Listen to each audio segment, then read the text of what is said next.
This story begins in a transformed world, struck by forces more devastating than earthquakes or hurricanes, the arrival of colossal monsters that led humanity to be left cornered on the brink of extinction, facing an army that seems impossible to stop. A man brimming with confidence stands resolutely, determined to defy the threat that they are formed in front of the reason why those beings came to Earth, the tower, the source of power, and the authority of those monsters that they eventually reach in the tower, of the god or the devil, and it is that behind that wave of creatures and a series of floors full, hidden within challenges and dangers is a reward capable of fulfilling any wish someone might have. To have it, you only need to overcome 999 floors, all commanded by gods and demons. That's why everyone, the governments of the world tried to curb the temptation of the tower and block its advance. But in the end, the tanks and armies were simply eradicated, because, as they proclaim, the gods of the tower will punish anyone who tries to prevent others from challenging it. And so 5 years pass from the time the whole world focuses its attention on the tower,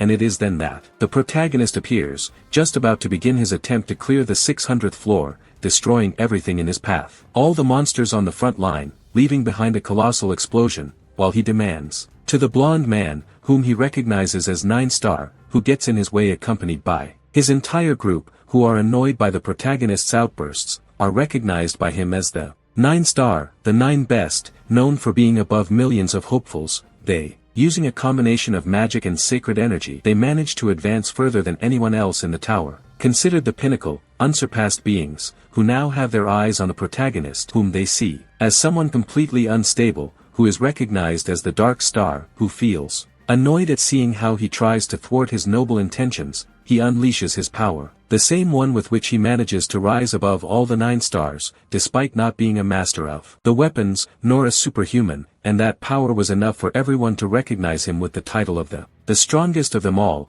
introducing himself under the name of Chai Jinyu, who lives up to his reputation, like the man who attracts death, by immediately awakening an entire field of corpses. Backed by both knights and skeletal monsters, with Jin leading his army with the presence of an imposing commander, admitting that he was even starting to get bored with so much peace in humanity, making it clear that their only goal is to become stronger. Therefore now, he decides to add the 9-Star to his summons as well. That's enough for the others see him as a traitor to humanity, while the skeletons advance towards them, and the blonde one who leads the group makes the decision to eliminate Jin, and begins to activate his power. Divine, and so begins an intense and destructive battle, with Jin now completely consumed. Driven by his lust for power, the 9stars ultimately prevail, despite his best efforts. Clinging to his organza, his army has already fallen, and then all the warriors turn on him. Furious at the betrayal, they brutally pierced him with a spear, restraining him. To die as someone who supposedly betrayed humanity for power. However, that was the version the world knew. The one that remained hidden, was that Jin never betrayed humanity. But he was betrayed by the 9 stars, or rather by 8, and since then 10 years have passed. In the past, a fly buzzes around a dirty room, until a boy suddenly wakes up and gets up, cursing the 9stars. This turns out to be Jin himself, who barely opens his eyes, realizes that his secret ability does work, which apparently allows him to be able to do so right before he dies. To transfer his soul to a body that suits him, and to notice that it goes well, since the physical body, it looks less like his, and it's also Korean, and then he remembers the other version of the story, of how he planned to clear the 600th floor on his own but ended up accepting help of the stars only to be betrayed in the end, and return to the moment when he is about to die, his body pierced by all the weapons they had at hand, and trapped on sacred ground where his power is worthless, and there in the midst of it all the only thing he has left is to wonder why, and then the real culprits appear,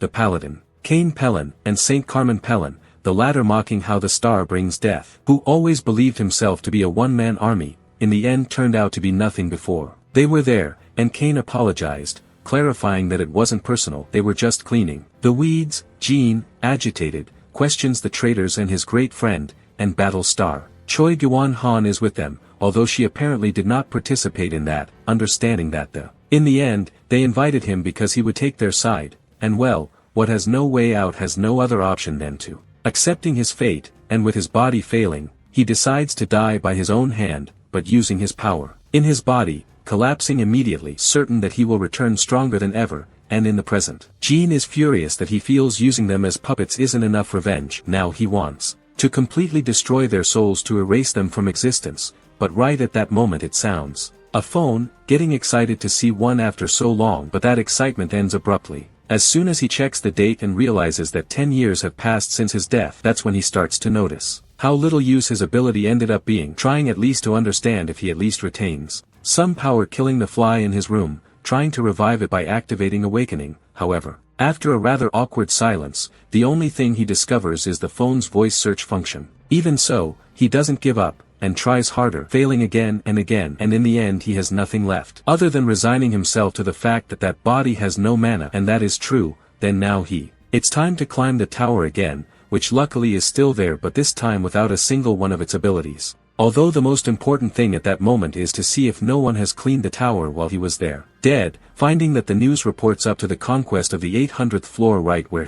my friend Choi, annoyed by how slow the Ninisters were, but at the same time he sees it as the perfect opportunity to catch up with them and exact his revenge, so he decides to leave immediately towards the tower, ready to use all its knowledge, like the Death Star, to become strong. Once again, completely determined to get revenge, he arrives at the entrance, where a group of rookies are waiting, ready to enter, with the protagonist creating the place where all the stories coexist, and meanwhile, in an underground room, a skeleton emerges from its coffin, and in a vast burning forest, a demon escapes, and elsewhere the paladin sits upon his throne surrounded by gold, and in a city. In the darkness, a small white fox roams the alleyways, and an imposing demon lord walks through the town, and so we return to the protagonist, determined to make everyone remember their names, just when the door starts to open, and all the rookies shoot out at full speed, except for Jean, who walks calmly forward, with a confident smile on his face, enjoying the moment. And so Jean enters the tutorial for the first time in 15 years, although this tutorial, it has nothing because it's actually one of the most messed up places on the first 10 floors. A straight path full of absurd traps, so before you start you should check your new statistics, realizing that they are all terrible, but at least he retains some gluttony. In addition to one quality, still unlocked, and confused because he had no more qualities before dying, so it is assumed that his soul does not modify the body's natural talent. But she doesn't seem to have time to think, so she decides to stretch, ready and determined to get the most out of the tutorial, and so his career begins, and with it, also the traps, just as the arrows are shot directly towards their face. But he manages to read their trajectory from the moment they are activated, enjoying at least that their memories remain intact, although the dying arrows don't take that well, because a rain immediately begins that even he considers excessive, managing to dodge the first few drops, but not the others, and even wounded he decides to keep going, only to end up getting shot by an arrow. After being struck by an arrow, enduring the pain as best he could, receiving impacts all over his body, leaving a trail of blood as he makes his way back to the starting point, where it eventually ends, falling dead for 5 seconds, because the starting point reverses all the damage, leaving it as good as new. And seeing that it worked, but he can't keep running the direct arrows, so he must change his strategy, using the reason why he was recognized as the most powerful climber, gluttony, which allows him to devour anything that isn't alive to become his own, and he has just leaving a trail of blood full of energy and experience that he will recover, and thus he achieves increase their stats, also gaining resistance to altered states, especially to the loss of blood, penetration, pain, and unconsciousness, and so decides that even if it takes him for a week it will continue doing the same process, accepting all the arrows, leaving a trail of blood, returning to the beginning and consuming it, until those statistics are filled, and thus at the end, after much back and forth, that phase of the tutorial ends covered in blood and arrows. After spending an entire month repeating the same process, a method so strange that it soon becomes known, the attention of the gods and demons, and the protagonist barely notices and begins to curse, since he goes in and those crazy people start following him, and to him they are nothing more than a bunch of sick sadists, who spends her time looking down from above, searching for someone who seems interesting to her, even though they are outraged by his blasphemy, and Jean can only see them as disgusting beings who don't even show his true face, convinced that they are mocking his method. However, one of them seems too interested, he who is at the top of evil, who greets them with all the courtesy of world. Jean immediately recognizes him as Val, a stalker demon who in his past life was obsessed with making him his disciple, and from whom he obtained the ability to soul transmission, so for a moment he fears that it will recognize him, and unintentionally ends saying it out loud, instead of getting rid of them, only manages to wake them up even more interest among the other gods and demons, and although it was her fault, she'd better be blamed. To the harasser, who, sadly and begrudgingly, apologizes, it is already too late, and among some and others end up driving him to such despair that, tired of it all, he decides to let them do whatever they want. Although he makes one thing quite clear, he doesn't want to join the bully, so it's time to review the rewards. From the tutorial, thanks to its absurd method, he achieves tolerance to blood loss, to pain, from unconsciousness, and even being stabbed. However strange it may sound, everything ends up merging in a single ability, to endure, which together with his ability to increase mana comes pretty good for further improvement, although he also notices something new there, a trait he doesn't recognize, and assumes that it must belong to the body it has just possessed, and that's how it unlocks all terrains. A trait I'd never heard of before, but which apparently allows him to be good at everything. Regardless of the technique you train, it provides benefits in combat which can be useful to you, to reach the point where he never managed to become a combat expert like his friend, thus becoming the better at everything, but this only attracts Vale's attention more, who wants to look at her status window. But he has no intention of teaching her, so he simply decides to go to the next floor. He allows him to follow if he wants, so the demon agrees and goes after him like a lapdog, and so it goes to the next room, the choice and training room, where you can select the weapon and class that suits him best. As soon as he does it, the whole floor collapses, and he is transported to on the first floor of the tower. Remembering that it was his first time, because of his mana type, he selected mage from 1, but now he picks up a bow hoping to test his all-terrain skill, asking for targets of practical, which materialize and can be easily destroyed with a single shot. So now he wants something to move towards him, with the system warning him that it's dangerous for he's a novice, but full of confidence, he doesn't care, so the system creates a series of machines of they had set up a plan to attack him, launching themselves head-on, but he, in a single movement, released a volley of arrows that goes straight for the target yet leaves 2 standing, and when they are about to upon reaching him, he ends up cutting them in 2, now carrying a sword and a spear in his hands, demanding more mannequins, but this time much more dangerous, and so the difficulty increases even further, with the appearance of a giant machine that barely finishes materializing when Jean already it's falling on him, driving the spear into his head with brutal precision, then pulling it out, a couple of daggers, and also take out the rest of the targets, and then some drones appear that they fire laser beams that force him to move at full speed. The system warns him that it's already the maximum danger level on the plant, which disappoints Jean, who, feeling confident, decides to finish quickly. Using his specialty, he raises a black scepter just as the targets are already charging a attack, with the fastest movement activating his magic arrow, destroying all 3 at once. Hit, and was delighted with the off-road capability, feeling that it was almost cheating, with the way he handles each weapon, as if he's been using it for years, and also because he having fought with at least 4 different weapons inside the room, he achieves a feat that gives him a good. It improves attack and offers the master class of everything. It's a class Jean has never heard of. He never speaks, and it seems he can only take it at that precise moment, but the protagonist feels that if you choose it as your main class, you'd be sacrificing your best advantage, so try to keep it as subclass, and the system immediately cuts it off, clarifying that this can only be done from the 100th floor, and realizing that if he leaves, the opportunity is lost, he begins to think that he might have to spend all those achievement points to unlock his subclass, and when the system takes a while to answer the question, as it didn't expect a novice to even know that it exists, even though Jean perfectly understands that those 2 points serve to alter certain rules of the system, hoping she won't get curious about why he knows, and tell him you check if it's possible or not, and in the end the system confirms that it is, although you still need a few more 50 points, and seeing that he doesn't have too many options, he decides to use Ball, asking him to reveal your identity and show your name to him, something the demon has been delighted to do because that counts as an achievement that gives him 200 hit points, and Ball stays there waiting for his master to congratulate him. But Jean reacts with pure disgust to that attitude, while the demon is annoyed by it, and the system confirms that if you want to use the achievement points to keep the subclass, and Jean, without a second thought, accepts instantly, and with that done, the room will be destroyed. Training, passing the first tower, using the Brodo precisely to destroy the ground. Thus began his revenge, being taken to the first floor,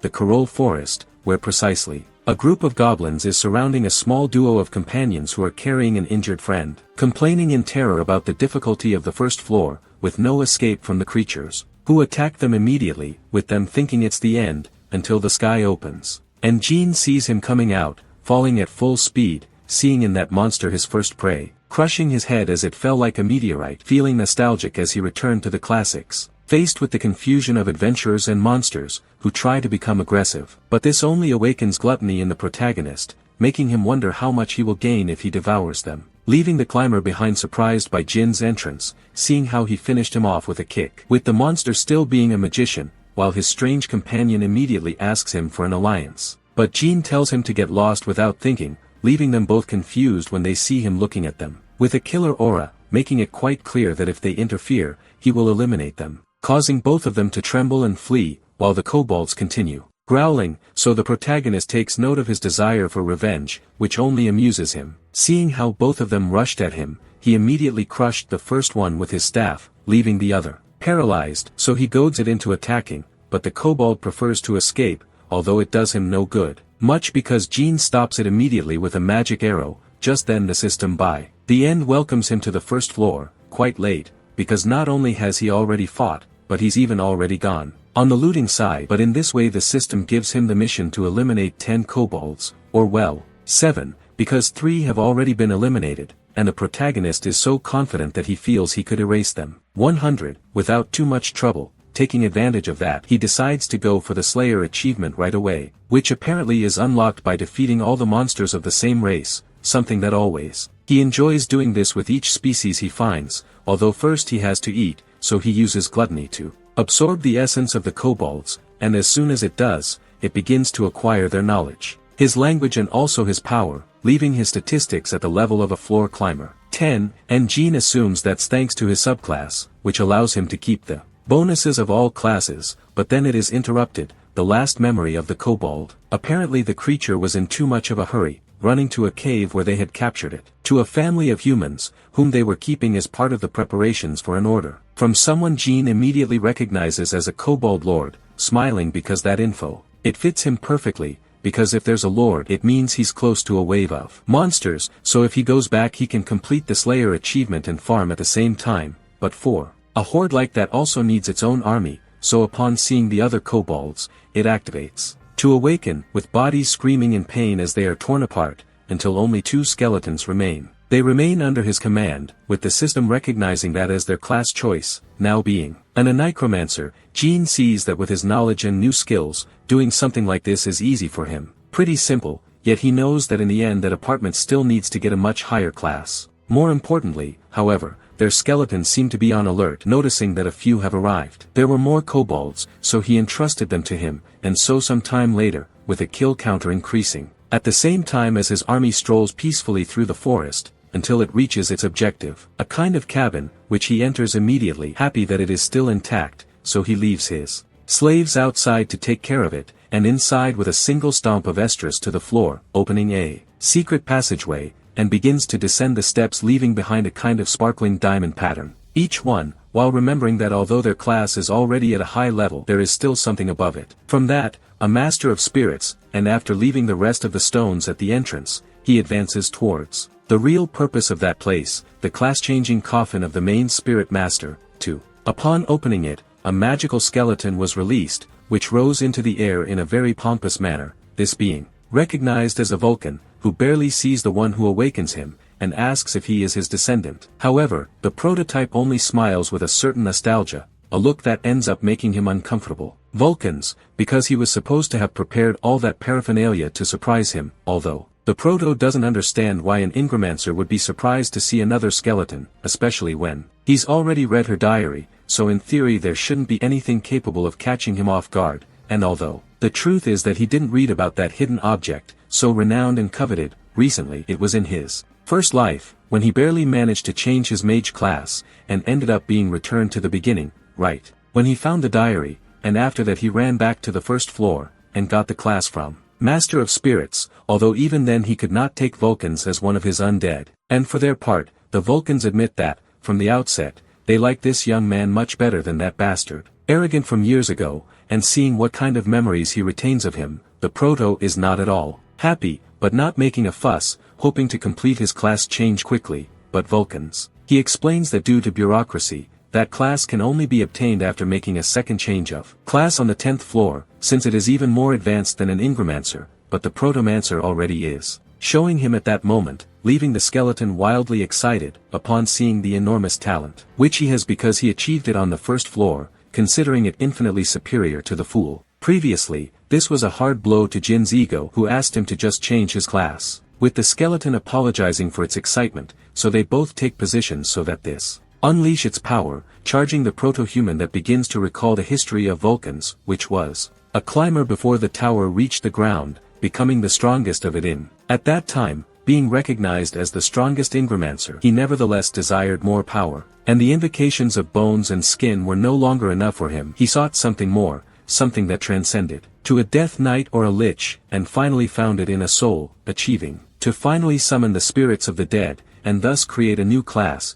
the Spirit Master. The true ruler of these beings, however, his old body ends up taking its toll on him. When he was about to consolidate his power, that's why as a last resort he decided to use the ignorance about himself in the hope that some descendant may continue his legacy, and in that attempt to find a climber to follow in his footsteps, he ended up becoming a sort of semi-NPC, and now it is precisely he who gives him a power in the chest of that emanates a dark energy. It is a soul crystal, an object that can be fed with spirits, making the protagonist the third to obtain that power after Vulcan and the Fool, and from that moment on he can summon his creatures, which makes him smile, because the first one he plans to summon is Vulcan himself, just as Vulcan excitedly asks him that he spread his name throughout the tower, but the protagonist replies that he prefers it to be himself. Whoever does this, it annoys the skeleton, who is quick to remind them of the promise written on the daily, but the protagonist makes it clear that he doesn't like doing other people's work, so he decides to give it to him. He seizes the opportunity to take charge himself and begins to approach,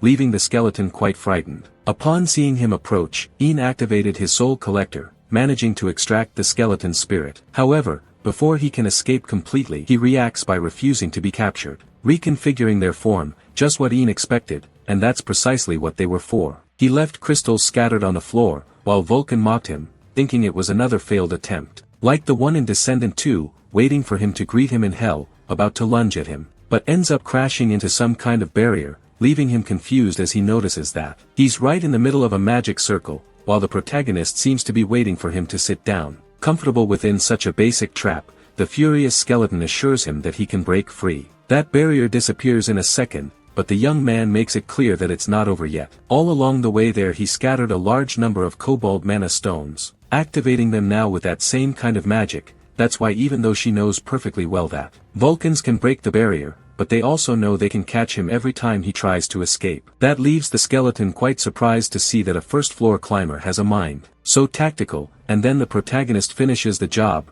revealing that this time he doesn't intend to let him go, making it quite clear that he remains the second heir, whom Vulcans recognize as Chahin, accepting that he was practically left with no way out, totally defenseless against his weapons collector, and thus in an attempt to escape, ending up trapped inside the crucible of spirits, leaving behind only an empty skeleton while the protagonist asks her not to be angry, because from now on, the two of them will fulfill that dream together, and so he returns with his army of skeletons, attracting the attention of gods and demons, who are unable to follow him inside that room, so he asks them not to be impatient, as he will show them what he obtained. Then, advancing towards his army of skeletons, only to decompose them, as they were already his. Useless, and now using his power he unleashes his new invocations, souls that retain their form original of the monsters, although none can speak, except Vulcans, who return to their form human, completely furious that he used it as a summoning, with the protagonist accepting that he's fine with his old appearance, but that only makes him angrier, determined to show her his power of the first spiritual master,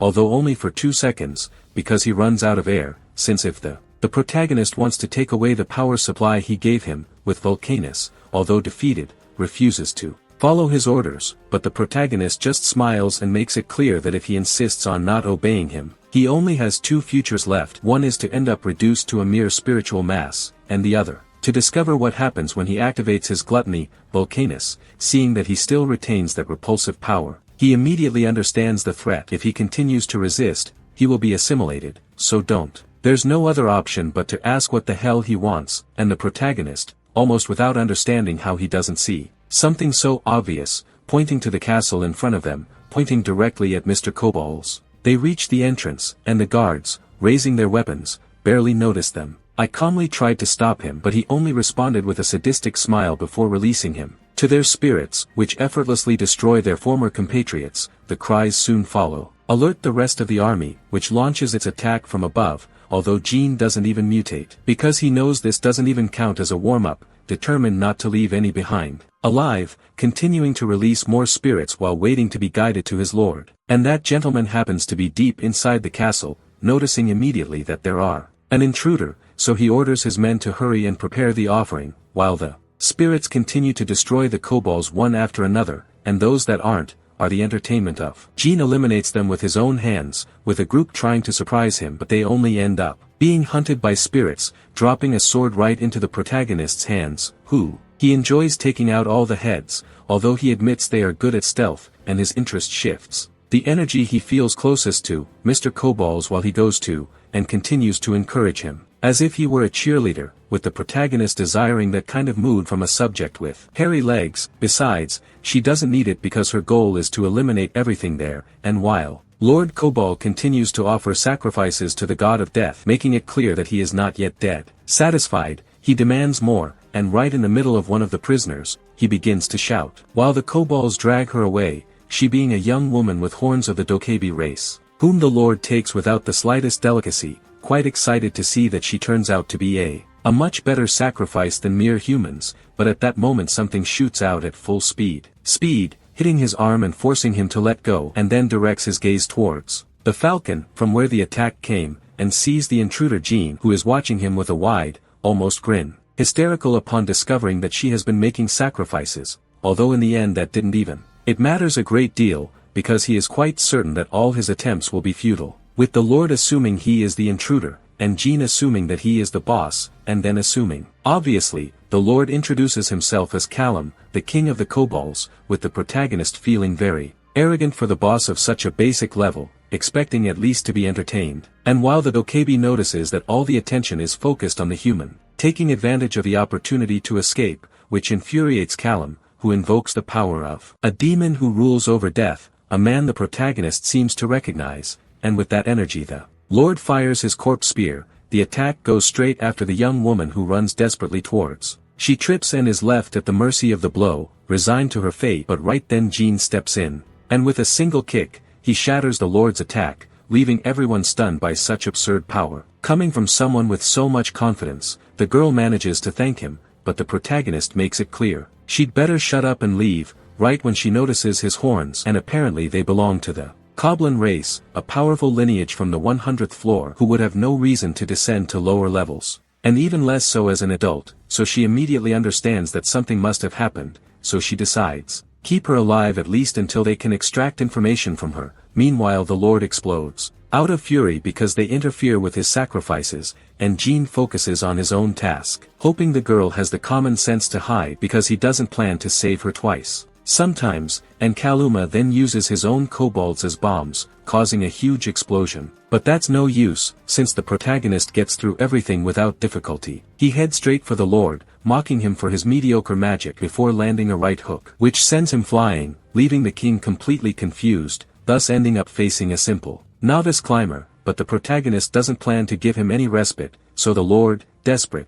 begs him to the demon of death to save him, and so the pool of blood of the sacrifices moves, forming a kind of mass that captures the protagonist, watching as a gigantic blood golems, marveling that he had achieved something so powerful, enough to finish by brutally slamming him against the floor, with the protagonist on the ground, hurt and listening to the Lord's taunts, who wanted to have surprised him with the most powerful spiritual enchantment, but instead of scaring him, all it manages to do is, it would be his ego, seeing that he truly considers it a powerful enchantment, so he decides to teach it to him, what it truly means to be a spiritual master, liberating all their spirits, so that they get inside the golem, until it explodes from within. The Lord is left in shock, although he doesn't intend to give up, even as he sees his creation begin to fall to pieces from the sky, splattering blood on the protagonist, who continues advancing with complete confidence because he knows very well that something like this couldn't be the work of a mere kobold, which is why he immediately understands that Bune, the demon who controls death, is involved in all of this. He even acknowledges it, remembering that he was one of those who showed interest in his class, and who surely took advantage of that fight to put him in. He tried it, and in the end the Lord turned out to be nothing more than a simple toy that had already used up all his mana. In that last desperate move, he still refuses to accept it, convinced that his god, he will avenge him while screaming out of his mind, still believing himself to be the king of souls, even when those same souls have him immobilized and are dragging him before the protagonist, who, for his part, only thinks about making it a choice because he tried to eliminate him, promising to end the demon of death once and for all, which Bune instead of annoying him only piques his interest more, so the protagonist clenches his fist, causing him to. Their spirits appear with increasing force to the Lord, until they completely crush him, leaving their screams echo everywhere, until finally all that remains is silence, and the sound of blood drip from the remains of Callum onto the floor, in front of an imposing Jean who watched the. As a result of his power, he walked towards what remained of the Lord's body, which was still dying, with his soul escaping from his body, which the protagonist stops just in time, hoping he will stop complaining. If you want a second, slow death, apologizing since you're not finished yet, crushing your soul, until she turns it into a kind of ball thanks to her ability, the creation of souls, which leaves her ready and prepared to make a bite-sized meal, which finally does give her a buff, but she feels like it's a very pitiful one, even for that floor, though now he turns his attention to the grateful goblin who returns, introducing herself as Eru, although the protagonist downplays it since she came there to kill, but she still wants to reward him. He maliciously suggests that she shouldn't trust him because he might also be someone who wants to sell her, and she assures him that if he leaves her alive, sooner or later, he's going to get revenge. That answer is enough for the protagonist to immediately recognize the typical attitude of a goblin, so rather than being annoyed, all he wants to know is why someone from the 100th floor ended up suffering in a place like that, and then she explains to him that her village was attacked on that same floor. That leaves the protagonist quite shocked, because even a high-ranking climber would have. He has trouble messing with a race like that, so he starts to think it could only have been one of them. Of the 4 emperors, the giants, with monstrous strength, the dragons laden with magic, the archdemons, masters among demons, or the elves, the sacred wings of punishment. And after all, those are the 4 races that dominate the first half of the tower, so if someone attacked the goblins and came out unharmed, he assumes that at least one of those races must have been involved. Being involved, it even crosses her mind that the Ninisters might also have something to see,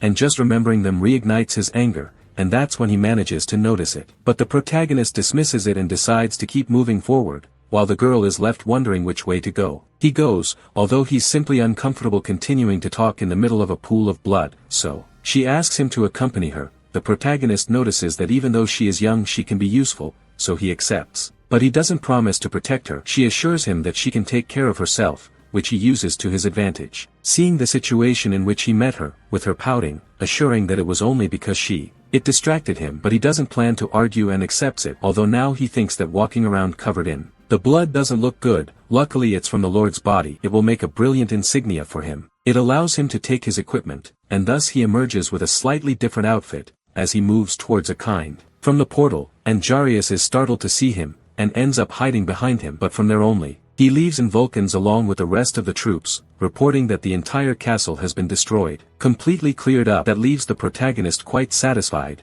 although the girl remains confused. But Vulcanus is even more surprised to notice that she can see him, since the goblins seem to have disappeared. They have an affinity with spirits. The protagonist listens to this with excessive interest, even thinking about. He eats it, but immediately regrets it because that sounds quite illegal, and even worse. After saving her, he decides that the best thing to do is train her and wait for her to mature. A little while later, the system interrupts him and gives him the option to accept the Hello Monster broadcast, a challenge that will unleash a massive stampede if you decide to take it, in exchange for losing all the safe areas of the apartment, which is precisely why it interests him so much. The protagonist, unlike Vulcanus and Jarius, who are terrified to realize that he truly thinks, he accepts that initially he wouldn't have done it, but now that he's finished with the kobolds, he needs a little more fun, plus all the gods are starting to show interest in him, including the demon of death, who even offers him a reward, despite Vulcanus seeing him like a complete daredevil, and it's not that he cares too much if his master dies, but the protagonist, mocking him, is reminded that a dead man will still be his slave, and with that it ends accepting, and meanwhile in one of the safe zones a group of climbers realizes that some idiot accepted the broadcast. Everyone immediately understands that if the waves overwhelm him, they will die right there, meaning those who still can will have to jump to the 2nd floor before that get trapped, and while other people are still begging for someone to help them finish his hunt's end, and time runs out, and a huge portal opens on the horizon, and from there he emerges. The first wave of kobolds, seeing their number, everyone immediately understands that there are too many, to the point that they don't even know where to run, but then a disorganized voice that, "Leave," and in a flash, Jean appears alongside his allies, making it clear that if any of the climbers dares to touch a single monster, he himself will take care of killing it. Although it seems that almost no one heard it because most people think that they are either blind or don't have sense of direction, since they advance too calmly towards danger, but the protagonist simply, it activates to awaken, releasing its surge of souls to the surprise of most, who cannot to believe there is a hygromancer on the first floor, with the army of spirits wiping out the kobolds. While the others just watch, Haryu asks the protagonist if he can participate, and the protagonist says yes. She makes it clear that she needs to hurry, or the spirits won't leave her anything, but she also has her own reasons. His own techniques, so it forms a kind of dimensional rift, which the protagonist recognizes as a subspace, from which the girl pulls out a sword along with some monsters that manage to get through line of spirits and are about to reach her, who calmly releases her weapon, unleashing a clean slash that cuts the monster in two, with the protagonist watching in amazement at that strange weapon. In a young dokibi, something quite out of the ordinary, even leading one to think that it could to be facing the reason why they attacked the goblins, but on that wall he is a subject. Noisy trying to talk to him, but he's sitting like Tai from the Colandrina Guild. Blanca, although the protagonist has never heard of her, leaving the boy confused, who with he takes great pride in knowing that it is the guild founded by the Fallon brothers. The name immediately awakens the protagonist's anger, although Tai doesn't even notice, and persists. Where his guild will unite on the 10th floor, suggesting that you follow him to join after seeing their abilities, but the protagonist not only refuses in an unkind manner, but also uses their souls to capture him and begin to tear out his spirit, making it clear that when the wave ends, they will have a long talk, and in response, the other individuals try to defend the boy. But the protagonist explains to them that the rules of not killing, committing crimes, or looting are logical in the land, but in here the only thing that really matters is power, yet he decides to let it go. Before he dies of fright, while leaving him panting on the ground, reminding him that he didn't do it out of charity, but because he needs information, so it's better to stay alive. And when his classmates ask Tai what they're going to do now, and he's very clear about it, get out of there. And while the battle continues, the kobolds watch as Een and Vulcans take to the skies to continue devastating, causing huge explosions across the field. However, in the midst of the chaos they notice that more enemies keep arriving, so the protagonist decides to keep fighting while Vulcan takes care of the rest of controlling them, quite pleased that he trusts him so much, and thus they both activate Awakening, raising an army of skeletons, which then begins to crawl across the floor, devouring the monsters, with the protagonist hoping it will trigger their killer mode, and Vulcans. They're already working on it, so the protagonist starts fighting seriously, gaining momentum with which it ends up sweeping away the monsters like a hurricane, tearing each one to pieces. Her cuts, in which Haru also collaborates, although she begins to tire of them due to the excessive number, getting distracted, and being surprised by one from behind, receiving an aggressive slash across her back that makes her scream in pain, yet for her it is merciless. The pain is nothing compared to what he feels when he sees his town burning. That's why he doesn't give it much importance, and continues advancing forcefully against the monsters, but after leaving a pile of corpses, she ends up falling to her knees and accepts that she has reached her limit, while behind her, impacts and explosions continue to resound, courtesy of Jean. Here he can't help but see how someone impressive, without understanding how a human from the first floor can have so much power, and that makes him. It ends up giving her the strength to stand up again, knowing that she must follow that human if she wants to avenge her people. However, a kobold surprises her again, although this one ends up losing her mind in an instant, courtesy of Vulcans, who hope she is alright, who thanks him and tries to get up with the little strength he has left, while the Spectre, he notices that there is poison running through his system, and he doesn't understand how he is still standing. She has a question for them, because they save her when throughout her journey from the 100th floor, down below, no one bothered to help her. It was almost a miracle they didn't try to hurt her. That's why she wants to understand what they want from her. But the Vulcans have no idea, because he simply follows orders, and it was Jean who asked him to protect her so she wouldn't die, and can continue to grow. With that said, the Spectre departs before its annoyance. Her teacher bothers him again, and the girl is left thinking, recognizing Jean as the first. She offers selfless help inside the tower, so she decides she's going to give it his all to compensate, pulling from his super space a horned mask that barely she places it, granting an explosive buff, so explosive that the power boost generates a energy wave that can be seen from different points on the battlefield, surprising everyone, especially the enemies, who now find themselves in a new state in which the girl's speed allows her to brutally destroy the muttons, driven by a thirst for blood that drives her to keep killing, and while Jean watches her, he ends up thinking that surely she's right, and that her village was attacked because they were actually looking for her, and yet, he prefers to keep that information to himself for the time being, and simply watches as he fights when there's hardly anything left. There's 1 minute left before the wave ends, so everyone is busy destroying as many people as possible. Monsters may appear as the door gets smaller and smaller, until finally only one remains. A kobold emerges from the portal, and then the float is left with that last kill, throwing his sword, passing through it and completing the mission, sending the monster back to the portal just before this closes, and with that the system announces, mission accomplished, and the fleet feels that it was something easy. Vulcans is surprised by his power, although that doesn't stop him from disliking his master. And while Karyu almost collapses, luckily Jean stops her, and asks her not to overreact anymore. She is left a little nervous, but also grateful, although they don't have time for more because the system starts sending messages to everyone, announcing the rewards according to the percentage of contribution, and thus after having eliminated thousands of goblins the protagonist +5 in his statistics, although he considers it insignificant, but he knows that if that applies to all his attributes and his poor gluttony, he'll take full advantage of it, and while they're handing out the rest rewards for collaboration on the wave, awarding first place to the protagonist, the second one to Karyu, and the third to a confused Vulcan, and the protagonist immediately takes it away, since the Spectre cannot use it anyway and where it also delivers its own reward. As proof of good faith, however, he remains resolute at such kindness after having been betrayed in the past, so even though he lets her follow him, he doesn't fully trust her, and that's why he accepts. Such a large prize seems suspicious to her, and she's not willing to put up with another betrayal. Therefore, he hopes she will try to earn his trust if she truly plans to follow in his footsteps. And then Karyu, thinking for a second,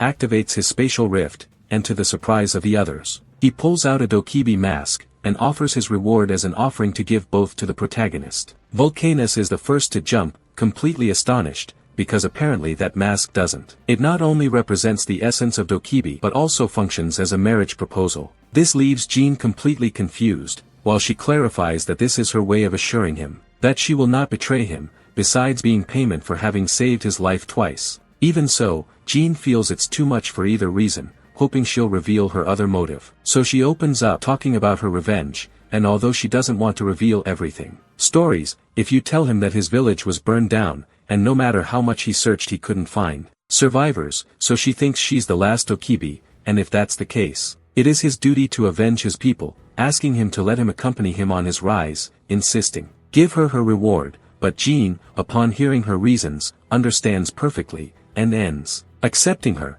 although he makes it clear that he will kill her if she betrays him, the girl still gets. She's so happy that she calls him Oroboni, which makes her a little embarrassed for a second, although she quickly. He prefers to concentrate on checking his rewards, tossing the 3 cubes into the air, releasing the items within her inventory, including a ring, an earring, and a necklace, which reduces the mana consumption. Vulcanus immediately sees that this is an excellent reward, although Hirius feels that in the end they all serve the same purpose, so Vulcanus explains that for a necromancer who maintains entire armies, saving those amounts of mana means being able to summon more and better. However, Jean still has a score to settle with the demon of death, who prefers that they first go to a quieter place, and so ends up in the village, where they no one remains because everyone has run into the woods or taken refuge on the 2nd floor, and the protagonist, he doesn't care too much, all he wants is for the demon to hurry up, and finally he sends him his. The reward turns out to be another ring,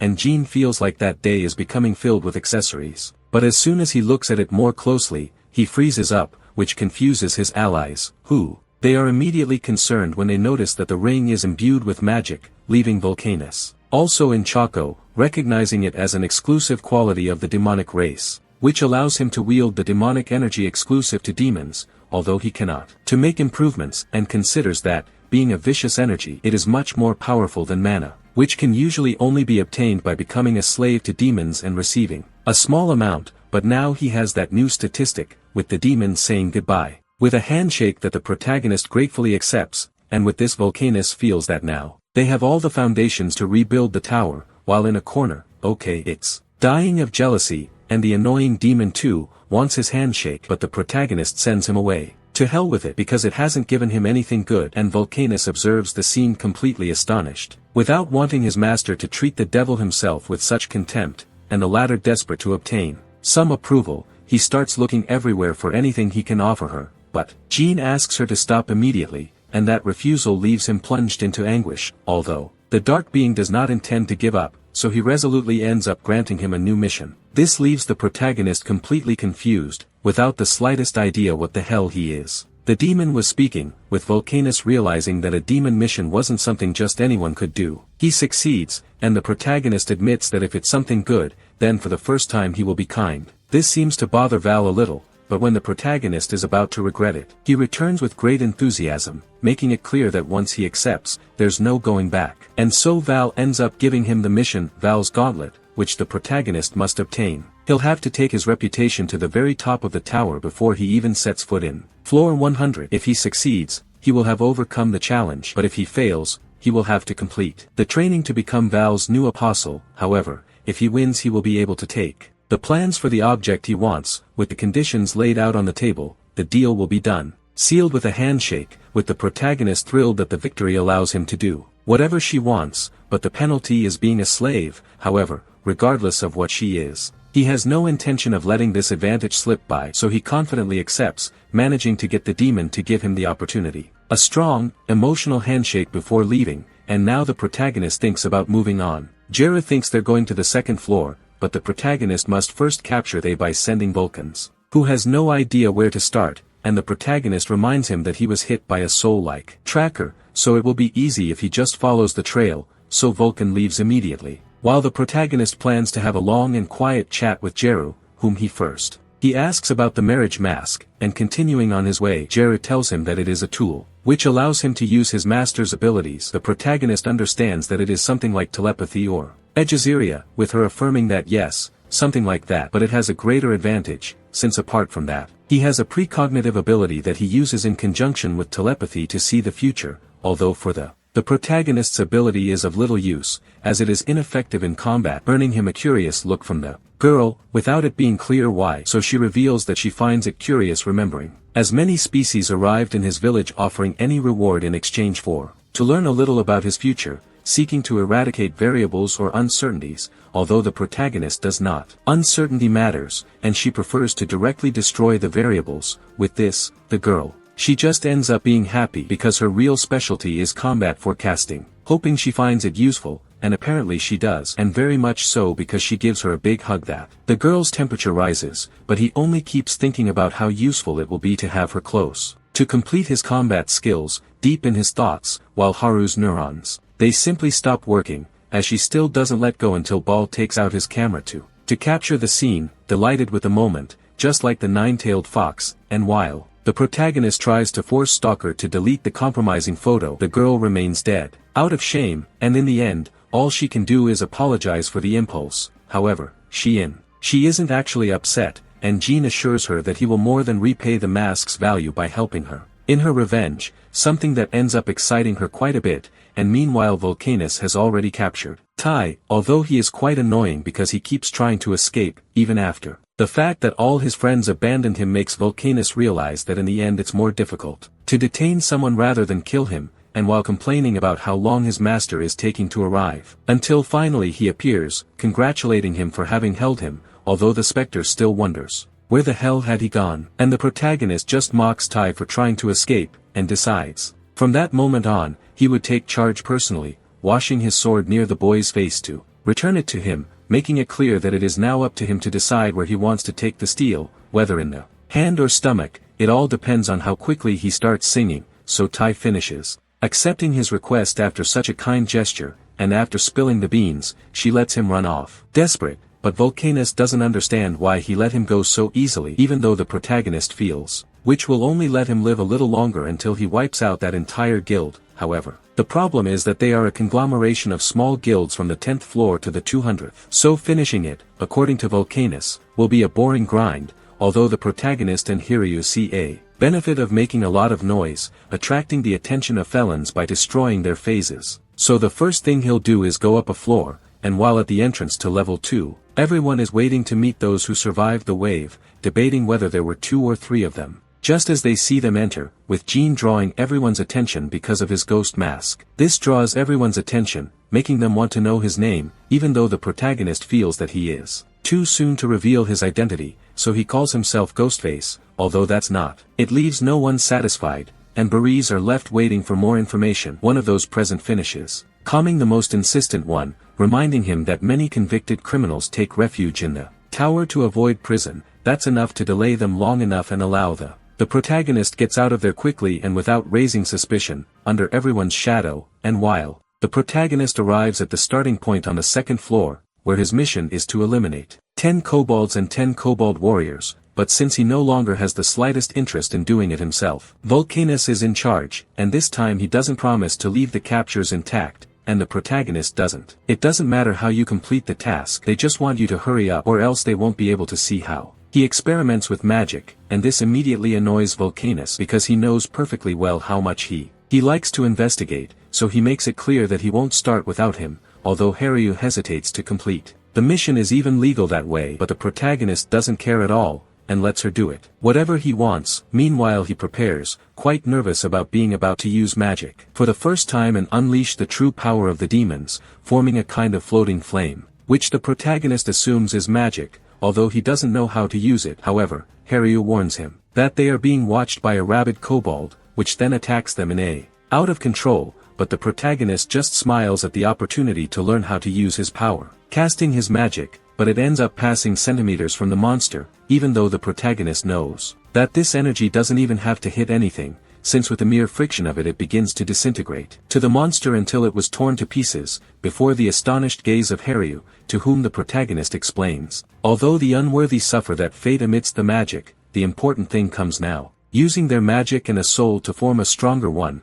however the fusion goes out of control, with magic devouring the soul, so the protagonist tries to stabilize it, having to reduce the level of magic needed to withstand it, thus creating a much more powerful kobold soul. With Haryu amazed at how easily he made it clear, the protagonist admits that he sometimes didn't even expect it. That it was so intuitive, although it supposes that no one but demons could use magic. Pure, no one would imagine it was so easy, just when he returns to the Vulcans, amazed to see the result, admitting that with that level the protagonist has the right to be called the killer of souls, a title he likes, while Vulcans see the result, admitting that his disciple, he begins to overcome it, even though it bothers him to think that every time he captures a soul he has to go through all that process, so it won't be of much use in the heat of battle. However, when looking at Vulcans, it occurs to him that perhaps there's no need to complicate things so much, so he starts to sweeten it, treating it as a great master in the task of summoning and commanding troops, making the specter settle when they finally feel they are being properly recognized,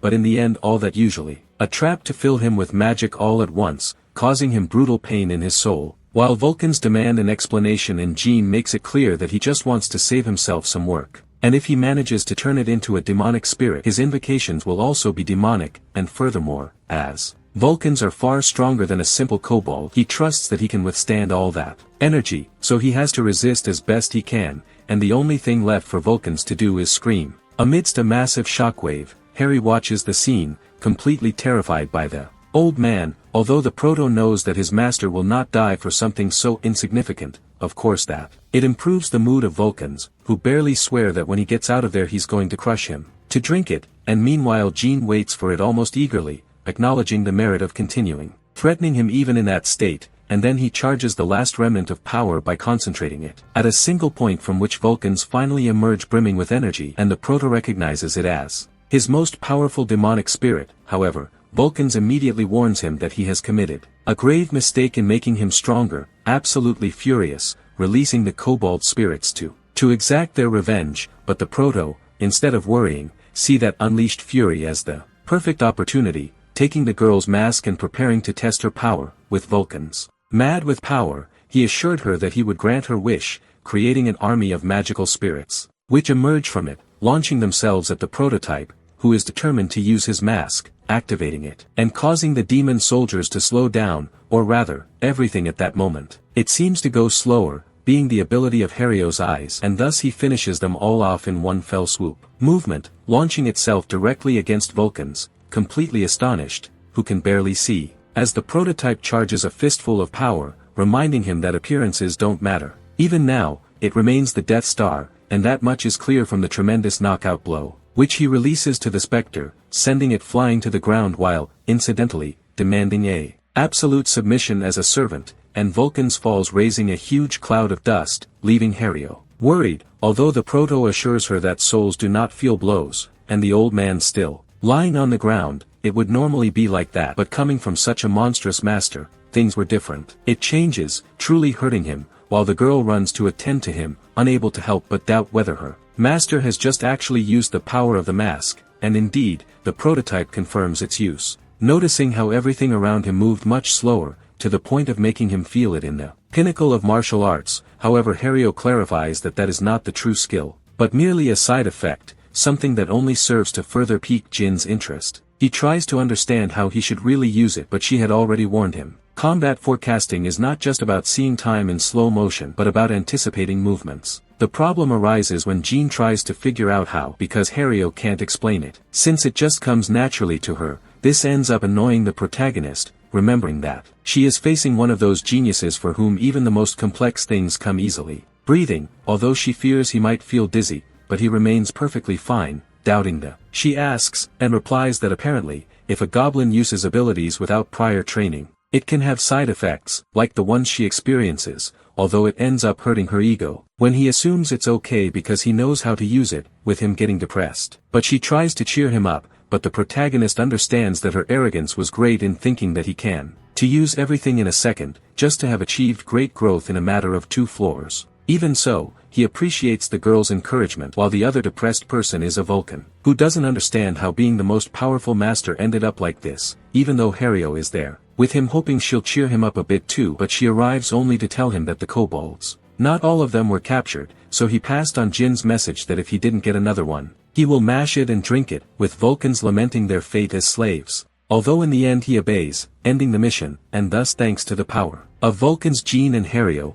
who seems to be catching the protagonist's madness. They advance floor by floor until they reach the 5th, where the rumor is that the ghostly mask appears to have been lost in the woods for 3 days, with some thinking that the faithful one reached his limit, assuming he will have an even harder time with the goblins, with poisonous stings, and while the protagonist places his hands on the ground, unleashing his power to feel something, just when a goblin retains such terror of to take it unnoticed, launching his poison dart at full speed, although it ends up being Hario, who is furious that he attacked Sonic Han, terrified the goblin, although the Vulcan ending erases his existence, congratulating Hario on his reaction, although she is only focused on her bloodlust, regretting having ended the goblin with his hands, with a sadistic smile that makes Vulcans cringe a little, asking them if she's okay, just as the girl reacts, not understanding why she's gotten so upset. She suddenly goes a little crazy, but the protagonist doesn't even pay attention to them. He just announces that he feels it's been too long since the last wave of monsters, and going back a bit. Just before going up to the 5th floor and in the middle of a campfire, the protagonist reflects on his last night in the goblin levels, because their next target is the goblins. Hario thinks he'll go straight for the goblin lord, but Vulcan feels that's too optimistic, since they don't even really know where he'll appear. However, Jin makes it clear that they don't need to look for a lord, because he knows how to create waves artificially, information he leaves to his allies completely shocked, with Vulcans doubting that something like this was even possible. The protagonist assures him that he wouldn't have believed it either, if he hadn't known why he discovered it there. On the 340th floor, when she accidentally caused a huge crack in the floor while investigating it, he eventually discovered that it was a kind of monster-generated core. So all you have to do is find it, feed it plenty of mana, and it will create a wave, Vulcan assumes. He took full advantage of something like that, and the protagonist makes it clear to him that it's not his first rodeo. However, he never managed to create a wave because the monsters from the 300th floor onwards are too strong, to the point that a single wave would require all 4 races to stop them. Vulcan, that is, understood, although it was seen interesting, it doesn't have any real utility, with Jin agreeing, but that's the problem. To go further up, right where they are, they just need to make as many waves as they want to keep growing. And so, during the night in the safe zone, everyone in the village begins to feel the ground shaking. They shake, thinking it's just a simple tremor, but they soon notice the enormous portal that opens up. It opens up on the horizon, realizing that they are facing a new wave, like the first floor, only that this time 1,000 goblins emerge. Terror grips everyone who try to escape while They complain that the system doesn't even warn them, while the goblins fire their herbivores and they catch up to several climbers. One of them tries to help his companion who is left completely paralyzed, and assuming it's goblin poison, the boy tries to help him as best she can, but she doesn't get very far because the wave is already upon them, bursting into tears. Upon realizing that this will be their end, however, a mirror image marks the appearance of an overwhelming emergency. In the midst of this deployment appears Jean, who suggests to boy who takes his friend to safety, being immediately recognized as Mask. Ghostly, someone with experience in waves, so the survivors regain confidence, beginning to believe they will survive, just what the protagonist was looking for, so that everyone begins to spread his name throughout the tower, thus releasing his demonic sprites, who immediately they begin to devour the goblins. The only detail is that it is actually Vulcans who he's creating them, complaining about not receiving any credit, but Jean suggests they do something better. He should keep working. However, while they are arguing, a huge explosion puts them on alert, leaving them confused to see one of the demonic spirits engulfed in flames by. It's the fault of a goblin shaman, who, according to the Vulcans, does have the power to harm them, which annoys the protagonist. He tells her the obvious, and demands options to get rid of him before he leaves them in a disadvantage. Luckily from a rooftop, Hario is already waiting for his moment, visualizing the enormous horde of monsters advancing down the corridor, searching for the perfect moment to launch themselves with that new a look of the mind, with which he finishes off the shaman in one fell swoop. Vulcan celebrates, but the protagonist does not. He has time for celebrations, devouring the shaman's soul in a second to acquire the ability that interferes with the spirit, which it immediately tests, causing the place to flood in spiritual flames that consume everything in their path. Just as Hario arrives at her side, congratulating her because of her maneuver, but she doesn't even listen to her, maintaining that demonic smile that ends up to baffle Jean, just before the girl unleashes a colossal power that forms a tower full. In the midst of the horde, the protagonist withstands the impact, blinded by the intense glow of the sword, noticing behind that power is Hario, sporting a new suit of armor and a fierce grin, with which he ends up launching himself head-on at a surprised Jean, and with a single slash that cuts through everything. And each of the houses and buildings in the village are so perfectly positioned that they fall right in the center. About the goblin horde, which ends up buried under the rubble, while the protagonist's valve, it's split in two by the same cut, but Jean remains intact, barely understanding that power. The monstrous being who possesses that sword, seeing the girl in such a violent state, the protagonist cannot. She tries to avoid doubting who she really is, but she doesn't have time to reflect, as she returns to launches an attack and barely manages to dodge what would have been a devastating blow. Deciding, she takes off her mask and tries to appeal to her more sane side, but in a second she's already in front of him, making it clear that sanity has gone on vacation. The next impact barely manages to contain it for a moment, until the goblin's power suddenly increases, finally sending it flying, brutally crashed into a building. And meanwhile, from outside the chaos, Vulcans try to understand what the hell is going on. I'm hoping Hario is okay, and if he is, and apparently his wife is too, damned master, who just then hears the voice of Vulcans in his mind, confirming to him that he is still alive, unfortunately for him, since he is more worried about Hario. But the protagonist clarifies that she was the one who slammed him against that place, and he had to admit upon seeing her again that, facing that knowing smile, he feels like what he has in front of him is practically a big boss. So he leaves the goblin horde to the Vulcans while he deals with the crazed one, putting on the mask to go head-on, trying to use combat prediction, analyzing the situation in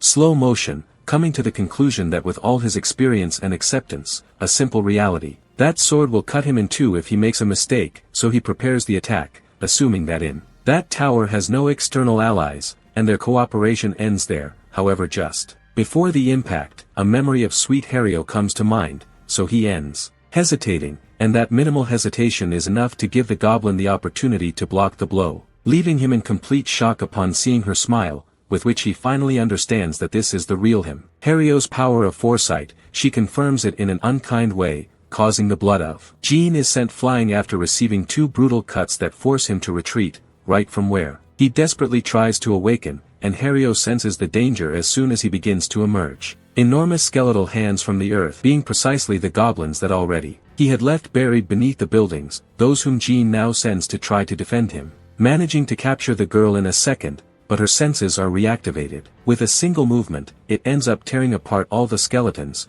moving only a few centimeters away. Of a confused Jean who can't believe that speed and power, doubting if he really could. Overcoming her, he flies away from the scene while the surroundings are destroyed by a simple movement of the crazed goblin, leaving the protagonist with no option but to escape while observing the entire scene. However, instead of that chaos, he notices that Hario is starting to get tired, and he is also crying blood with a clear expression of suffering, so Jean assumes it's because the skill she had told him about was his opportunity, so he decided. He used all his strength to jump back inside a building with her following him. Without hesitation, however, just before entering, Hario stops short upon seeing how the protagonist seems to be waiting for her from within, although in the end she succumbs to the provocation and rushes inside. But Jean was already expecting it, and immediately put his plan into action, firing at full speed. 2 goblin zombies surround her, pointing their spear guns at her, completely certain that she will use her foresight to try to save herself, seeing the blow coming with no way out of escape,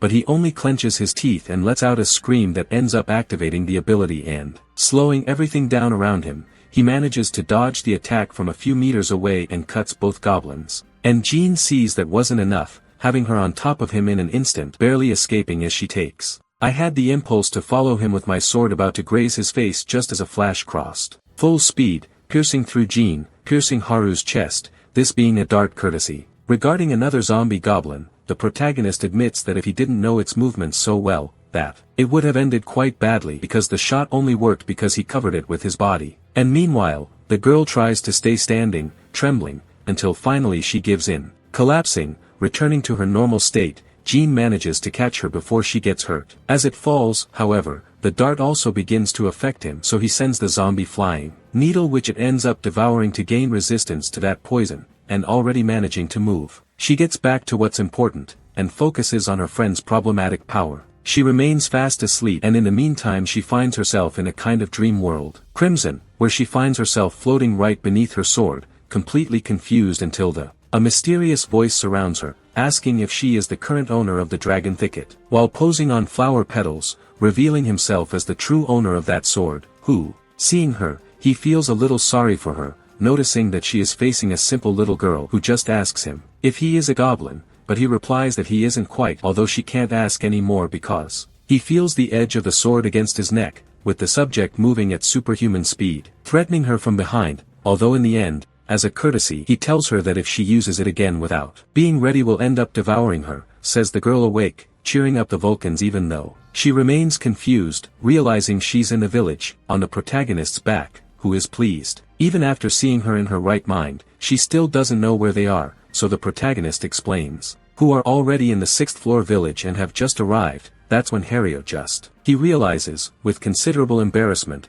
that he is riding on his older brother's back, while he notices that she doesn't remember anything that happened, so he decides to tell her calmly, and from that, while they are resting in a hotel, the protagonist explains his next plan, which consists of arriving to the great city on the 10th floor, which can only be accessed by first facing a monster. Chief, Hario reminds you that it's an orc, which for Vulcans would be a monster. Alpha, and even after hearing this she remains quite confident, only asking them to wait for her to. He recovers so they can go together, however the protagonist refuses because from that moment on, they will both go their separate ways, with her becoming agitated as she feels they are abandoning her. But the protagonist tries to explain that it's all due to what happened before, although Hario clearly doesn't. He remembers nothing, so he ends up telling her that his magic sword is at least on par with one ego sword, which devours part of his spirit in exchange for a colossal amount of power, and that, when she uses it too much, she ends up losing control to the point where she goes crazy. And by attacking it, and seeing that if it continues to depend on such unstable energy they will not reach the ground 100 before they end up killing each other, so he decides to give him a task that consists of climbing.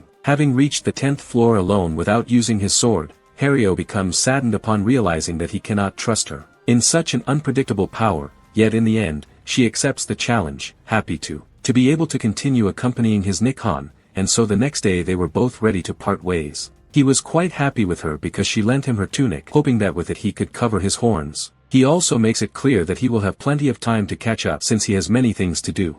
on the 10th floor, while Vulcan becomes the most nostalgic about the farewell, and while Hario, he assures them that he will catch up with them, and Jean promises that he will wait for her, parting ways with conviction. I was sure she would keep that promise no matter how long it took, and so it went for a few days. Then, in the middle of a battlefield filled with lifeless orcs, the greatest of them all rises. ready for combat against Jean, who immediately recognizes that this subject is unusually large. But in the end it doesn't matter because he only needs a quick push to go straight for the back of the neck. With a kick that easily knocks him down, with Vulcanus noticing that he's getting better and better. But he wastes no time, and urges him to collect the souls of the orcs for his army. Although the Spectre admits that he's getting quite used to fighting against waves, and the protagonist believes he's complaining, but actually, quite the opposite. The old man is already getting a hold of him. A taste for war, though this doesn't stop him from becoming somewhat nostalgic, criticizing Jean for not having. She never mentioned Hario once, but this doesn't worry the girl too much,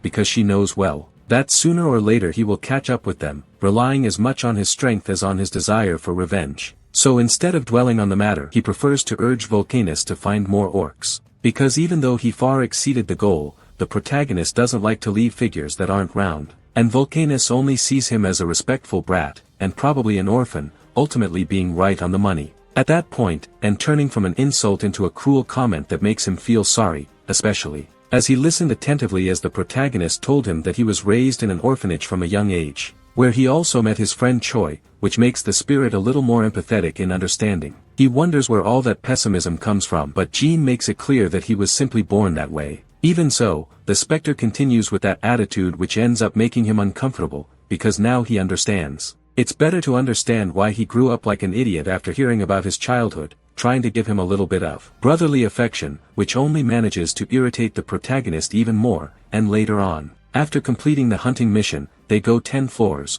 where they barely advance a few steps. The message now appears indicating that they must defeat the boss of that area in order to continue or otherwise, they will be returned to the previous floor. However, Vulcanus pays more attention to another window, where the names of those who cleared that part the fastest appear, and Jean is bored that his teacher's name doesn't appear anywhere, while the teacher reminds him that not his either, since that list only includes members of the 4 races, but the protagonist in. Instead of being annoyed, he sees an opportunity to break the record, an idea that the old man loves. So, seeing that the test is loading, he orders Vulcanus to have everything ready, his demonic specters to immobilize the boss, thereby obeying him and freeing everyone, being ready for the show, while the protagonist stands on the ground, creating a magic circle from the one preparing a huge magic arrow, determined to show why he's an all-rounder, mixing the element of fire into his arrow and also increasing his skill, strength, critical damage, and to finish off demonic energy. And in this way an army is prepared and ready, along with a powerful shot,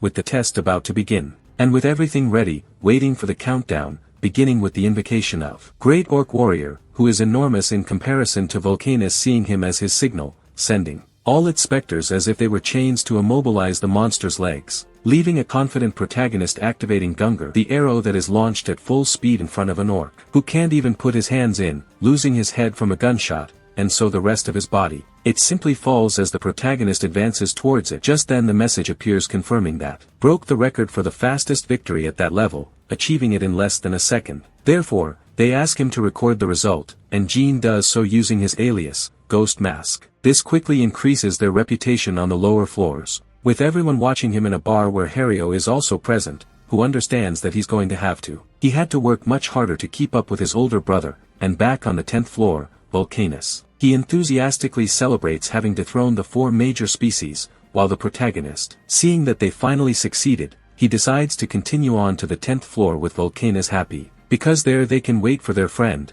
and meanwhile a system indicates that the auction has been blocked, right in a room where a blonde subject is playing with a coin and showing a clear interest in the name of the holder of the new record, and on the 10th floor there is. The first major city that climbers encounter is also the one that possesses a portal to Earth, where those who resigned or could not continue end up settling in, obtaining rights to trade, forming that enormous city that the protagonist now explores. Their Jean plans to sell everything, whatever he can use to buy potions and food, although Vulcanus notices that the market, it seems to be somewhat restricted, although that doesn't really affect the local economy, and that's because the protagonist knows that people lead normal lives there, so he can't allow it. That the auction takes away their market share, and so it happens along with the Golden Lich's fruits, then with the weapons from the Lich, then through the Lich's Inn, with Vulcanus starting to get tired of hearing that the name was everywhere, and the protagonist explains that during his downtime, that company managed to position itself as the most important in the tower, although the spirit still doesn't understand why the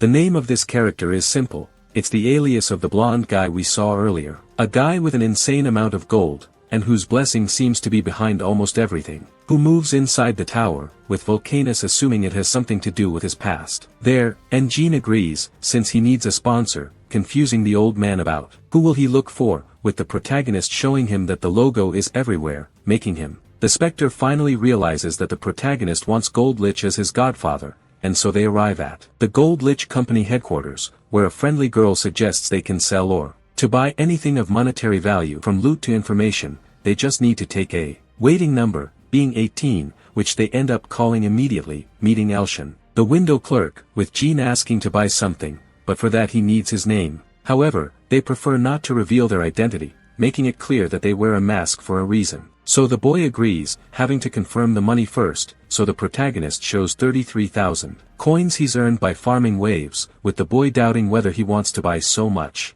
silver, so the protagonist asks to see Gold Lich, wanting to buy a meeting, leaving the cashier completely shocked, thinking that guy was a crazy person outside the tower, which he just remembered. Everything there has a price, however Alshin regrets that such a deal is impossible. The protagonist wants a reason, so the boy gives him 2 reasons, the first being that Lich is busy, and the second, although it sounds a bit more rude, is that the gold he offered is very little for the valuable time from his boss, which makes the protagonist think a little more, although Alshin is. Just as he's about to ask her to leave, he interrupts to ask what the price is for. He speaks with the manager, and as he ascends, Vulcanus scolds him for thinking that plan would work, where he only ended up scaring a simple employee, although the protagonist admits that he didn't have a better idea. As they enter through a large door, arriving at the branch manager's office, Puppet, who is delighted to meet the super rookie who wants to meet his boss. Although Jin is disappointed that he's not there, he only came so the manager could try to. She politely declined his request, but Jin still insisted she call Lich, certain that he would. It will be interesting to meet him, but Puppet begins to feel uncomfortable with his arrogance and the way he speaks from his boss, no matter how much of a star he thinks he is, so by activating a small circle he activates his technique. A puppet with enormous hands dropping strings onto the protagonist, with which he thinks that he has the power to finally fire him, but Jin only smiles when he sees his arrogance criticized. And then he shows them that he has what it takes to hold it when just a single pull tears off the threads above, along with those annoying hands, completely astonished the puppeteer who, he can't believe that a skill designed to work against higher levels would be discarded. In a second, Puppet still tries to maintain its composure and clasps its hands together, creating a kind of illusion that ends up leading them to a white space, with which he hopes to surprise. The protagonist is about to give him lessons about that place, but the protagonist interrupts him, knowing perfectly well that it is a mental realm that separates the soul from the body, that leaves Puppet increasingly more confused by how much a novice knows, although he clarifies that in that realm, physical strength is useless, and the only thing that matters is the strength of the soul. Feeling advantaged by his experience, he unleashes a great deal of power, and leaves. Of course, if he manages to beat him there, then he'll think about the meeting with his boss, too. Time comes to cast its threads once more to bind him again, but Jean simply smiles at them, realizing that in such a world he is actually the one with the real advantage, regretting that his range doesn't work on him, freeing himself from the bonds with enormous ease, leaving. His rival was disconcerted by that confident smile because he understood that for achieving something like that would require a level 100 climber or higher, yet Puppet still manages. He stands firm in recognizing his strength and unleashes a huge wave of water that ends up completely surrounding him. But the real problem isn't the tide, but what it brings with it, because from the water, a large number of puppets begin to appear, and they soon completely corner him. All those puppets are controlled by Puppet, who demonstrates that in the realm of the mind, the only force that truly matters is experience, and he has plenty of that after having passed the 100th floor, where he learned to enhance his powers within that world using mana, to the point of making each of his figures as strong as a climber. Level 50, that's why he laughs with complete confidence, sure that the moment they entered there, victory was already theirs, the army launching an attack, leaving the protagonist defenseless on the ground, while they all gang up on him, stabbing each other one after the other, making it clear that he shouldn't worrying so much because the pain she feels there is only psychological, turning her back on him with total. He felt calm and victorious, but in a second he heard a huge explosion behind him, turning around to see in terror an unknown power, from which an enormous, a spectral figure shaped like a grim reaper, which the subject identifies as a lich, a boss monster of the floor 100, which sent all his marionettes flying, while the protagonist apologizes for the delayed, wearing a new outfit full of magic, apologizing for having taken so long. But in the realm of the mind, the dead are not so easy to summon, advancing before a confused puppet, who is still worried about his army, only annoys the protagonist more, who decides it's time to teach him what it really means to have an army. And then he raises a huge number of boss monsters that support a gene, completely confident because he knows very well that he has already won the battle, mocking those simple puppet marionettes who remain paralyzed upon seeing creatures he doesn't even know, assuming they're from apartments he's never seen, completely frustrated at not understanding what the hell it's happening, to the point that, terrified, he keeps wondering who the protagonist really is. But before he gets any response, Gene unleashes all his summons upon him, so he has no choice but to scream in terror, and the next second they're back in the office, which leaves Puppet even more confused, realizing that the protagonist, he was also able to control the mental realm, and then Gene asked him to stop crying and he lifts up because just as they bet, he now wants to meet the Golden Lich, so he hands him a letter for her to take, with Puppet admitting that even though she lost, if Lich doesn't reply to that letter, he won't be able to do much either, but Gene is completely confident that he will respond, and that's why Puppet bids you farewell, promising to let you know as soon as she receives a reply, since she now treats him with considerably more respect, and when Volcanus leaves, he soon notices this change in attitude, although, for now, all she wants is to rest in a hotel, but Gene tells her he still has another destination to go to, leaving the old man confused, to whom the protagonist makes it clear that he does not intend to stay, sitting with his arms crossed, waiting for an answer. And meanwhile in the White Colandrina Guild, a couple of receptionists are talking to a blonde woman who's complaining because she's supposed to give him new equipment upon completing the mission, but the other simply suggests that he work and stop. He complains, but the blonde still insists that she doesn't understand why he's being forced to be a receptionist there, since she prefers to be on the battlefield, and while outside the place some subjects, they criticize someone for having the brilliant idea of breaking into a sacred guild, but it seems that no, they did nothing to that arrogance, because Gene ends up entering in a powerful way that makes the girls who greet him with the utmost kindness tremble, waiting to find out why he is there, with the protagonist becoming mysterious, until he acts like a poor rookie who needs help too. He kept going up the ladder, asking to join the girls and swallowing the story that he's just an aspiring artist, which scares them a little, but when they see it they remember that for every recommendation the guild accepts, whoever carries it earns a good commission, so they immediately become even friendlier, wondering if someone brought it or it arrived on its own, hoping to be able to recommend it, although the protagonist admits that only he got there because he knows they are allies of a much larger guild, with both of them seeing him as fresh meat they can deceive, but first they decide to check him out. They ask him what he's made of and request a demonstration, and then the protagonist, as if he were a carnival magician, he asks for a coin and performs his first trick, folding it, which leaves both girls quite surprised by such strength. But he continues to show them his mastery of magic by teaching them a magic circle of fire, with the girls amazed to see that he's good at a lot of small things, starting to see it as a talent that if they managed to polish it they could turn into everything a pro, plus the blonde seems very handsome to him, leaving the other surprised that he had so quickly smitten, while in reality the protagonist is just buying time for his own plan. And just then, a guild member bursts in, agitated, to warn them that there's a monster. A spiritual out-of-control situation is destroying the city, which is why he needs all the climbers who have passed the 50th floor, including them, who complain about being interrupted at that precise moment. So they end up ordering Genie to wait for them while they go and solve the problem, with the protagonist waiting for the door to slam so he can return to his other role facing ghosts. Meanwhile, in the middle of the town, the explosions continue with many escaping. As the climbers try to contain the spirit, they notice that not only are the attacks don't harm him, and the specter is also terrible at scaring people, something the Vulcan himself is fully aware, cursing Jin for making him do things so humiliating in front of everyone, and for his part Jin is humiliating one of the guards who they stayed in the guild, although that's not the protagonist's real goal,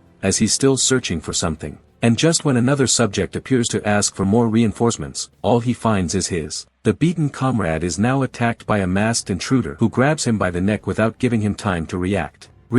who, seeing that there are many books, supposes he should take the opportunity to ask him to his hostage if they are indeed members of the sacred guild, since he needs precisely their names and addresses of all the other guilds, making it clear to the subject that his objective it is to eradicate them completely, since this one alone warns that he will have no peace if he has two of them standing behind him, with the protagonist looking concerned for his health, but seeing that it's misdirected towards the only one in danger there, so squeezing harder leaves Of course, he either speaks or dies right now, so with a trembling hand he points to a desk, with the protagonist thanking him for being quick, dropping it, and walking towards the documents. Checking the hands and feet of the felons, he is sure that he will soon have them prostrate before him to slowly destroy them, starting a fire that begins to spread throughout the place he leaves behind as he marches towards his next objective, while the Gold Lich also visualizes his next target. The monthly report from the branch he managed was Puppet, although when he went, upon checking it, a letter falls out, making him mistakenly believe he had sent it separately, so he reads it, becoming in complete shock not only because of the sender but because he knows something he shouldn't, and so the fire. It continues to spread, leaving complete chaos in which there were no survivors, having as the prime suspect is an alleged candidate, all this according to Baek Jolyat, leader of White Isquilin. The union that burned down is questioning the two receptionists who attended to the applicant. However, her descriptions seem more like her taste in men, since both are completely opposites, until they realize that neither could identify him because they are under a spell of illusion, with which the protagonist left there very calm, and thus he enjoys the dawn just when Vulcanus arrives reporting his mission. The protagonist congratulates him sarcastically, because of such a terrifying show, which only ends up annoying the old man, who immediately he asks how his part went, and the other replies that it was easy to get out of there, using magic that, although basic, it is good enough for anyone who sees it to perceive it differently. And Vulcanus questions him if he only obtains some data, but the protagonist feels that with this they already have more than enough. However, they are interrupted by a knock on the door, which immediately puts them. They were on high alert because they were sure none of them had ordered room service, so he prepares to open it while ordering Vulcanus to cover it with his powers, and in that way the count of 3 opens the door for his master to fire a gigantic amount of chains that they leave the intruder trapped, causing him to fall to the ground with no escape, with Jean coming out to take him away. The suspicion that it is Alshan, from the Lich's office, who is trying to remain cheerful and kind to the client whom his boss sent to contact, since apparently he went down to. He goes there to look for him, and that's how he ends up going to the office, which is full of soldiers, golden ones, and in the middle of them all appears Gold, congratulating him for having arrived with such audacity, after what he sent in the letter, information that is going to cost him dearly, because anyone who knows her must die. The protagonist is surprised to see her again. Sometimes, although Gold simply orders his men to take him to his room, preferably alive, so that everyone obeys the order, ready and prepared to attack. What amuses the protagonist is watching the soldiers take up positions for formation. He blocks, but he jumps in a second and knocks out his leader, who is already fed up with so much tactic, and thus in a single movement he gets rid of the guards, leaving the way clear to Gold, who continues walking confidently, until the protagonist jumps up to get his attention, wondering if did he really think that would be enough to stop him. Gold is stunned to see him coming, unleashing the sound of coins falling, which in an instant become a blanket covering him, before becoming a wave that goes straight for the protagonist, who recognizes in that attack the true Gold's power of Gold's unique ability, who consumes gold and then uses it as mana, skill that has now dragged him along, until he says, "Stop," shaking it off, and then moving forward, mocking that it's all he has, although Gold, using a kind of gold-plated shoe, manages. He tried to push him back again, attempting to dodge him through the air, but Gold made it clear that attack feeds on the entire first wave of gold, making it clear that no matter how much he tries to escape, in the end he will die, just reaching him, causing a huge explosion, with which Gold, he thinks it's all over. However, a spear lands right at his neck, courtesy of Jean, which clarifies that speed is his strength. Although Alshan is concerned about his boss, he was very confident, feeling that he could eliminate Jean at any moment, but Jean knew he wouldn't, until he reveals where he got the information. That's why he needs him alive, arousing anger in him. But as soon as he tells her he'll tell her about the information, he calms down, asking her to come with him, and so they enter a luxurious room, with the protagonist seeing him as a complete spendthrift, but as soon as Gold knocks on the door, the entire room turns gold, and threatening spikes rise from the floor to the protagonist, so that the blonde man makes it clear that this is a room sealed with his golden power, which is capable of isolating them, even from gods and demons, so that no one can interrupt them. So now Furiosa demands that he tell her the truth, about how he knows he's the royal owner of the auction houses, information that should be an absolute secret, a system for exchanging objects within the tower, but which did not appear as part of it, but as something raised by a climber, the Gold Lich himself, information that if this were to spread, it could cause the total collapse of his company, which is why he is completely beside himself, demanding to know who told him, but the protagonist tells him it was all a joke. and that it has no source, which is enough for Gold to form a colossal golden axe. With the intention of tearing off every limb from Jean, and making him talk while he throws himself full. He grew angry at him, until a fist shattered his weapon, and then he saw how. Crystal, in the boy's chest connects the spirit that destroyed his weapon, whom he recognizes. Immediately, like a spiritual soldier, something only spiritual masters can use. And there's only one person who could be capable of something like that, so the protagonist takes off his mask with a big smile, upon seeing his old friend William, the debtor, whom he finally recognizes. Gold was shocked to see that damn Jean was still alive, and sometime later Jean finished him off, including the failed incursion to the 600th floor, along with the Nearster tradition, and Val's gift, which he left in that body, with Vulcanus finally hearing the whole story from his boss, which Gold continues to doubt, something the protagonist understands to a certain extent, but the Rubio fails to understand what his purpose is, with the boy thinking that it wouldn't be a bad idea to start by spending a little of the money your sponsor will give you, that is. The same, with Gold feeling that he already believes himself to be a shareholder of the company, although Jean in theory. Yes, it is, since in the end he was the one who ended up leaving him in charge of all the loot from the apartments. Superiors, when he was just a junior candidate, so he is considered a founding member, and majority shareholder of the company, with Gold acknowledging in all that arrogance Jean, without. Even if he accepts that it is indeed him, the new Gold will not sign any contract unless he gets something in return, so the protagonist proposes exclusivity over everything he has researched and, having concluded up to that point, Gold liked the idea, so he decided to listen to it carefully. And then the protagonist reveals that there is someone else behind the Ninisters' betrayal, although Gold doubts it because he knows they are incredibly stubborn when it comes to serving others. However, the protagonist is certain that there are 4 forces capable of controlling them. Gold immediately understands that he is referring to the Emperors, and Jean confirms it, since they want to maintain their position,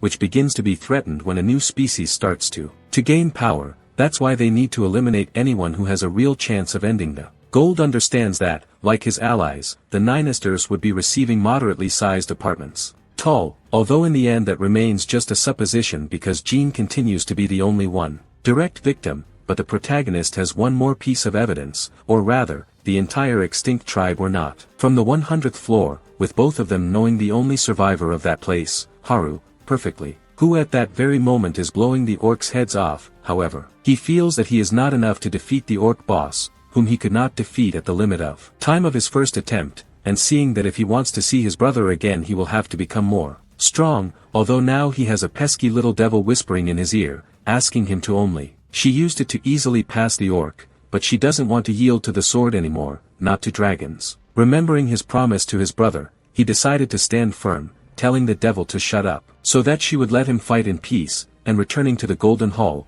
Gold is surprised that the Oni only managed to save a girl and a sword, but Jean understands with a comment. Quickly, the reason they wiped out an entire race was precisely because of that girl. This confirms that they are targeting all outbreaks of capable players, which is astonishing to the millionaire because it goes against the phases of the tower itself, making all the pieces of the puzzle pieces are finally starting to fall into place, with Jean making it clear that he seeks revenge against the Ninisters, and if they are involved against the Emperors as well, that includes the who killed Gold's family, who immediately recalls when he saw, completely shocked by the massacre of all his loved ones, and thus resigned, he drops his cloak of gold, allowing the gods to see him again, interested in knowing what happened, and if they kissed. With the protagonist already annoyed by his strange ideas, Gold decides to accept the. He'll try, but first he needs me to prove that he really is the real Jean, and he has to. At that very moment, the protagonist was quite annoyed because he thought it had already happened. Therefore, and Gold makes it clear to him that as a merchant he must confirm his client, so Jean asks him to. Val wants him to confirm his identity in exchange for a handshake, although the devil wants at least 3 seconds of contact if he wants it done quickly, with the protagonist accepting and leading the way. The messenger to Gold confirms that Jean is Jean, so Gold no longer has any doubts, trusting completely to whom they will now know as Ghostface, while the protagonist accepts that. Gold liches trust, hoping that the day will come when they can finally return to their names. True, and so Jean asks for her first sponsorship with Gold, accepting as long as it's something that can be bought. That's why the protagonist asks for all the weapons they've found in a tower up until that moment, although his friend doesn't quite understand why he would want something like that. A spirit master, suspecting that he is already planning a war too soon, then Jean shows him his master class on everything, leaving his friend bewildered as he listens to how that. His ability allows him to become familiar with any weapon simply by touching it, with Gold noticing. Jean is now much more dangerous than in the past, although he hasn't yet unleashed even a fraction of it. Of his potential, a potential he now intends to exploit with greater interest, he shouts at Puppet who. He had been banging on the door, listening to everything, and so he enters to receive the order to gather all the weapons you find on the 10th floor, trying to do so discreetly, in addition to preparing a treatment. VIP treatment for his guest, and a little later Puppet returns with everything they asked for, even though, just wear a jacket, leaving the protagonist confused because he remembers ordering weapons, not an outfit. New, but Puppet assures her that everything is there, leaving Jean even more confused as he turns to look at Gold, who with a confident smile finally presents him with the space tunic, whose the interior is connected to a subspace that has storage as large as a warehouse, in addition to having the ability to change temperature, size, and color depending on the style that the owner wants to use, in addition to having protective magic and keeping assets. The effects of stored objects, which makes it a very rare object in a tower, hoping he uses it carefully, with Jean making it clear that even if he doesn't, he'll still have to cover his expenses, and meanwhile, at the entrance to the 10th floor, Tai and his friends arrive. After barely surviving the orc boss, all thanks to Tai's power-up amulet in the who spent all their money, wondering how they will continue to climb if they ended up poor. But Tai feels confident because White Swallow is there, the branch where his brother is, which will make his climb more prosperous, and he also hopes that with his help he will be able to take revenge on a super newbie on the first floor, quite excited about the idea, until he finds, with what remains of their guild, from where apparently the survivors escaped to the 30th floor and there are no traces of his brother, leaving the three poor and homeless stranded in that apartment, waiting for their terrible leader, whom they followed for the money, to say something, even though that guy in nothing without his brother, having nothing to say, completely silent, still feeling superior to them because he sees them as good-for-nothings who depend on his presence, thinking, in that case, getting rid of them would be the easiest thing of all, but then their attention would be. Tai poses with a small fox with an injured paw that approaches from the dark alley and tries. He tried to push it away, but the fox kept advancing until it licked his foot, which ended up disgusting him deep, overreacting to the point of brutally hitting it and continuing the attack, planning to use the little animal to release his accumulated frustration, and so he ends up writing a repulsive scene of him stomping on the defenseless animal while cursing that nothing he can do goes right. Well, until a quick flash emerges from the darkness, preventing him from stepping back. Something in his life, yet without understanding what is happening while blood splatters all over the place. Just as Jean approaches from the darkness of the alley, assuming that blow won't kill him, although it does cause Tai unbearable pain, and he doesn't understand why this is happening to him. But Jean sees the reason with perfect clarity when he looks at the injured fox that is now under his protection. But now the story goes back a little further, when the protagonist walks alongside to Vulcanus, with the old man still unsure of where they are going, and then Jean makes it clear to him that he plans to go to the class-changing room for spiritual power, something Vulcanus doesn't quite understand, because for him he's already a master. Even so, Jean clarifies that technically he obtained that basic class of memories and not officially, so you can still use that change to boost your stats. But first he thought about getting a good rest, or at least that was the idea because the 9-year-old fox. The tails suddenly become alert as Ball draws the protagonist's attention to him, who immediately asks for help, since her baby is in danger, and so we return to the exact moment. From the clean cut on Tai's leg, with his teammates going on alert as the protagonist rescues the little fox, surprised that they were so idiotic as to attack without having a clue. What kind of creature was it? Even so, Tai tries to get up to take revenge on his companions, supporting him, but Jean first awaits the order from the fox cub's father, who doesn't. He overthinks it, and orders them eliminated immediately, and meanwhile, the other two useless ones. He decides to launch himself forward, and the protagonist simply returns what they lost. The leg that was torn off Tai is the one that remains right in the middle of the three. Tai barely understands what's in front of him, just as the limb. It begins to glow upon activating the ability, Corpse Explosion, unleashing a huge detonation throughout the alley, which the protagonist calmly leaves as he begins to get to know. He improves his new pet, and so they end up at his inn, trying to figure out what to do with him. Starting with naming it because baby nine-tailed fox is very long, so they think of Shrimp, which Vulcanus sees as functional, but which makes the little fox resent him. With his father agreeing, and Jean hopes for fewer complaints and more options. And Vulcanus demonstrates a dedication to naming things by combining the Korean characters for fox and for brilliant, resulting in Oren, but it's just another discarded name, so Jean calls it. Better Mijo, because of the two tails, although Volcanus doubts that the whiny father fox. I accept, but he seems to love the idea, and with that the first part of the mission ends. To rescue Mijo, who as his first reward gives him the fox mask, which apparently, it grants him fox-like abilities, and grows stronger alongside its user, and Jean thinks it's similar to the DIDN mask, assuming the skill is charm, one of the best skills for to win a battle without throwing a punch, although the nine-tailed fox makes it clear that he's still. They haven't finished, moving immediately to the second part of the mission, Life Force. For that, Jean will have to deliver 999 fresh livers if he wants the little fox to recover his power, so they both immediately understand that the mission is quite awkward. But if the protagonist, he sees it as the price for keeping the mask, so he doesn't feel he has much of a right to it either. He complains, yet still asks if there will be any extra reward,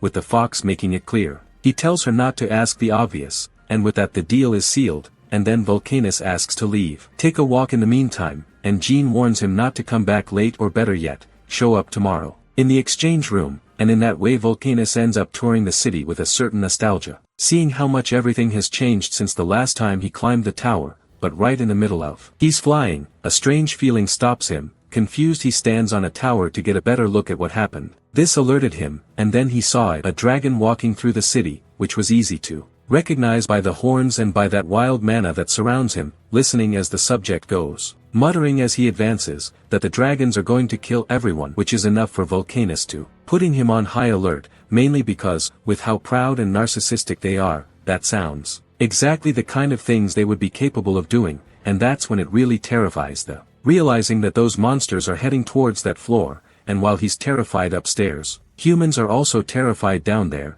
but not just because of the appearance, but because they don't seem to understand anything he's been babbling for days, with Volcanus now confused. Because it seems that his threats are a little delayed, however, the dragon carries his. He looked directly at the tower, having sensed the evil spirit spying on him, but the mere mention of evil is enough to make Volcanus go from fear to anger, leaping in front of him. Furious because a small dragon had wounded his pride, with the latter now taking offense. But not because he's small, but because he's a dragon, which apparently is an insult to him. And the next day, Yen is already on the 10th floor of the magical tower, starting to get annoying. Because Volcanus doesn't appear or respond to telepathy, he enters the tower in a very bad mood, where there's no one either, or maybe there is, encountering a lively boy named Ken who is in charge. Yen feels that the whole place is too quiet, but Ken explains that this is normal. On the 10th floor, where there are very few mana users, and even fewer necromancers, with the protagonist hoping to enter the necromancer's room, but Ken will only let him pass. Only one sphere is filled of mana, as proof that he is indeed a user, so Yen assumes he only has to touch her. And Kim assures him that there is no pressure, although the reality is that the one who is pressured ends up being the same, because as soon as he touches her, he feels the colossal and terrifying mana of a supposed novice. The force is so great that the sphere can no longer withstand it and ends up fragmenting into 1,000 pieces, which leaves the manager on the floor completely incredulous at what just happened. Meanwhile, Yen just wants him to point out the room already, and in the meantime, a demonic spirit is eliminated by the supposed dragon, and this leaves Volcanus cornered as he sees how distancing himself from his boss limits his mana and also his own summons, and on top of that the subject Horn still mocks him for escaping right after looking to fight. All this just it attracts the attention of everyone in the village, who, upon noticing the subject's horns, also call him dragon, which causes it to release a powerful energy that makes the meddlers flee. Volcanus was confused to see that attitude again, since he is clearly a dragon, but his body and mind work separately, even though that doesn't make sense. Or yes, because he looks exactly like a body snatcher, so driven by his curiosity to. The investigator prepares his staff to see what's inside, actually launching a destructive beam at it, which the dragon does not dodge, smiling to see that it is not a simple evil spirit, but a master who uses spirit as mana. So Volcanus releases his spirits, making it clear that it is the spiritual energy of the first spirit master. Volcanus, waiting. He regrets challenging him, but the other, dodging each of his blows, only becomes more excited, unleashing his sword for their first clash, where he introduces himself as the Dragon Slayer Hendrik, the human who will grant him eternal rest, with Volcanus barely able to withstand the power, not ceasing to be confused upon seeing that such a powerful and fearsome soul could. Bearing the title of Dragon Hunter, ironically he ended up becoming a dragon himself, and not just any one, but one with colossal power that he clearly underestimated. That's why he's now preparing with his staff to counterattack with everything he has. Although Hendrik feels he will never be able to hit him, that the old man won't. She plans to take the risk and uses spiritual bondage to immobilize him, leaving him defenseless against his main attack, but a furious Hendrik breaks free with a single slash, managing to contain the blow, although in the process he loses sight of Volcanus for an instant. What he does not lose sight of, it is his own spiritual bondage, which looms before him like a giant hand ready to crush him mercilessly against the ground, and Volcanus rises above the chaos, thinking after having he used all the souls Jean lent him in that final blow, hoping that would contain him for a while, at least in the one where he flees from there. Although Hendrik manages to free himself with a single cut, completely furious, searching for his victim who had already escaped, he vowed to cut him down next time. Once again, and returning to the tower, Jean complains that they never reach the room, which in the clear, that there are many magical paths, while he doubts who that extremely newcomer really is. Strong, while Jean also doubts how Ken is such a good magician, at least as a guide, and so, they finally reach the blacksmith's room, charged with energy that spares them from potions, corpses, scrolls and books, which Jean feels is paradise for a blacksmith, so Ken will leave it. Enjoy, waiting for him to call if needed, with the protagonist to begin his new little pet, although this one ends up terrified by the hurried arrival of a more traumatized one, Volcanus, whom he asks where he went, but he pretends, assuring everyone that he was just doing morning training, assuming he arrived just in time for the start, with Jean sending his soldiers to make preparations, stacking books, drawing the circle and lighting the candles for the evening, leaving Jean completely in the center. He's focused, even though my son doesn't understand what he's doing, but for safety reasons, Volcanus. He prefers to remove him from the circle before he ends up where he shouldn't, with Jean making it clear to Volcanus. Although it could be his last order, he must protect his body while he sleeps, the specter. He tells her to be careful, or else he'll have to keep her body, and so, the protagonist begins the ritual, expelling from his body a huge and terrifying spirit, which, he immediately returns to try to possess him again, terrifying my poor son, yet Volcanus still. He makes it clear that all of that is part of the process, reminding us that spiritual power is essential for the blacksmiths, because it allows them to use their own spirit as mana, and that's the best way to achieve that ability is to enter a state of mind, which in practice would involve doing basically dies just as Jean closes his eyes, managing to enter the spirit world, a place filled with a kind of dense water in which he slowly sinks, but while he is trapped there, Volcanus has to deal with the competition, the wandering spirits that also, they all want to keep Jin's body, to the point that they will all fight among themselves to see who gets it. He obtains it, so Volcanus prepares his own spirits to defend his master at all costs. And so begins the spiritual battle between wanderers and demons, with Volcanus trying to using spiritual lasers and creating tremendous chaos that ends up bringing the person in charge. He who skips over the sorrows sees the disaster within, and while giving the spectre upon seeing it, decides to force him into reinforcements to help in the defense while the poor millet. He hides, frightened by all the chaos, when a spirit roams very close to him, finding just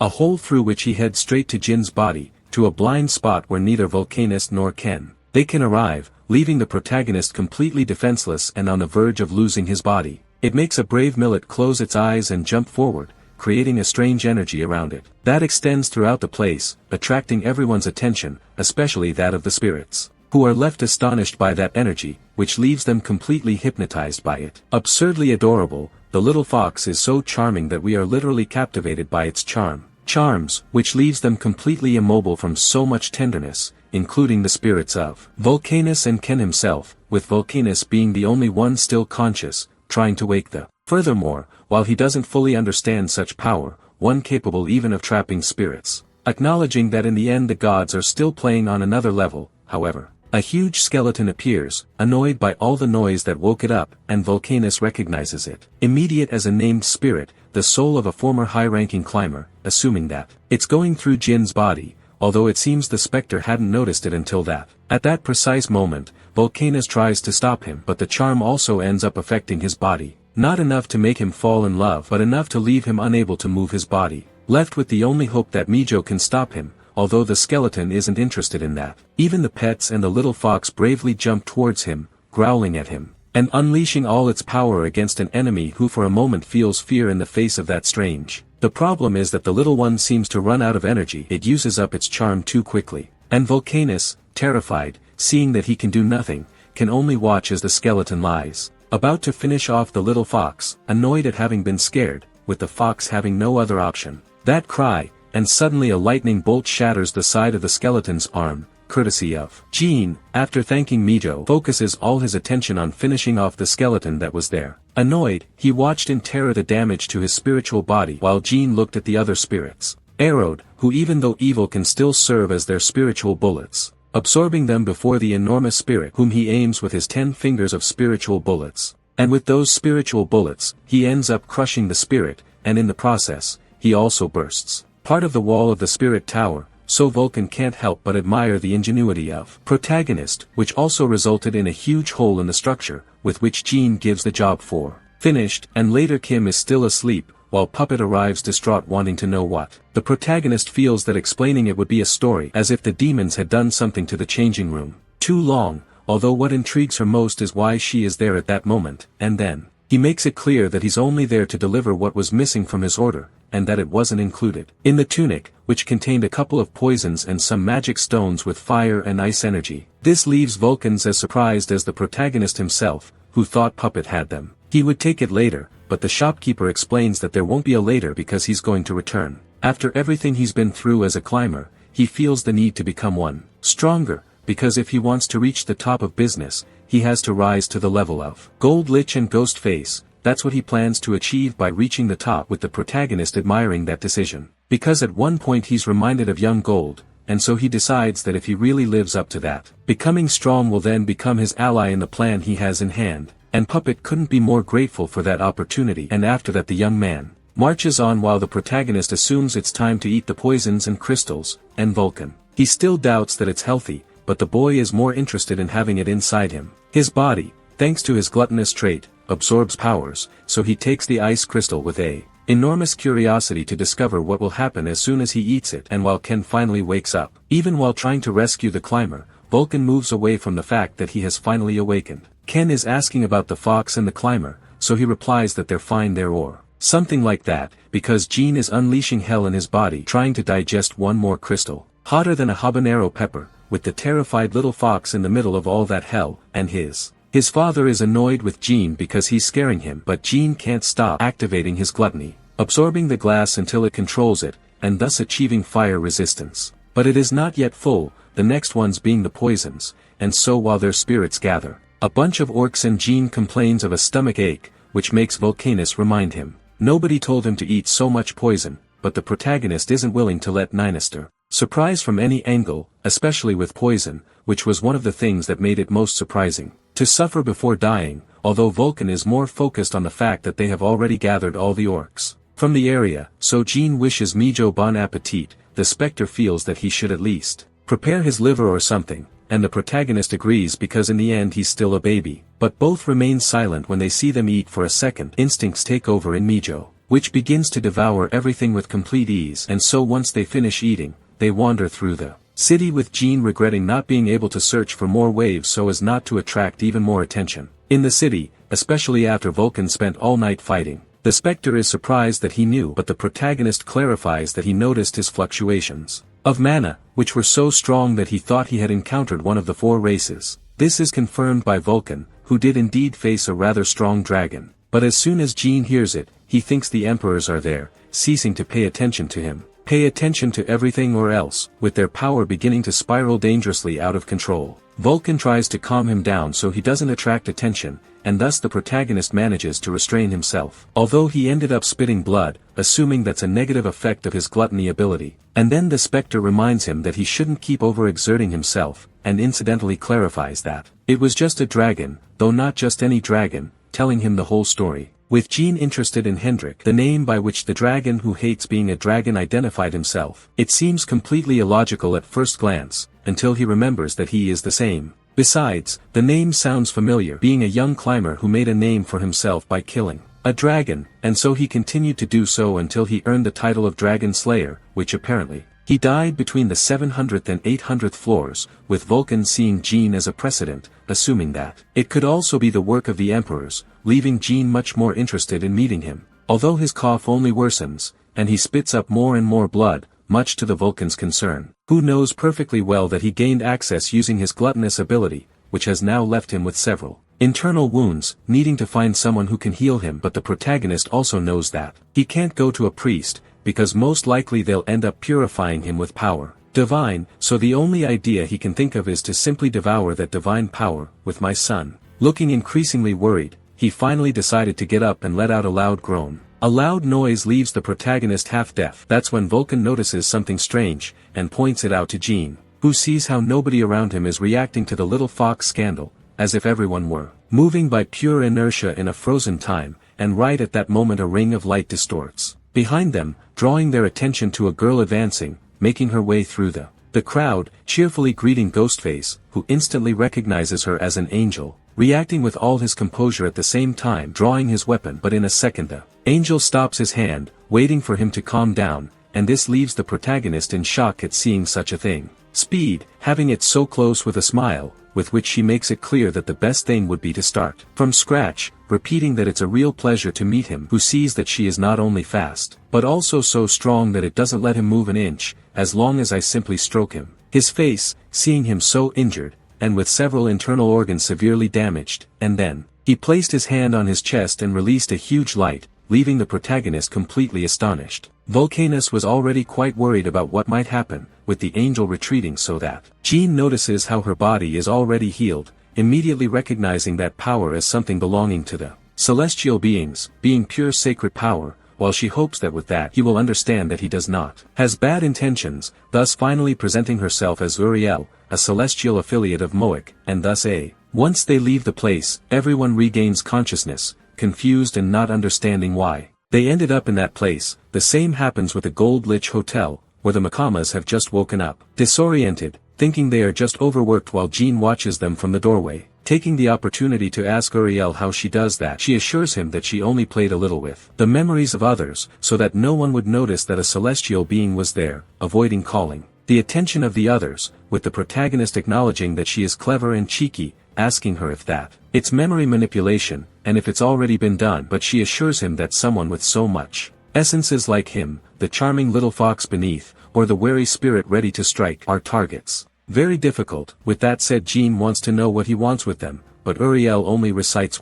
a kind of prophecy where it was said that the subject of the strange mask, who denies destiny, whose power, like that of their allies, is modest, but will have an end that leads them to glory. And it was because of that prophecy that the Moic group received that they wanted to meet him, and Jean asks if he sent a god, and she replies that it was more or less the case, which only makes the protagonist even more intrigued. Curious, I asked him what exactly that group was, but instead of answering immediately, she simply takes off her clothes, revealing her wings to a completely bewildered Jean. Cuts, with Uriel telling her how celestial society has lost its mind because of her greed, to the point of banishing those who, like her, try to oppose that madness, giving the worst possible punishment was to tear off their wings and condemn them to bear that mark for their supposed sin, which amounts to stripping them forever of their identity as celestial beings. And so it is. How does Moic emerge? A group formed by celestial beings exiled from the city of Utopia. That's why they cling to the prophecy where the protagonist will confront them and bring about change, so they want to support it. The boy thinks about it for a moment, acknowledging that the story doesn't sound made up, so he decides that the simplest thing to do is accept, and ask him right away how they could help him. But Uriel tells him they can't, leaving him even more confused as he explains that as the organization has considerable power, Utopia keeps a close watch on them, so if they move to help him, all they would achieve is to unleash the hatred of his own people against him. The protagonist understands that, on the one hand, it would be a waste to give up something as useful as a army of celestials, but on the other hand, he would also put his own life at risk. That's why he ends up asking them if the time has come when he needs them, they will be on his side. With her taking it for granted, and so they end up sealing their alliance, with Uriel grateful and assuming it's time to retire. Jean nevertheless considers how much she can truly reveal to him. But first he wonders if there's a way to keep the gods and demons from hearing them. Luckily there is. Plucking out one of the few remaining feathers, which he lifts with a puff, and turns. Quickly a blizzard of wings envelopes the entire area, forming a sealed space similar to Gold's. Although Jean still has her doubts, so she assures him that he could insult anyone can do it uncensored, so Jean takes the opportunity to vent a little, calling him a sick bastard. Perverted Val, with her astonished that he took it so literally, asking if only. That's why I wanted to talk there, but the protagonist then reveals that if they will be allies, he can't continue. Calling him Ghostface, revealing his real name, which was previously known as the Star of the Death. But upon hearing this, Uriel's face fell, and he dropped to his knees,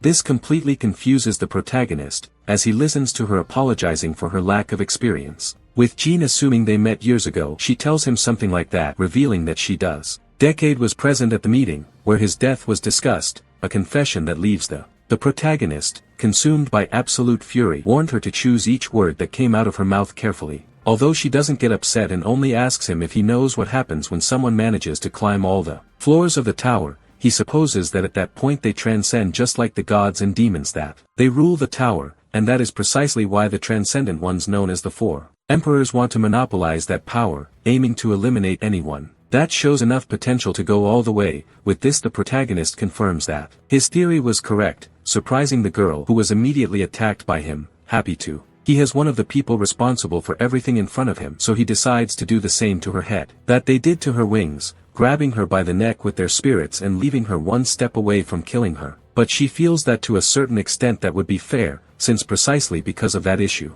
she ended up in exile 10 years ago, all for refusing to choose between life and death. The death of the player named Cha Hin, that is, him, and after hearing that the protagonist ends up letting it go, and apologizes for giving in to his impulse, she understands perfectly, but he lets. Of course he doesn't intend to unleash his anger on an exile, and with that Riel thanks him for his understanding, telling him that he surely must have more decisive distributors among the other tribes, hoping that when the time comes he will also accept them as allies in his cause. With the protagonist, assuming you will encounter an interesting variety, recognizing that if you take the marginalized from all the tribes, they will be of help in the war, but he doesn't yet know where to find them, with her stating that most of them are hiding on the 190th floor in a place called Insunyo. With the protagonist surprised that they are so close, she explains that the higher up the floor, the larger the floor. Emperors have influence, and those from 200 to 300 are all from someone dangerous, whom the protagonist knows as Emperor Tess, a local entity that manages to acquire 100 floors for himself alone, to the point that if any other emperor tried to establish his base in that territory would be eradicated by Tess. And while Riel tells her to get dressed, picking up his coat, the protagonist glances behind him, wondering why he's still holding on that damaged body, but she clarifies that when she was banished the only thing she could take with her was that body, with the protagonist feeling that it will serve him very well, and her thinking that he's going in a perverted way. Covering herself, but somewhat embarrassed, he only asks her for some feathers, which relieved her, letting her take them since they grow back, with the protagonist worried that they wouldn't. So she takes several off to give to him, warning him that he can't leave them lying around, because they would be able to track her, but he only sees them as a snack, confusing the girl, who is now sure that he is a perverted fetishist, with him trying to explain it to her. But she prefers to just trust him, hoping to see him in the dream, saying goodbye and dispersing. His technique, while Vulcan assumes that the protagonist will launch himself into a dragon again, but he doesn't even try to contain his eagerness upon seeing the feather, too interested to know if he will resist, and what kind of power will something as rare as transcendental power leave him with. And tired of insisting after the third poison, Vulcan decides it's best to leave it, chokes on his own and goes to hell, making it perfectly clear to him that he doesn't become a dragon like his father, and just then the protagonist puts the feather in his mouth and feels the impact. Instantly, he let out a scream from the brutal pain that pierced his throat, from where bright flashes begin to appear. Meanwhile Vulcan completely ignores it and continues playing John Cena with Millet, as if nothing were happening, while Jean keeps coughing and screaming for the pain, until he ends up half fainting and half conscious in a kind of flooded apartment, barely regaining consciousness and realizing that he is inside a mental world, with the protagonist. Assuming that in the end his body failed to accept the divine power, he decides that the best thing to do is, he tries to get out of there immediately, but as soon as he tries, he sees the entire cascade of divine power rush towards him. It comes upon him, engulfing him, understanding that all of this is the enormous outpouring of divinity that is entering in him, skeptical of everything born from a simple pen, so that leaves him with quite a bit. Of course it was a very good idea not to fight with Uriel, because he doesn't even want to imagine what would have happened of having known her in all her power, although from thinking so much he becomes careless, coming to his senses until he notices how the place begins to fill more and more with that energy, realizing that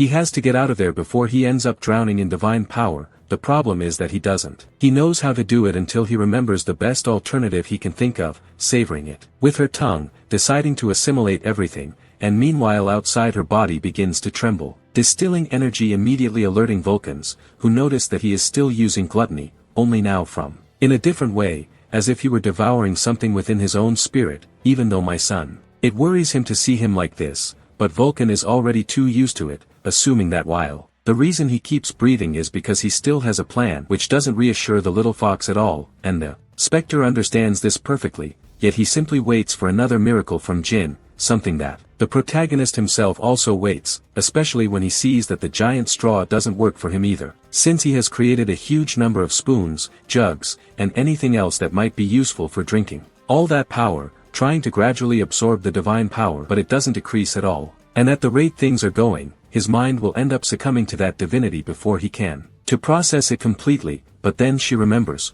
that's her mental world, and she needs something that is authentically his style, snapping his fingers to release from the depths of divine power, a being giant representing his incessant gluttony, which makes the protagonist feel that he is only just beginning, sending the to be able to swallow all the divine power, feeling confident as you sense how that energy is compacting, savoring every drop, wanting more and more, drooling at such energy, which continues consuming, seeking to obtain every last drop, taking this ecstasy to his body. I wake up, and he keeps smiling, scaring my son even more, while Val celebrates that madness like the birth of the demon of predation, transporting us to the past when Jean talks to Golda about the neutral god, whom, like Val with Jean, he always turns to for those plans. The dragon of greed, which as its name indicates, is a crazy greedy dragon, who wants to devour everything in that world, whose true name is greed, just the representation. The insatiable hunger that the protagonist created in his mind to keep devouring everything, and so finally the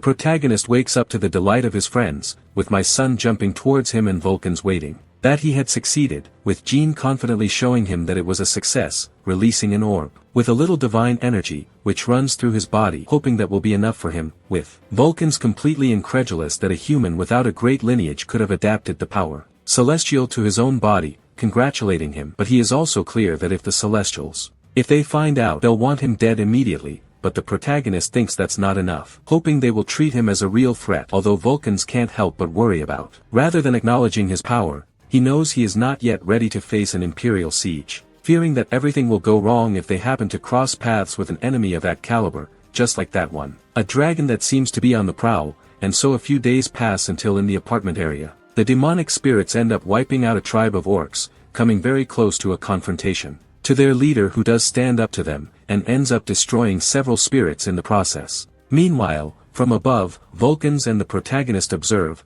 watching as the real show unfolds. It is about to begin, with the orc leader leaving the field full of annihilated spirits, until a bright light emerges from one of them, thanks to a kind of celestial sorcerer, which upon the death of the protagonist's new recruit, of whom Vulcan is reported, which works as expected, being a kind of healer for the undead, which leaves their spirits ready and prepared to continue fighting, thus eradicating one of the greatest weaknesses of spirits, their tough skill. The only problem is that, since it's divine power, it either revives him or exorcises him, so neither can it. He can use it any time, while my son continues to feast on the livers of monsters. With the mission almost complete, the protagonist was surprised that he had to eradicate. Twice he went to all the orcs, checking their stats, interested in the power cloud. Divine seems to be increasing, which along with the others will be useful, with Vulcans doubting what they'll do it now, so the protagonist tells him that the next target is Hendrik, looking for him by the city, which is beginning to doubt that the information from the Vulcans is entirely correct,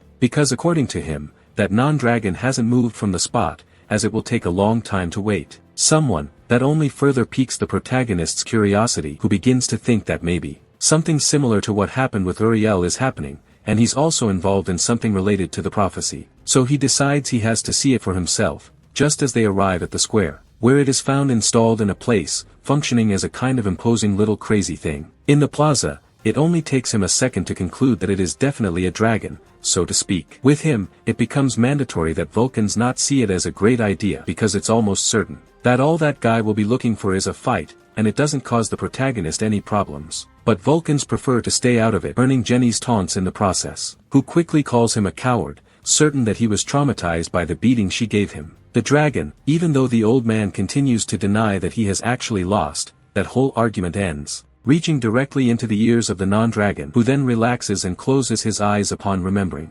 Before he died, an entity told him that on the 10th floor someone capable of fulfilling his wishes would appear. Wishes, and right at that moment the protagonist's footstep pulls him out of that memory and he asks him directly if it's Hendrik, with him nodding, somewhat tired from all the time it took him to get there, to see it, and also to notice an old acquaintance among the Vulcans who is clearly trying to conceal his presence, with Hendrik hoping that Jin is the one he's looking for and Jin assuring him that he is. But the non-dragon suggests they talk in a less public place, walking far away from there, straight into a dead end, confusing Jin, who doesn't understand why he's walking so far. An alleyway when there were many paths, but Hendrik begins to break through the wall, making it clear that it's not just a simple alley, so Jin follows him, entering what appears to be a vast space that mimics the village, where according to Hendrik he is safe from gods and demons. And that's how Hendrik tells him his objective: to eliminate the dragons that killed him, asking if Jin will join him, but he only laughs, seeing that goal as a pitiful one, annoying the dragon.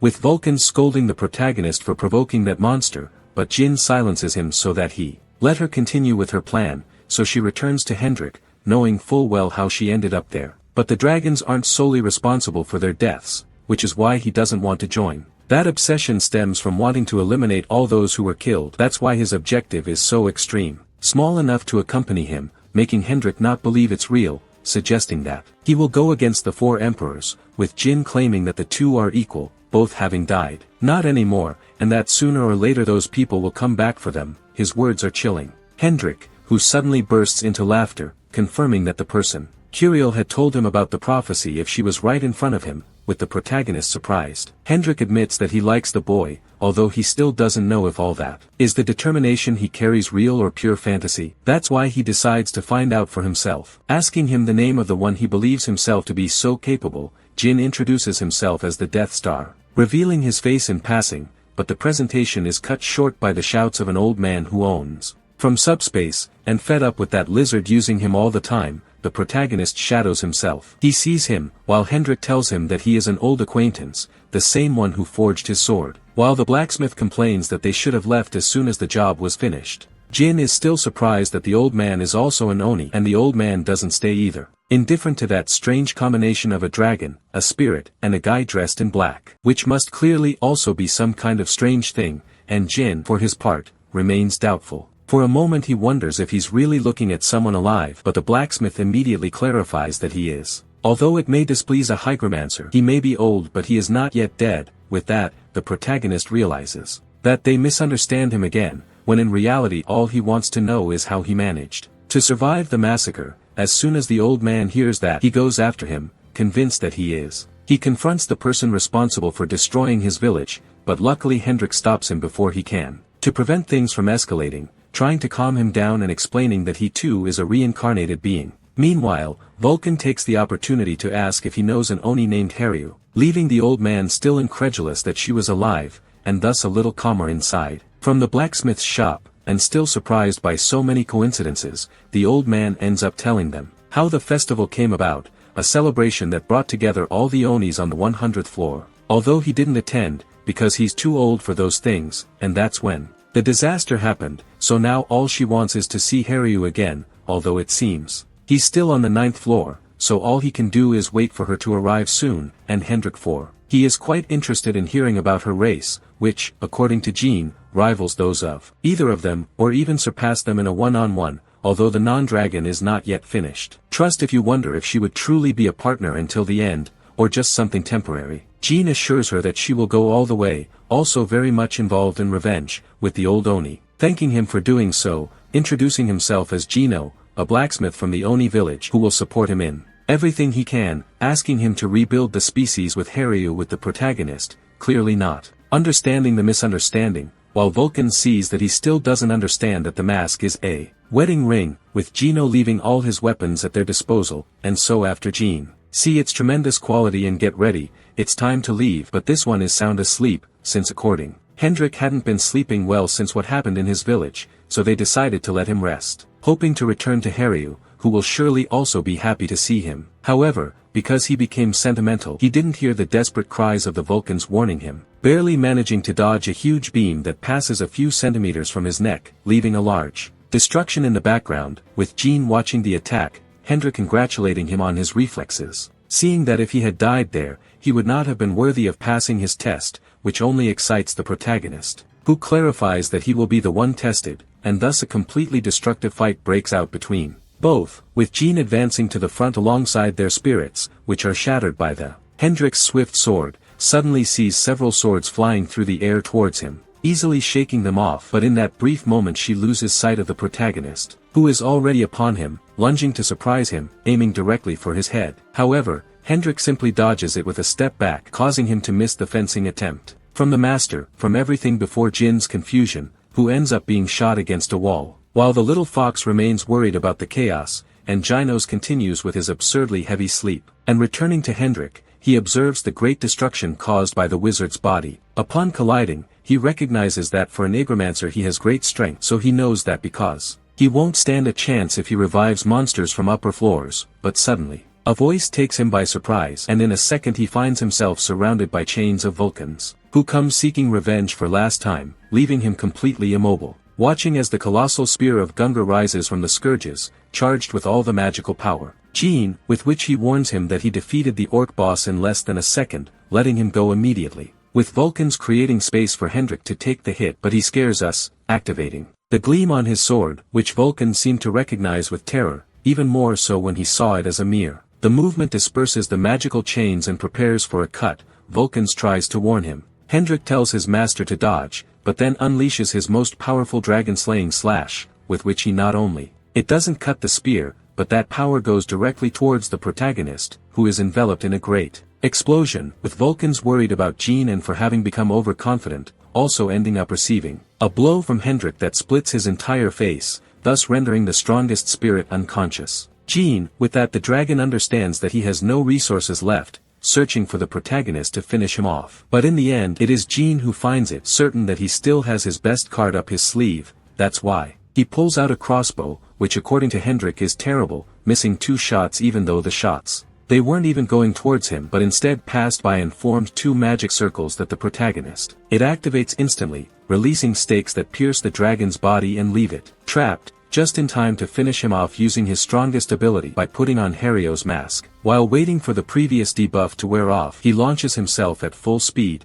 searching a critical blow, but even as he falls, Hendrik refuses to lose and transforms his body into a whirlwind spinning at full speed, becoming impossible to read with the protagonist's technique. And Hendrik, still in midair, acknowledges that his rival's power is very good and understands that already he was overcome, but still feels he has one last bit of strength left to unleash, so he asks. The more he fights, the more he activates the dragon's flash, which raises a colossal dragon-like aura that the protagonist can't find a way to dodge, and even though he manages to read where the blow is going, he can't. It gives him the speed to dodge it, and if that's the case then he only has one desperate option left. By resorting to his charm, or rather to the mask of the adorable little fox, while Hen finally waking up to all the chaos and assuming it's the lizard again, Mijo goes out to sea. The fight continues while the old man tries to pull him out of danger, although he doesn't get very far and remains seeing the disaster with a determined look, and meanwhile the protagonist risks everything with that mask,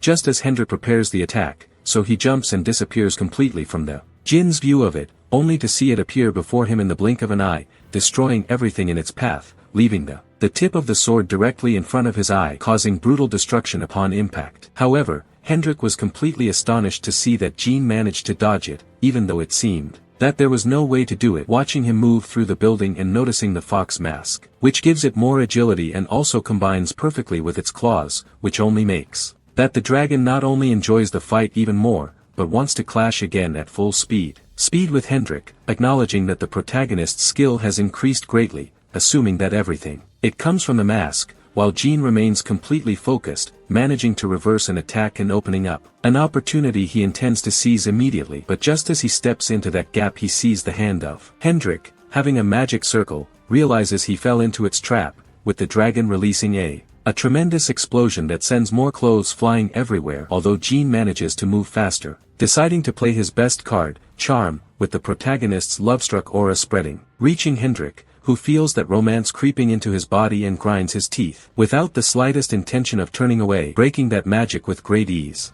He saw that kind of magic as pathetic, but Jean didn't want her love, he just wanted to distract her, and she succeeds, surprising him by getting close enough that he can no longer react. In time, knowing that he needs to end it all in one fell swoop using his friend's technique. Choi, magically reinforcing his muscles and building up a punch in the first form of Master Choi. The full punch, which connects directly to the abdomen in an impact that ends up being brutal. Explosive, so much so that it ends up waking a bewildered Vulcan who doesn't even understand who is winning, seeing Jean barely standing in the distance, with blood dribbling all over his face. And his vision blurred after putting all his power into that blow, cursing that upon seeing. In the end, he failed to finish off his opponent, and the situation worsens even further when Vicky Hendrick. He still stands holding his sword, finding himself just as broken but still approving with, "I respect the power that his rival has just demonstrated, who does the complete opposite, and I disapprove of it because of the terrible manners not to fall down after receiving the hardest blow from someone," with Hendrick mockingly lamenting that rejection,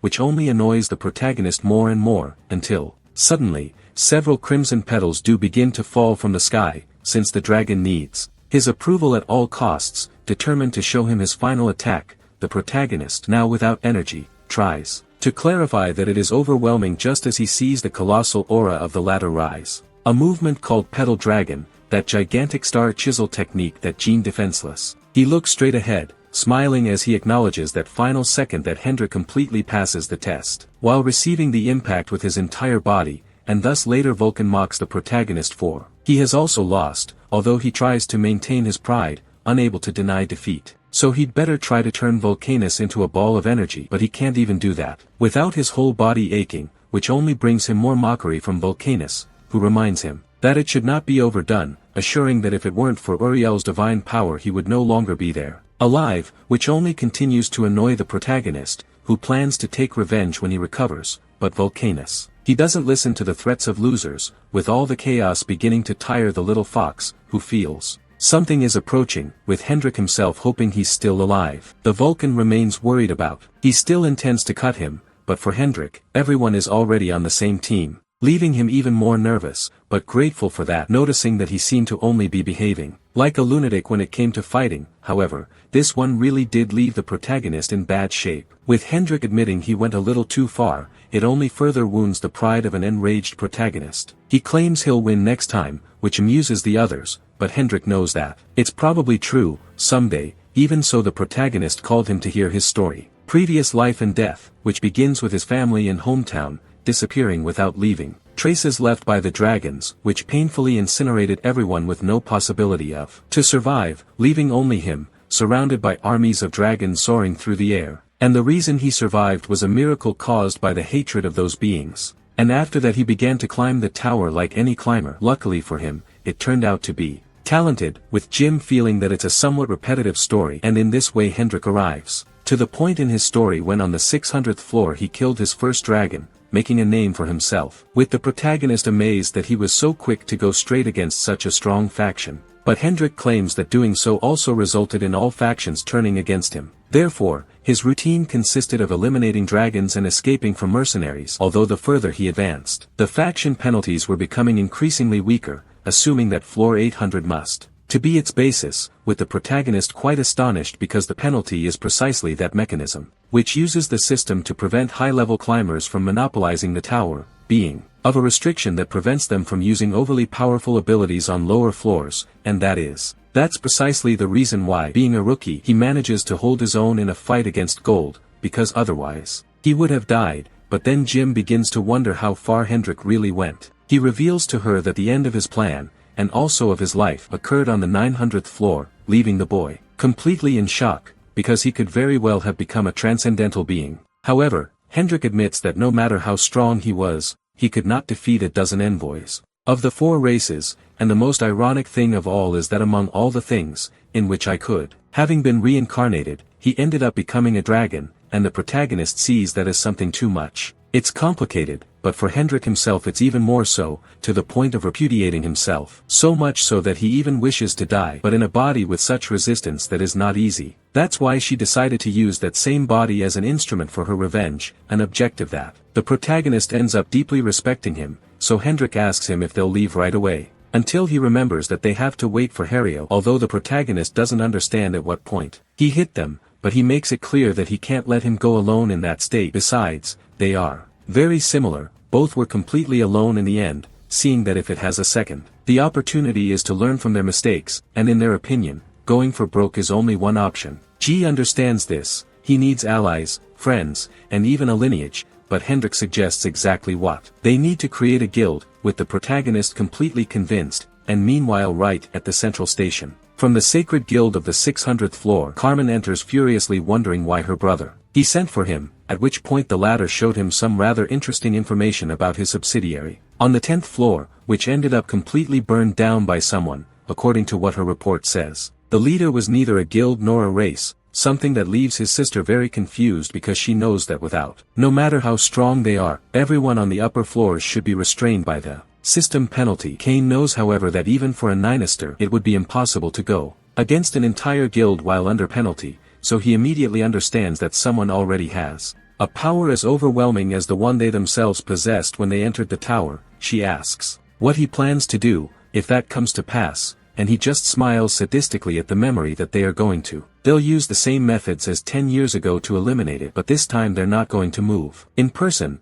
but plans to call his best bounty hunter who just happens to be there at that moment. It has just eradicated a huge monster with absurd ease, proving to be the tool perfect for that hunt, and returning to the protest, he admits that the guild idea sounds good, but Val's mission is still active, and she must make a name for herself before the 100th floor. Therefore, being by Hendrik's side or within a guild with him, he feels that his own prestige, it could be crushed, but the non-dragon, in just 2 seconds, arrives at the simplest conclusion. That the boy be the guild master, since after all, he's not suitable as a leader. He's not interested in a position, and besides, being an enigmatic man, Jean is the most logical choice for command, although even so he lowers his head, his pride shattered, having to admit that Hendrik is stronger than him, so he fears that if he becomes a master there will be times when he'll have to give him orders, and he seriously doubts that someone with such power would agree to obey him. Someone weaker, but then in a second the whole floor sounds, leaving Jean confused. Seeing Hendrik kneel before him, hoping that would make his answer clear. Remembering the humiliation he suffered when he died with his body pierced by arrows and weapons while he was still carrying a person, and he felt immense rage in that last moment just before seeing that his executioner would crush him with that colossal giant hand that he could only watch approaching, completely powerless, with Jean finally understanding that Hendrik prefers that to delaying her goals, ending with a confident smile, assuring him that to complete the revenge of both will accept being the guild master, with the dragon grateful for his choice. Although Volcanoes has no idea what they're going to call the guild, while Mijo seems quite interested, and Vulcan feels that he must be in accordance with his leader, who is basically a masked figure representing the grotesque, who also has plans to turn the sky upside down. The protagonist, upon hearing "turn the sky," admits that he likes that name, and in that way creates his own guild, thinking of paying the Merchants Association fee all at once, remembering that Puppet will surely give them to him for free, although when he arrives, the person receiving it is a familiar face, Alshan, since Puppet left, leaving him as manager of the. On the 10th floor, the protagonist understands this, but not because Ken is there. He tells him that he finished moving around, dealing with all the tower repairs, so they ended up returning to his friends with Alshan, who is a little afraid that the strange request has brought him here. There, the protagonist tells him right away that they are going to form a guild, and Alshan, very happy with the idea, assures him that anyone would want to join, but also makes it clear that if more than 2 members are needed to make that official, the protagonist then shows them his current members, being a dragon or dragon, a specter, and a spirit fox, hoping that will be enough to meet the requirements. With Ken and Alshan surprised to see the little dragon bar in the center as part of the group. They were incredulous that he had actually joined them, and Jean realized that the guy was more famous than I thought, hoping that would be enough to register, and he also tells them, who also invited another couple of people, asking them to take over when they arrive, while Alshan places himself at their disposal on Goldo's orders, seeing how these members turn out to be the blacksmith John, Puppet and Haru, who is still dealing with the orc boss. Oh, and by Goldlick himself supposedly couldn't help but be amazed at how that boy, he always manages to make things interesting. Meanwhile the protagonist continues. Desperate to increase his power, he tested his spray magic on the orcs, breaking it into pieces, and in this way their specters end up forming a tower with the bodies, while Jean reminds Hendrik about his mission with the 9-tailed fox, which continues consuming livers until it finally reaches its limit, thus beginning the next phase. with a huge pink flash falling from the sky, which reverberates throughout the place. At the moment when Hendrik wonders what's supposed to happen after it ends, and with Jean admitting, who forgot to ask about that small detail, with the system alerting him that the fox is looking, its true form, channeling into energy, with Vulcan being the first to discern. Amidst the glow, a silhouette appears, pointing towards Jean, who is stunned by the new form of my son, a little girl who ends up falling into his arms, with Val admiring the cute little girl, and the fox showing off his daughter, while the others were worried about Jean and my son, who appear to be fine, although the latter has just woken up seeing Jean calling him from Dad immediately, leaving the trio in shock. But the one who ends up worse is Haru, who with his eyes of manic about, doubting when her older brother had a daughter, with him Preta, complaining that she arrived at the worst possible time, with my son wondering who the intruder is, which continues advancing, repeating, Daddy, with a homicidal attitude, while Jean asks her for one explanation to the nine-tailed fox, who simply shows him the completed mission, having her daughter as a new pet, that being the reward. So now, like any good mother, detached, she expects him to take good care of her child, ignoring Jin's complaints, while Vulcan, he just congratulates him on becoming a father, and while Hendrik keeps wondering how he's supposed to. That works biologically for a human male to end up being the father of a fox, with the protozoal waiting for them to stop bothering us, but the one who took the news the worst is Haru, who still can't. She struggled to process the fact that her Nikon had such an older daughter, even imagining that she had a lover years ago. Feeling she had no other choice but to accept it, she finally gave it up. And just then Hendrik approaches to greet her, hoping they can get along now that they are together in the team, but as soon as Haru sees him, he remembers the massacre of his village, reliving the scene, in which many of their own died amidst a burning inferno, in which in the midst of the fire approaches a sadistic figure who seemed to enjoy the carnage, and who also, it looks too much like the non-dragon. So Haru, completely furious, unleashes her sword and he goes on top of him. Hendrik easily stops the blow and asks the protagonist to explain what's happening, because that girl clearly misunderstood something, but Jean assumes she's just venting. So he decides it's best to leave it to him. The dragon warns him that with his strength he could end up hurting her, although the protagonist, knowing his friend well, and even more so in that altered state, he believes he's going to be the one hurt, and Hendrik, seeing that if that's the case, will take it as her test to enter the upside-down sky, unleashing her power, with which she sends her flying brutally through the entire forest. However, Haru returns full of rage and throws herself once again into a direct clash, so the dragon manages to recognize that she has a lot of spirit, although, as soon as he gets serious, a single movement is all it takes for him to unleash his attack again. She ends up lying on the ground, crying as she feels powerless with her enemy so close. And yet, being unable to do anything to take revenge only provokes a great laugh from the sword. When she finally has a real dragon in front of her, she decides that this time she will lend it her power, to make it clear why the flame kills dragons, and in this way the version arises. Haru's full power is unleashed, and he fires at Hendrik, whom he recognizes as carrying a sword. Ego, finding that quite interesting, but even though she attacks with all her fury, the blade is stopped too easily, and the next second he receives a kick that he lets out a breath, leaving her on her knees, with Hendrik making it clear that he, too, is not carrying a weapon. Not just any sword, but one far superior to his own. Haru, still lying on the ground, begs him for the sword. He had a little more strength to carry out his revenge, and the weapon heard his plea and granted his wish, giving him a new power-up that allows him to stand up again, and unleash what the dragon. She recognizes it with surprise, like a sword thread. With that, Haru makes it clear that she's going to do it. Pay for the grudges of the dead, sending him straight to them while he commands the energy. It unleashes a monumental attack, although Hendrik doesn't even pay real attention to it, because all he sees is that she's pushing beyond her own limits, and that she keeps going. By channeling so much power in that way, he's going to put himself in mortal danger, so he leaves from fighting and grabbing his arm, trying to make him drop the sword, before that parasitic force ends, devouring her completely, with Haru barely listening for a second, but then remembering again. His village engulfed in flames, ending up losing his mind again, refusing to let go of the weapon, until he killed Keen, set his home ablaze, then unleashed a completely frenzied attack, leaving the entire area riddled with cuts, but Hendrik escapes the chaos with a simple cut in the cheek, empathizing with the girl for her unhealthy hatred of dragons, to the point of being willing to lose his life in that fight. So as his superior, he only has one option left, to prevent that. Follow the path that killed him, in the only way you know how, unleashing all your power in your sword, creating the aura of the colossal dragon, clarifying that it will hurt her a lot but it won't kill her, leaving the impact before the terrified eyes of Haru, who can only see that monumental cut. It destroys everything in its path, heading straight for her, with no possibility of escape, ending up receiving the full force of the explosive impact that destroys the entire place, and enveloped. In that almost incompletely unconscious state, all that remains is to close his eyes, at which point, the one who appears in a beautiful forest, who recognizes the moment as that of the Oni, were the first thing that she finds a ball. At that moment someone brings it closer calling for her sister, and when she turns around, a group of happy children come to ask her for their toy. She returns it to them with a big smile, but the atmosphere also changes suddenly when all the looks are sad,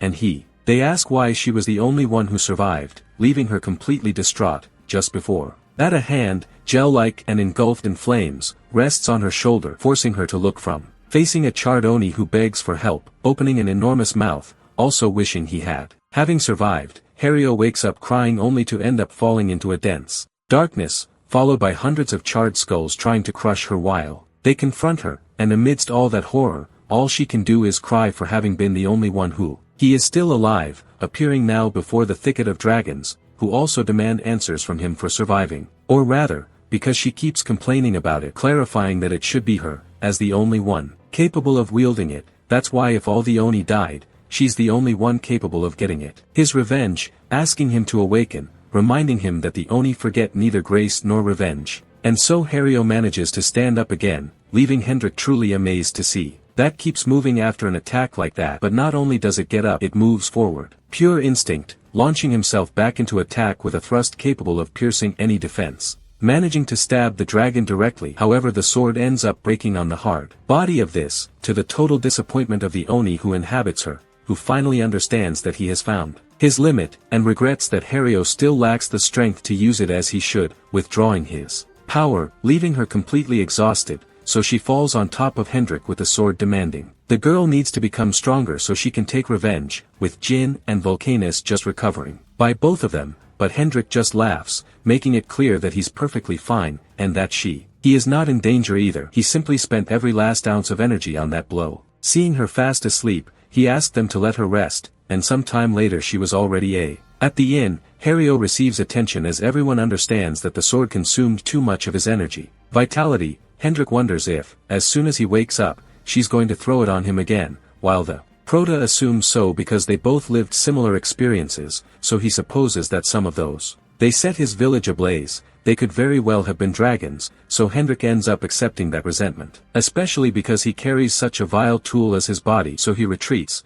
but Jin follows him, offering him the entire second floor to rest, with him grateful for their concern. But he cannot accept fabric offers for such a vile body, but Jin, annoyed, just wants him gone. Haruo when he wakes up, and so at dusk Haruo finally opens his eyes, the first thing he sees being a small, blurry silhouette, which Anakin tells her, jumping in fright upon seeing the one who stole the protagonist's attention, who is very happy to see her awake, causing a scene that attracts Jin, who is happy to see her well, with her confirming that she is, although she is still a little dizzy. But it's okay, at least until she hears her son call her daddy again, bringing her back to the world from the dream, with Mijo seeing that she had fallen asleep again, and Jin carrying her to get her out of there, suggesting that he stop calling her daddy or one of them will end up dying, and so on later. Everyone is ready to leave the 10th floor, with Jin hoping they don't leave anything behind, because they won't return, and Haruo sees that even though her sword is broken, she still intends to take it with her.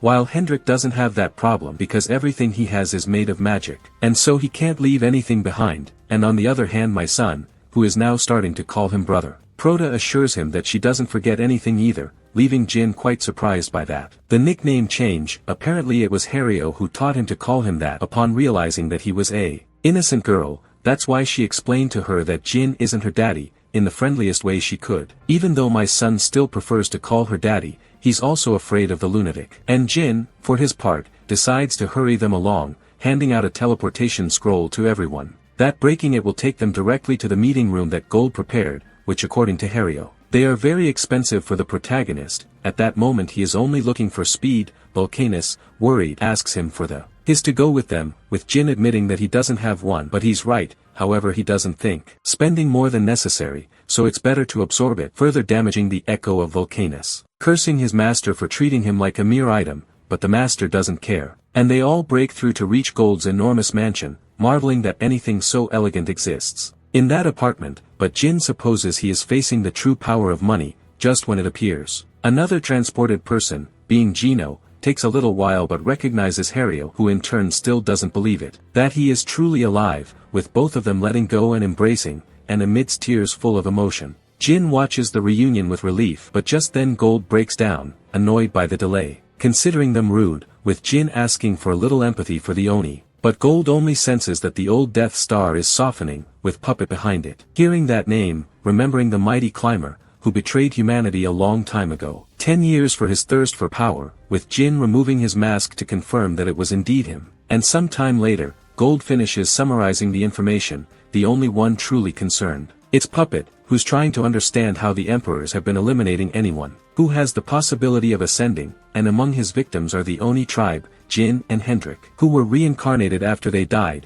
with Jin seeing that it's a good summary. That's why he explains that the objective of the inverted sky is revenge, seeking to turn things around. Heads those who live there, with Hen and Puppet, acknowledging their madness, but also that they will bring big changes in the tower, and that's how the meeting ends, with Gold asking what they'll do it now, so Jin reminds him that they are climbers, so they will climb, so waiting. Let those who do not go with them continue to increase their power, because they will only survive the storm. As the storm rages, Genos moves away from them, with Hario running towards him, certain that he will go with her. They will, but he regrets telling her that they will continue separately, confusing her. But Jian admits that, after seeing her alive, his heart softened, and for the first time he no longer felt incessant hatred in his heart. Fearing that the same would happen to her, unable to allow the last sort of the Oni will be affected by those complacent feelings, that's why they will change their name. Mui, ceasing to be a mere Rero, hoping that Hario doesn't forget his responsibility, so Jin arrives approving of his name change, so he decides to give him a separate mission, remembering that Joel wanted to set up a base on the 100th floor but they didn't have anyone with the necessary experience to take care of that. That's why he ends up leaving him that old material, now known as Mui. Having lived his entire life in that apartment, and knowing the place better than anyone, Joel accepts the idea of immediately, and sends Puppet to collect them there, who gladly accepts, thus achieving that all the earrings are covered, and then the protagonist puts on the mask and orders everyone, the inverted sky that finally begin to live up to its name, and sometime later already in the protagonist enters the safe zone on the 11th floor, accepting that this is just the beginning of his true journey path, vividly remembering how he was betrayed, and how he was eliminated in the past, promising all those who turned their backs on him that no matter how high they are, now backed by his new allies, he is more than determined to eliminate them all, without noticing that, right behind him, a mercenary already has him targeted, although apparently that doesn't bother her. He has dined on at least 39 floors, because everywhere rumors are already starting to circulate about the arrival of the famous ghost face on the 50th floor, and according to rumors, as soon as that guy sets foot in a new apartment, he's going straight to attack another affiliated union. And what he's doing now is starting the siege with an army of the undead, who eliminate their enemies with extreme ease. Meanwhile, some enemies decide to go directly for the Ingromancer's body. Rumors are circulating that he is accompanied by powerful allies. Hario and Majoskines confirm these rumors by easily defeating all their opponents. And meanwhile, from a distance, the leader of that union branch, he watches as a huge army of undead advances against them, but he doesn't intend to surrender. On the contrary, he becomes powerful by clinging to the pride of being one of the leaders of the sacred guild. And then he opens the earth with his strength, from which enormous roots begin to emerge, which gradually take shape until they create a golem summoning. This creature leaves everyone amazed, being a monster from the upper floors. And with that, the leader feels he has regained control, feeling that he can now erase his heretics from sight. So he decides to send his golem to finish off the idiots who dared to mess with his kingdom, unaware that by that time the giant had already been torn to pieces by the strongest member, and a renowned figure in the Sky Guild, the unstoppable Hendrik, completely baffling the leader, who doesn't even notice the sinister shadow of the protagonist, who is already behind him, grabbing him by the neck while asking if they are the branch of the sacred guild on that floor. With the leader barely breathing, unable to understand why anyone would want to have the Niners as enemies. But before deleting it, he makes it clear that they themselves declared that war years ago, and with a firm squeeze, he makes it disappear completely. And just as the rumors said, every time Ghostface sets foot on a floor, it's a clash of guilds. He disappears from that place, so the protagonist considers his work finished, moving forward with his team towards their next objective. And in that way everyone begins to recognize the guild that turns the sky upside down. As they pass through a village, with Jin hoping that will be enough for Val to complete the mission, since he himself has been leaking information from the 40th floor, where they finally abandoned their low profile to improve their reputation. And that's how Jin plans to go shopping with everyone to celebrate. However, someone is planning to ruin his plans, when a strange sphere appears at his feet, activating and unleashing. A huge explosion occurs, and the protagonist emerges from the smoke, still confused. But he is immediately cornered by the mercenary who shoots him point blank, barely giving him time to dodge, luckily for him, because that projectile turned out to be extremely explosive, leaving the boy incredulous at so much power contained within such a small weapon. Because if he hadn't foreseen it in time, he wouldn't have been able to avoid it. She herself ends up surprised that she was able to react from that distance. Although he can no longer prepare another shot because Hendrik is coming at him, shortening the distance so he can't shoot. But the woman remains calm and orders her visor to activate the force field, stopping him. Facing a confused dragon who instantly understands that he is facing some kind of technological armor. And in this way the mercenary active reversal, using Hendrik's own power against him, sending her flying at the same time as Hario and Mijo surround her, angered by the shooting of Jean and completely determined to cut her to pieces. But just before they reach her, she activates her boosters, dodging the attack in the air, leaving Hario confused. Unlike Mijo, who is starting to see her as a rather cute toy, that's precisely why they end up trusting each other, until they notice several bombs starting to fall from the sky, which activate one after another, causing enormous explosions. These end up leaving Hario knocked out and even causing Mijo to devolve. With the mercenary still flying, complaining about how disappointing the rookies and company turned out to be. But in a second, the group's eagles flash past and change their attack into two brutal slashes, who for a moment believe they have achieved victory, until in an instant they see the mercenary catch up to them again without a single scratch, acknowledging their talent while lamenting that they have such a bland ending. Even so, they both manage to jump before he shoots them, but instead of continuing to attack, he asks them for a little calm so they can talk, and apparently they ended up accepting the truce. Therefore, she introduces herself as Chain, a top-tier bounty hunter, which leads Jean to deduce that they are already behind their heads, surprised that they went to so much trouble for someone who is still on such a low floor.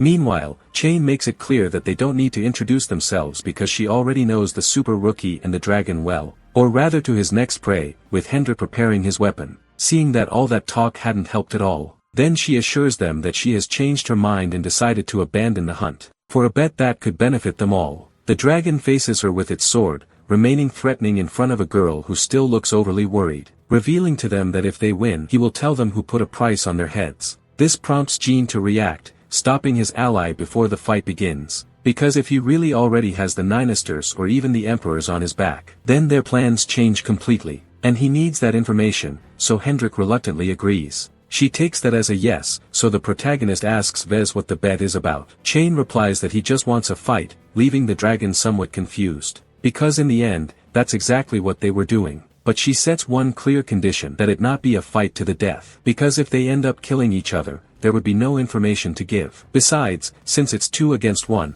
he also doesn't want the boy to use his summons. And Jean makes it clear with his expression that he no longer understands anything, although he decides not to dwell on it any longer, while Hendrik supposes that he might be able to get something out of him. A couple of limbs, and she, for her part, looks more than ready to have fun, although after a while and after leaving a good amount of destruction in its wake, Chain soars into the air again, looking rather ridiculously out of sync. There are the swords of those two, who seem like a bad trio, because they forgot about the girl, getting too busy fighting amongst themselves, arguing over who should attack first, while the girl feels very ignored. So he decides to get their attention by bringing a huge, loaded machine down from the sky, and wondering if they've ever seen anything like it, although in the end he doesn't even bother to explain it, and simply fires a gigantic beam, whose light ends up completely enveloping to the uncoordinated duo, with the lightning striking suddenly in the middle of the city, causing a huge explosion that gets even worse when it crashes into the ground, destroying everything in its path. And meanwhile, far away from there, a crack opens in the sky,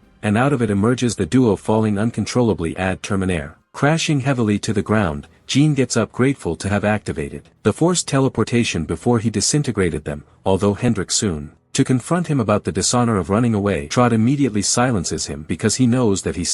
they are not safe, at which point they see a drone fly through the sky, and they are confused. Because of the type of technology Chain is carrying, she starts to piece things together, understanding that it cannot come from Earth, since the tower is a place where many dimensions converge. So it's assumed that it must come from some world with an extremely advanced technological development. And with that idea now clear, he asks Hendrik if he really wants to win this time. He must follow him without question, and so while Chain searches for them through the forest, he ends up encountering the aura of the Froda, and advances straight towards it with complete. Trusting her, the mercenary interprets that as a surrender, and aims without hesitation, but Jean doesn't. He has no intention of dying, and at that moment he activates his spiritual bond, lifting him up to Colossus to the Tower of Hands that surrounds the entire area, although this only disappoints Chain, because I was expecting something much more creative, confident that that won't be enough, and if I notice that from the wall behind him already shows a pair of red eyes, and it's Hendrik who comes out of there throwing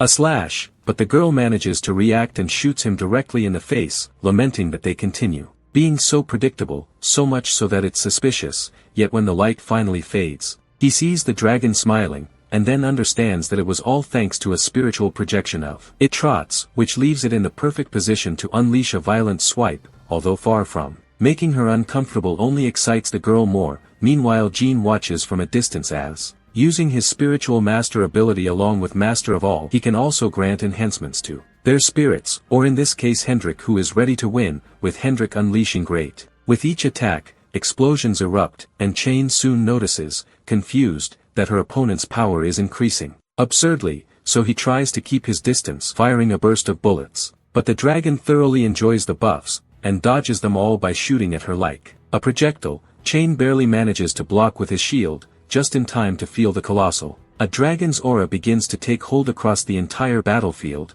at which point Hendrik unleashes his Thunder Dragon attack pierced the force field, leaving her brutally wounded. Even so, she continues to smile because she still has one more gift, activating a nuclear mine that it explodes right in the face of its enemy, causing a massive flash followed by a huge shockwave of crashes that devastate the entire area, with the protagonist arriving after all that chaos, still without understanding where the hell that girl came from, and suddenly a bullet pierces his chest from the back, with Chain seemingly behind him, wounded but already feeling like the victor. Convinced that after removing the dragon from the path he is the only one left standing, but Jean soon regrets disappointing her because his ally is not usually very respectful. When someone launches a final attack, a cloud begins to form behind Jean, a colossal dragon figure approaching, making Chan understand that in the end that the monster wasn't fighting seriously, although the reality is different, since the non-dragon is completely furious at having been forced to use that filthy form. He unleashes his breath of fire and the girl manages to dodge, finally recognizing the true power of the dragon.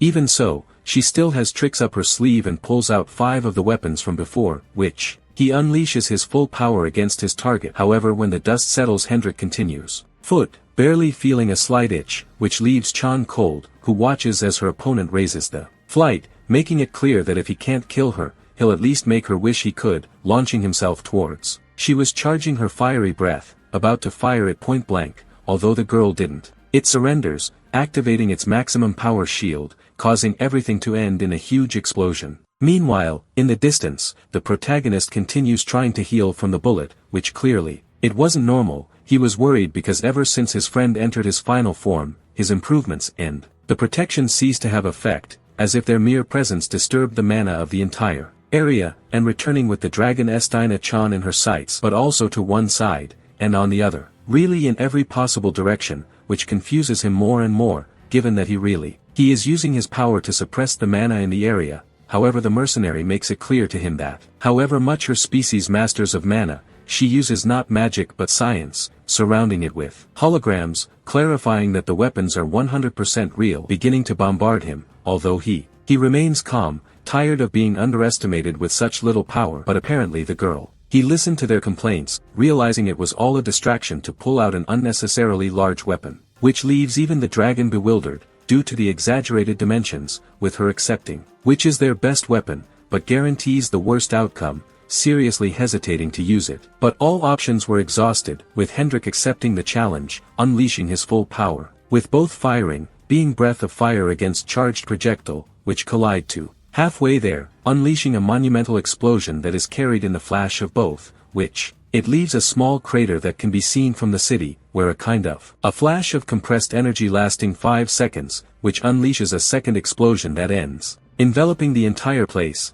and amidst the disaster Chain remains standing thanks to his shield, admitting that they probably switched to using an antimatter bomb, since the attack depletes all its energy is used up, and it ends up overheating its armor, which is why the equipment stops working, and she thinks that at least she can rest, until she remembers that Jean is still missing. And notice that the dragon is in front of you. It reappears still standing, and ready to continue fighting. Or so it seemed, because to his relief his opponent ends up falling unconscious, allowing him to immediately celebrate that he has won the bet. But then, from the dust, the thought appears, without understanding why she is so happy when he is still standing, although he is badly wounded, enough to make her doubt that trust. With Hendrik down, and without his summons, it seems impossible to him that he really has anything with whatever might match his weaponry, hoping he'll surrender at once, but he feels he could. To do that, or he could also test how possible the impossible is while holding in his hand a dragon scale, ready to turn it into his food, much to the girl's confusion,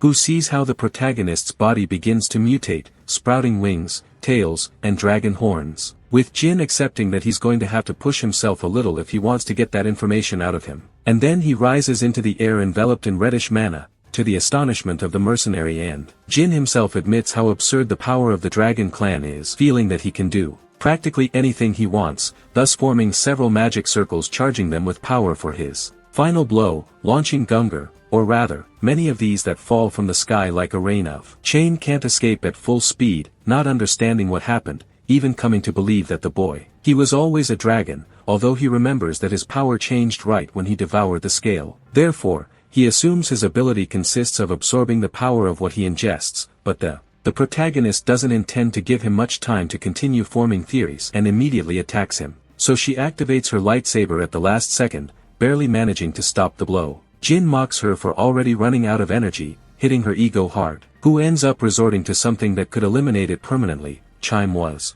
point blank, but Jin only sees it as the perfect opportunity to test his new breath, with which he completely destroys the girl's weapon, who tries to escape, but he still ends up taking the full force of the impact, and so Jin, powerless, spits himself out blood along with the scale, seeing that it is too great a power to digest, hoping to try again later, however now think for a second how he will explain that large colossal crater, and some time later Chain finally wakes up with his whole body aching. This pleases Hendrik, as he didn't have to resort to the bucket of water, even though she annoys him. It's quite something that he woke up first, although what worries him most is where they are. Jin explains to them. It's just a barrier, since they destroyed the entire area, and it's best to keep it hidden. She accepts her share of the blame in that, although she at least acknowledges that the bet paid off. Entertaining, yes, but she still considers it cheating that the guy is eating powers. Emperors, the Proto supposes that in the end he only underestimated him, although it is the dragon who still. She doesn't understand why she bet in the first place,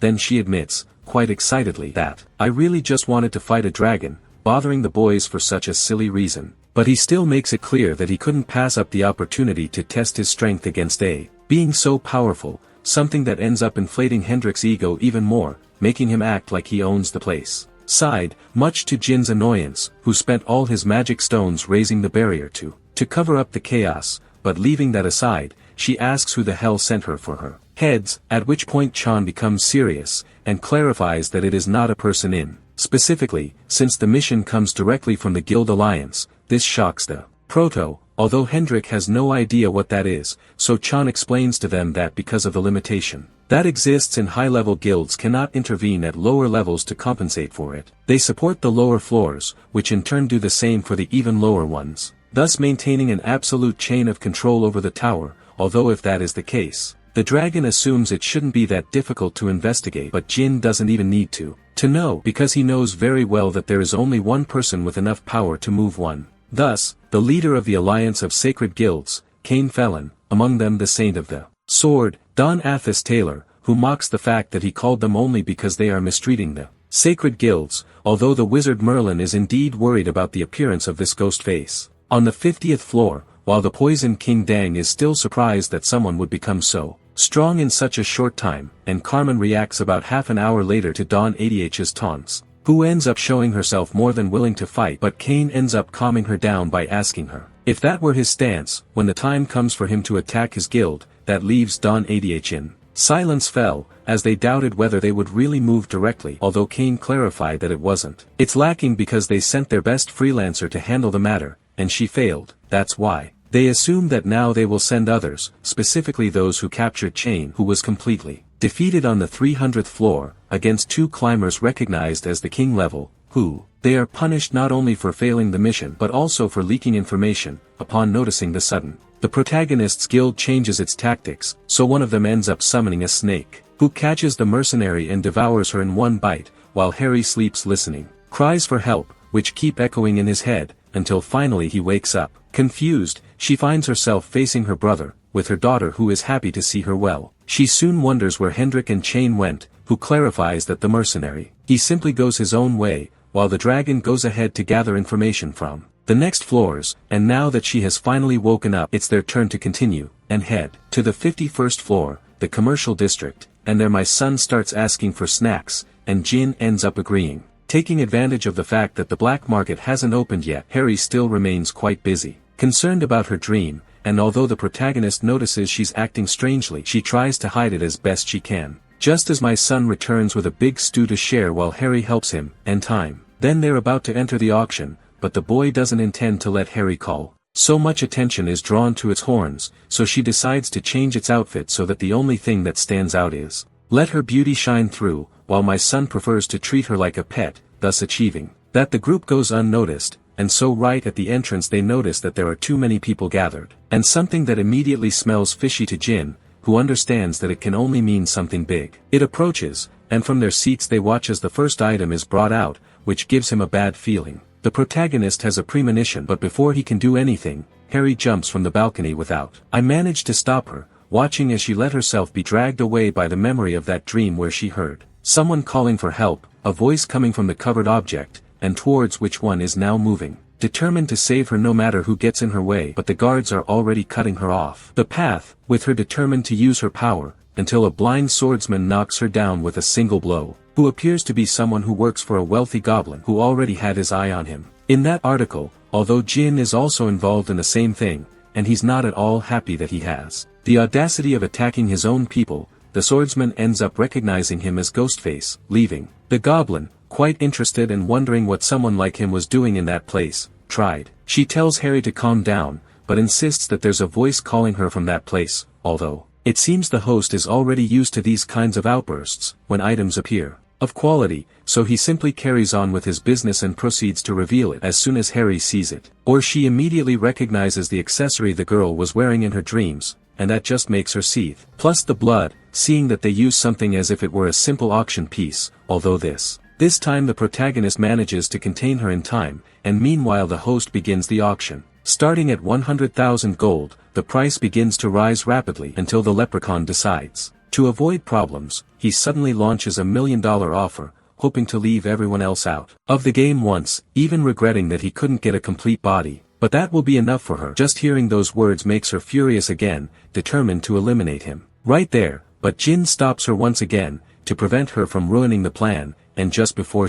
the auction ends, Jin offers 3 million gold, leaving everyone in shock, and makes it clear that if anyone has a complaint, they simply have to offer more, which is enough to make the whole place happy. In complete silence, so the host has no choice but to close the bidding with the hammer blow. Finally, and amid murmurs, everyone remains surprised by the amount of money that this guy handles. Not to mention that the auction suddenly becomes much more tense, so the protagonist prefers either just buy the item and leave with Harry, or follow him a little embarrassed, but also grateful for all the money she spent, and the boy made it clear that he wasn't even your money and you'd better thank gold, and right at that moment the accessory will be a kind of essence, or that you will have thanked her for saving her before she dissipated with Harry, saying goodbye, making it clear that so that everyone else could rest in pause will fulfill her revenge. With that, Jin finally understands why her friend was so obsessed with the brooch, which contained the soul of an Oni, but then the sword appears, Jin attacking him from behind, causing the protagonist to stop him instantly while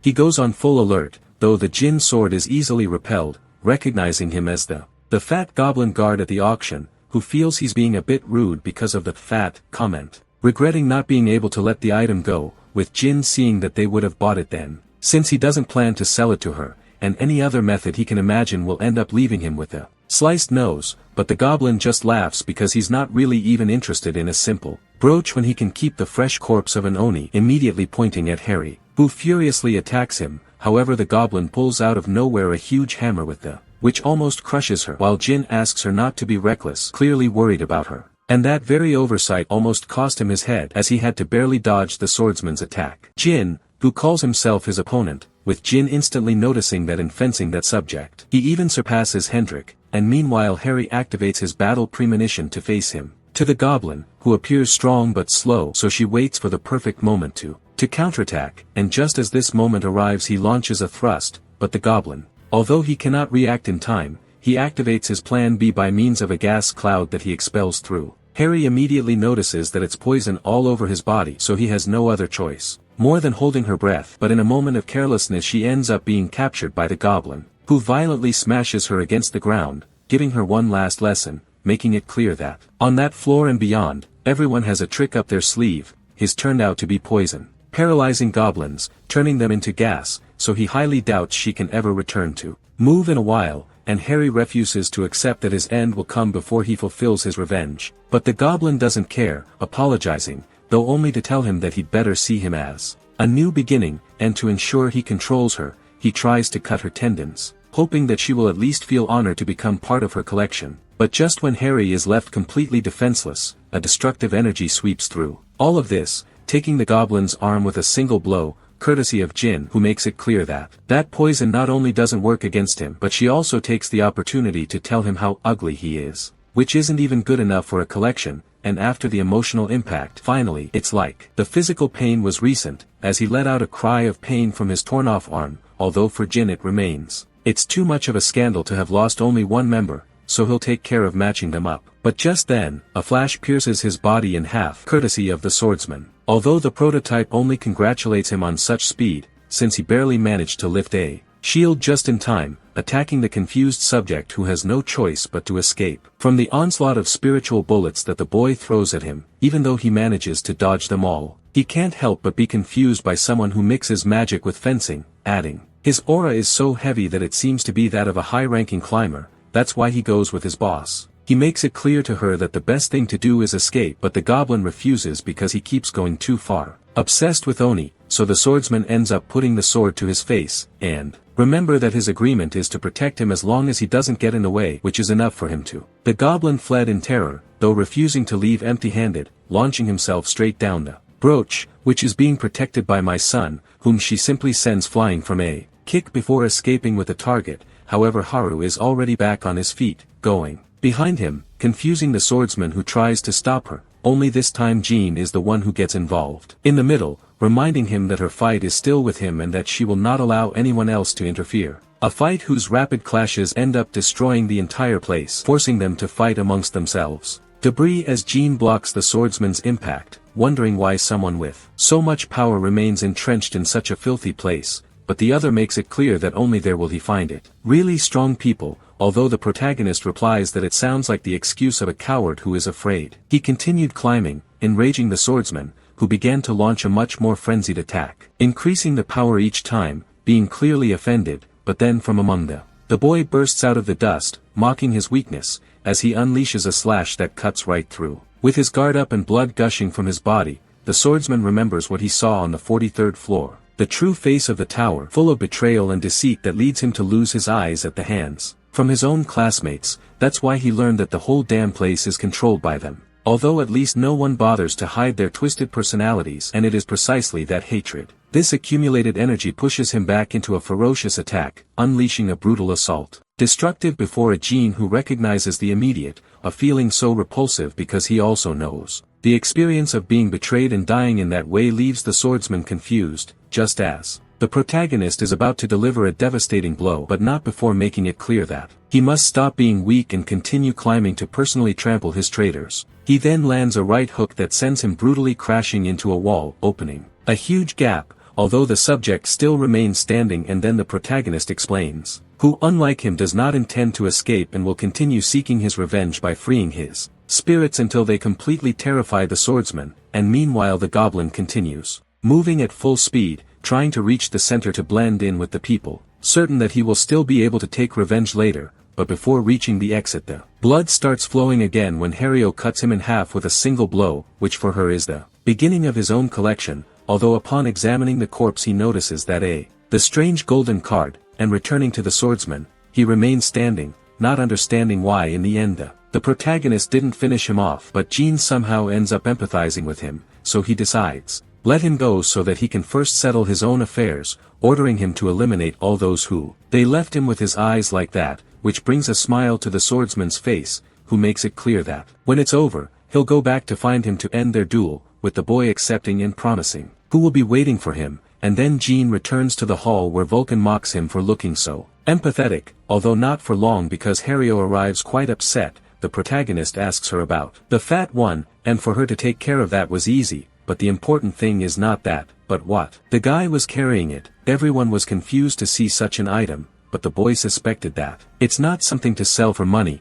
but a pass that could take him to auction, an even higher level, where they can finally obtain a truly rare item. Although Hario takes the opportunity to apologize for having endangered them with his outbursts, but Jean eventually understands why she wanted the brooch and accepts it, also reminding her that if he really wants revenge, he needs to learn to keep a cool head, especially if Jean enters the secret auction with the leprechaun's pass, in which there are actually very few guests, since that's where they go to present the real highlight of the evening, which makes all the bidders stand out. Extremely excited just thinking about it, wanting to win the bid no matter what, something the protagonist. He finds it suspicious just as a cage descends before everyone, leading him to assume that inside could come a spiritual creature or even a divine beast, but when the host finally grants their wish by revealing the final auction, leaving Jean confused. To return, the final article that those madmen wanted so much is none other than a dark elf, which has a hateful look. However, beyond that, what's striking is the enormous amount of mana she feels within her, an amount that only would correspond to a high elf, and that's where everything starts to get confusing because a dark elf, it remains an exposed variant, demonic energy, something that in theory should be completely incompatible, and then Volcanoes clarifies that it's not actually so impossible, since all they have to do is take a high elf and fill it with demonic energy. The strength, which makes sense to Jean, although he still understands that the amount needed to achieving something like that would have to be absurd, so he immediately assumes that the only ones capable, the 4 emperors, are responsible for carrying out such an atrocity, and the auction begins with all of them offering everything they can, until a 5.5 million offer silences the place, coming from a net sake of celestial rank called Haniel, the only one with whom the elf reacts, refusing to be sold to that cursed woman, promising that if they let her out of there, he will kill her with his own hands. As she advances, asking him to calm down a little, and that he sees that it's better to be their pet than to be a toy of perverted old men. With her resigned, and the host beginning the countdown to end the auction, without anyone, especially the elf, who thought someone could give more, until a voice adds another 4.5 million on the table, confusing Haniel with the absurd amount of money wasted, which the protagonist, for his part, he is quick to mock the fact that at least a winged rat, if he knows of mathematics, while the host, still in shock, understands what he is seeing, the highest bid in the history of that apartment, something that ends up raising the public even higher. And then, both the elf and Haniel immediately identify him as Ghostface, and the latter tries to forcibly remove him from the game, using her angelic eyes. But the boy doesn't give in, exposing the trap, and he doesn't even bother to deny it anymore. Although it is doubtful that he really has as much money as he just offered. They were both caught in such a heavy exchange of glances that the host preferred not to intervene, waiting to see which of the two would get depressed, but she has no choice but to offer another million, to which Jim responds by raising it another 10, something that this time terrifies even his friends, with him hoping that this will finally scare him, although Haniel sees him as a complete crazy to spend so much money just to contradict him, fixing him with an insistent stare that it irritates him more and more, aware that he still doesn't have enough power to impose himself on the heavenly, but at least in terms of money he has something to back him up, so he decides to crush him. The pride on that side while she continues to doubt that she really has such a large amount, with the host giving the countdown of the bidding, finally ending, sealing the deal. The sale begins with the hammer blow, and once the auction is closed, the host prepares everything for delivery. His prize, hoping he'll return soon, while Harry asks the protagonist if he really thinks enslave the elf, but he immediately rejects such practices, leaving Vulcans with serious doubts about what he was doing then. the protagonist replies that his thing, it doesn't count because he's already dead, so he's better off not even arguing anymore. Even so, the protagonist, he feels that the Oni still has a pretty bad idea of him, but deep down she comes around more. This jealous, beautiful elf,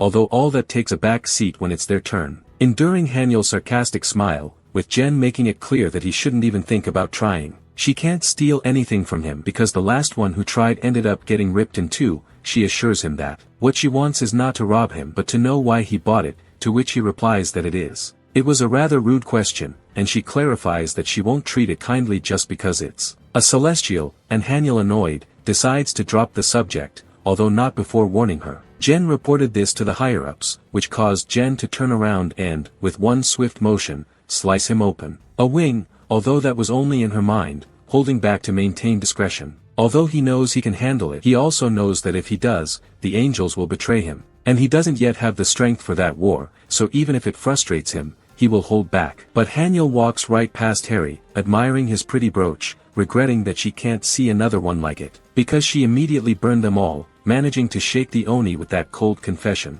Jen immediately notices her partner's reaction, but she remains completely still. Despite the provocation, despite her overwhelming emotions, she understands that it's not the right time to act yet, with Haniel seeing that he's not getting a reaction. And he leaves, hoping to see him soon on the 100th floor, with Jen reacting in confusion to that threat. But she disappears in a second, leaving behind only a pile of feathers, with the protagonist trying to calm down, downplaying any plans he might have, focusing on cutting heads. And while outside the apartment, a bunch of spirits are plotting the area, looking for the Jen's conversation should be as private as possible, leaving the dark elf in the middle of the forest, who doubts what the protagonist will do, implying that he shouldn't worry because there are many girls and he's not into orgies, but she just sees him as a pervert or worse, with Jen Sin, intending to make her believe him but asking her name, with her calling herself Eli 1 Bondrasil, surname that the protagonist recognizes as the name of the world tree, which belongs solely to the elven royalty, so he concludes that he is, just as a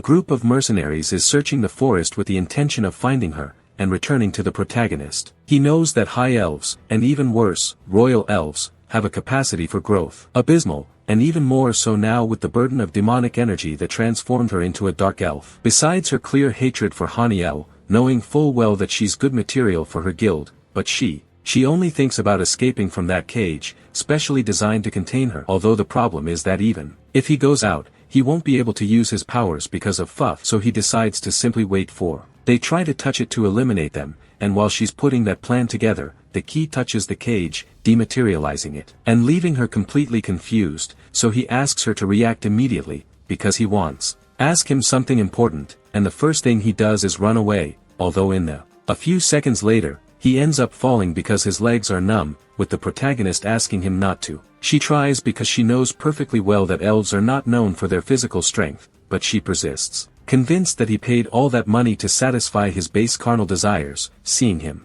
almost like an exhibitionist fulfilling his fetishes in the middle of the forest, with Harry, or already blushing, asking him he should stop saying those kinds of things in front of a little girl, while covering my son's ears, and Val. He doesn't feel ready to watch such a scene either, and the nine-tailed fox ends up recommending the Kama Sutra, while the king of all foxes suggests that if he really wants to be a hero, he should seek at least 4 wives and 8 concubines, tiring out the genie who ends up sending them to hell with them, so they stop acting like perverts, even though right at that moment everything it is interrupted by a large explosion in the forest, leaving everyone worried. So the boy, he decides to contact Vulcanus immediately, who is dealing with a large number of climbers, who eliminate the spirits to search for the crazy millionaire from the auction, with Vulcanus reporting that their location was exposed and that many more climbers are arriving, with Jean assuming Janie sent them, so she sends her friends to reinforce Vulcanus, happy with Millet, but Harry, not convinced about leaving him alone with the elf, and Jean,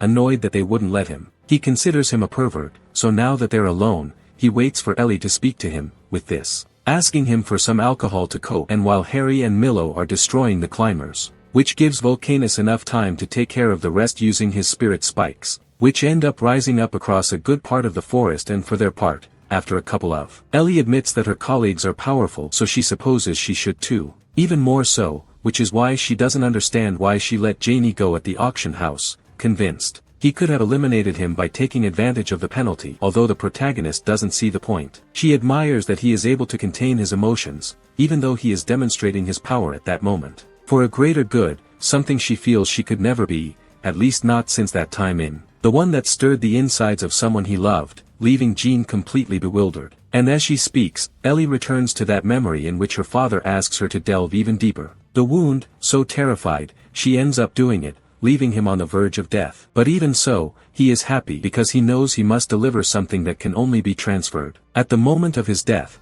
taking from his body the fruit of the world tree. And with that, he entrusts her with the future of his race as his daughter bursts into tears, carrying that burden from that day forward. With a responsibility as heavy as it was painful, being pursued by her brother the Ara, traitor to her race, who offended the 4 emperors who sought her as the murderer of her father, when in reality he is asking his daughter to hurry up and escape, but then, a lightning bolt finishes it off, while the fruit is destroyed by celestial energy. Haniel, who curses Ellie with demonic energy, the perfect punishment for the princess who he dared to refuse to be part of that alliance, so he brought her the purest energy that his friends could bestow, capable of breaking a high elf with just a little bit of power, seeing how annoying he can be. Pride of a high elf, beginning by corrupting it completely, charging it with an energy that it makes her sob in pain, and that's how she was captured and sent to the black market, with Jim, seeing that the elves were also targets of the emperors, yet viewing it as too much powerful due to their mana and summoning magic. Defeating them could prove impossible,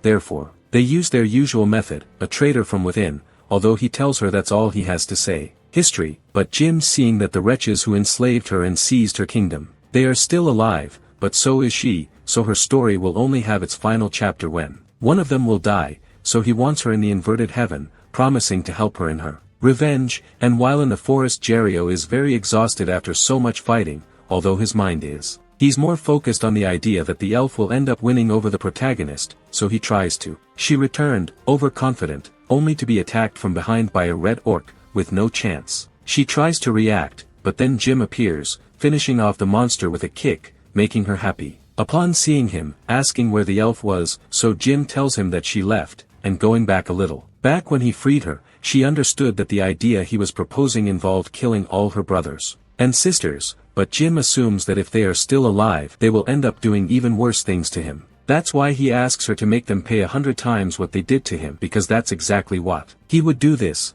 causing her to doubt for a moment who her revenge was really directed towards. And then he makes it clear to him that his targets are the Ninisters, and the 4 emperors. Something that makes Notar laugh, because if that's the case, she must look like a simple crying child. Beside him, it still takes flight, making the boy believe for a moment that it means a no, but she clarifies that she's only going to get stronger to reach his level, and that when she does, he will return to her side. Jim smiles upon hearing this, although before leaving for her he still wants to know her name, so the boy finally introduces himself as Cha Hin, the Death Star, name, whose reputation the elf knows well, to the point of offering him that if she ever dies, both his soul and his corpse will belong to him, and with that promise he sets off, and meanwhile, Jim finishes telling a very happy Haru, just as Vulcans appear with my son, asking them to leave once before more climbers arrive from the forest. Seeing the situation, Jim understands that the best thing to do is hurry to get to the 60th floor as soon as possible, where Gol will be waiting for him to take the next step in his rise, which he is not currently able to do. Going very badly, using gold fever,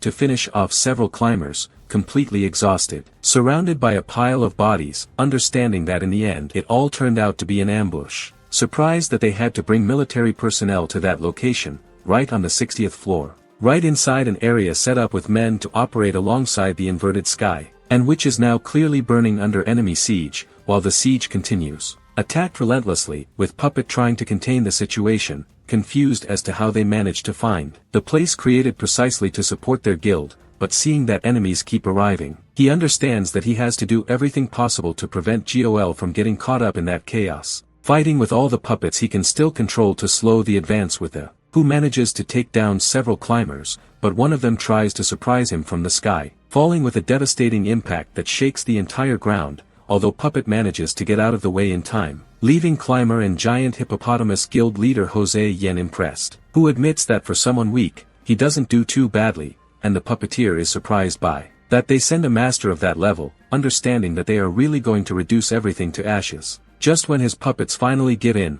eliminated by Beck Holio, the master of the White Swallow, who complains that Jose is taking too long to finish off a simple puppeteer, and Jose also reprimands him for interfering because he was only waiting for it to increase the bonus, although Beck makes it clear that it was his guild that did the work so that now a fat dragon wants to take advantage. That infuriates the dragon, who will not tolerate such insults. Someone whose brother leaked the information on the 10th floor, and in the middle of that discussion Puppet takes advantage to try to tie them up with his strings and turn them into his puppets, but before he succeeds he receives a brutal kick from a girl who appears out of nowhere, knocking him unconscious. Instant, and the newcomer just found it ridiculous that they had taken so long to start arguing. Introducing herself as May, the teacher of the partisan guild, who immediately claims that it was she who killed the puppeteer, right in front of Aker Hum, a man who arrives flying accompanied by an entire army, this being the master of the Divine Path Guild, who soon approaches the trio of useless individuals whose guilds had already been humiliated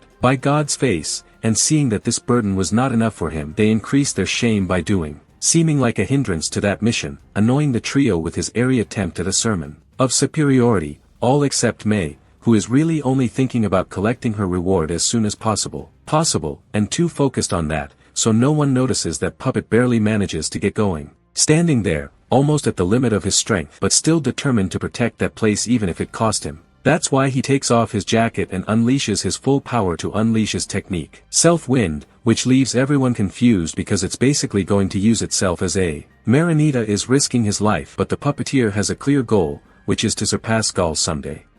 Even so, he can't afford to lose there, much less let them keep advancing, and then it unleashes a powerful beam that surpasses its own limits, with everyone understanding that if the impact is going to be fatal, desperately trying to get out of the way, but the attack ends disappearing inside the mouth of a gigantic white snake that appears out of nowhere, leaving Puppet, confused and weak, was left at the mercy of the enormous reptile which with a single flick of its tail could finish him off. It sends him straight into the fiery inferno of the place, and that's how Aker notices they are already present. The Snake King hesitated, and the dead kingdom of Toon, the king rank climbers who ended chain on the 300th floor, and the master ranks don't understand what they're doing there, but the leader. He presents himself as the mercenaries he hired for that mission, something neither Jose nor Beck receives anything for. Well, since he has no intention whatsoever of following orders from strangers, however Aker tells them, it makes it clear that these are direct orders from Cain, casting doubt on whether they really dare to go against the wishes of the 9 stars, so the 3 prefer to leave once and for all. Seeing all of that as a complete waste of time, but it doesn't get very far because the snake devours Jose's head.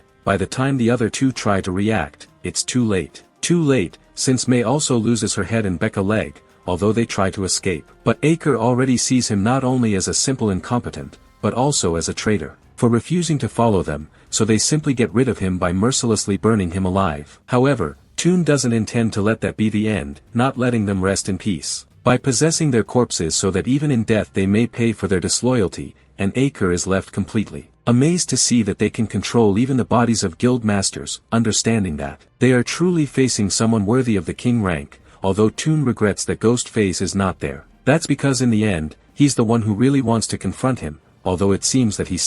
it doesn't even reach the floor, and the leader continues to trust that when it appears, and it will, because that place is their source of funding, they can eliminate it. But then a dagger appears. Suddenly, his neck is touched, annoying him as he listens to Toon, making it clear that he has no intention of using it. If he stays and Ghostface isn't there, Aker immediately sees him as another traitor. But Toon doesn't care in the slightest because his real objective was never the place, but the head of the Black Mancer, since in the end the only reason he accepted that mission was to confront the spiritual master, Kara, and while right on the 52nd floor, Jen and the others enter, first encountering Hendrik beating up a man, who instead of explaining, he just asks if she bought something good, even though Jen can't give any explanations, because a messenger pigeon arrives, sent by Goldo, who sends the message that must go up to the floor 60 already, to save the base of the inverted sky, making it clear that without reinforcements, survival is impossible because they are only buying time, with Hario and Vulcanus worried. Since it's supposed to be her foothold, Jen understands that Goldo has been groping in the dark. They presented men to support him, however it seems that they have finally begun to consider him together. His economic power poses a danger to the interests of the tower,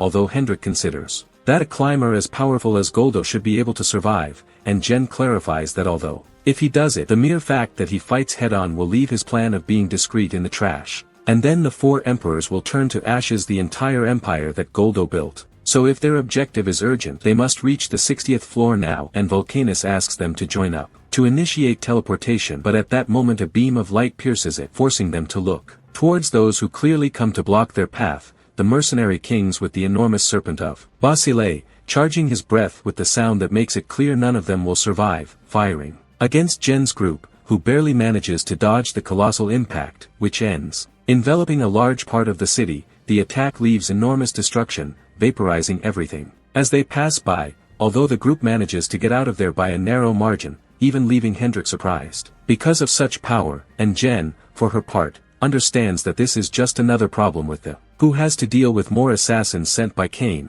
just as they are surprised by a huge undead at their backs, so they have no choice but to escape again, with the Proto using her restraint to protect her friends, and then Jen realizes she's facing a necromancer, assuming he must be the companion of the snake madman, and while Hendrik, he tries to fight them, although first he must dodge the snake's enormous mouth, controlled by Basile, who asks the dragon to be his pet, trying to buy it from, to offer him the highest rank, wanting to taste his scales, which is enough for Hendrik to be. He'd rather kill him, unleashing a huge fight in the city far enough away that Thune is confident that they won't interfere in his encounter against the Proto, and Jen barely does. He understands that Chain is a guy who's way above him, so he sees it as an opportunity, perfect for measuring how strong a necromancer could be in those times. That's what he sends his friends: get rid of the snake quickly, and as soon as you do, run straight to the 60th floor. They obey, leaving with complete confidence, while the Proto stays behind, preparing for the fight, just as Thune wanted, thus beginning a battle between spirits and undead, with both armies growing ever larger and causing a great coalition of power in the center, and meanwhile their leaders stand exchanging glances, although the most confused. It's Thune, because a normal necromancer would have continued just upon seeing such an army of skeletons, so he ends up accepting that the rumors were true, and that he really is facing a spiritual master. The Proto confirms it, and then Thune makes it clear that he doesn't believe that he deserves that power, so he plans to take it from her. But Jen doesn't intend to give in to an inferior being, so Thune will take it from her by force, and meanwhile her friends advance to support her. Hendrik, but before they arrive, their path is blocked by a colossal mouth that emerges from the ground. Both they and Proto himself barely have time to react before seeing how things end up devoured, at which point Thune uses them as hostages to force him to surrender his power, although all it manages to do is make Jen even angrier. And meanwhile on the 60th floor, the hell continues, and gold soldiers keep falling to those of the association, until one of them gets a tap on the head, confused to see that it's a coin. Gold, thrilled by their luck in such a place, until the entire area ends up enveloping them in a golden explosion, which makes everyone recoil, with H acknowledging that if that same the pattern keeps repeating itself, getting in that way won't be easy, especially while gold keeps launching explosions of gold in all directions, although he admits that continuing like this will only exhaust him, and they will end. To find out, waiting for Jen to arrive, who is just trying to free her friends from the monster. But Thune continues to stop him, introducing himself as Thune, the true successor to the Death Star, unaware that he is standing right in front of the Death Star itself, completely confused. Meanwhile, inside the creature, my son awakens in Harria's arms, still dazed, and without understanding where they are, until they realize they are basically in the stomach of the beast, surrounded by a bunch of skeletons, and outside the creature tries to sink into the earth, with both still inside, so Hendrik runs to stop her, but the giant snake blocks his path, containing the jaws of the beast, leaving the dragon astonished by the power of that thing, noticing another snake emerging from inside him, directly against his neck, injecting him with a vein that causes him such brutal pain that, to relieve it, he ends up breaking. The giant snake, with a single slash, at first believes it is only poison, but he soon senses there is something more, and is then drawn into the day when the dragons, they destroyed his town and his people, on the very day that all his anger was born. And Basile also shared that memory, confused to discover that a dragon hates the dragons, and Hendrik, for his part, is also bewildered to see him there, assuming that everything it has to do with the snake, and Basile confirms this, making it clear that this thing amplifies. He shares the negative memories of his target, and he even shares them with him, which is why Basile doesn't quite understand. How can Hendrik hate such beautiful beings, especially when he himself is fascinated by them, and dreams of becoming one, but that only serves the non-dragon more, which he cannot help. To remember the creatures that ravage his own kind, against whom he waged a failed crusade that. The final twist drags him into reincarnation in the worst possible form, and his rage rises so high that he ends up destroying that mental world, although that only makes Basile laugh, who sees everything.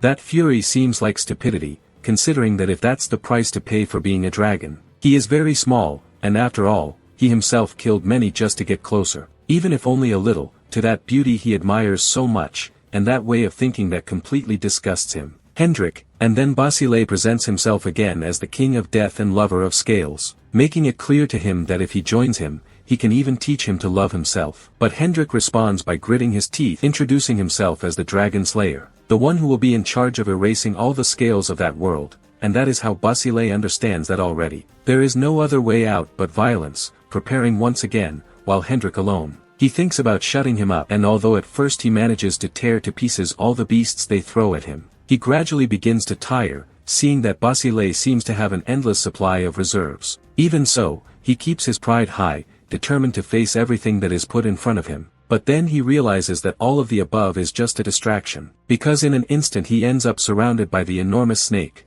trapped in the middle of those rings that start to compress their bones until they feel like at any moment they're going to die, about to be crushed, trying to teleport away to escape, but Basile stops him by crushing him the head, and mocking that in the end he is still careless, then tries to convince him that it would be much more useful on his side, using his trait or Fuko to charge it with energy, capable of controlling the dragon, and Basile assumes that the only way for it to escape is by resorting to his complete transformation. But he also knows that Hendrik would never do something like that because of his hatred. His love for dragons is even greater than his own life. That's why he knows that if he does, he'll die. He would make you proud, so he demands that you surrender and become his pet, with Hendrik agreeing. His pride, but remembering Jin, who was annoyed with him for not wanting to use all his power, out of pride in not becoming the enemy, being just after defeating Chan. Jin asked who he really was, so Hendrik told him that he was the dragon hunter. What Jin sees as a mistake, now they're not stars or hunters, they're weaklings from the 50th floor. And in that state they must use any method to defeat their opponents and survive. And so Hendrik ends up transforming, pulling Basil off him and leaving him completely stunned. Faced with the immense beast that appears before him,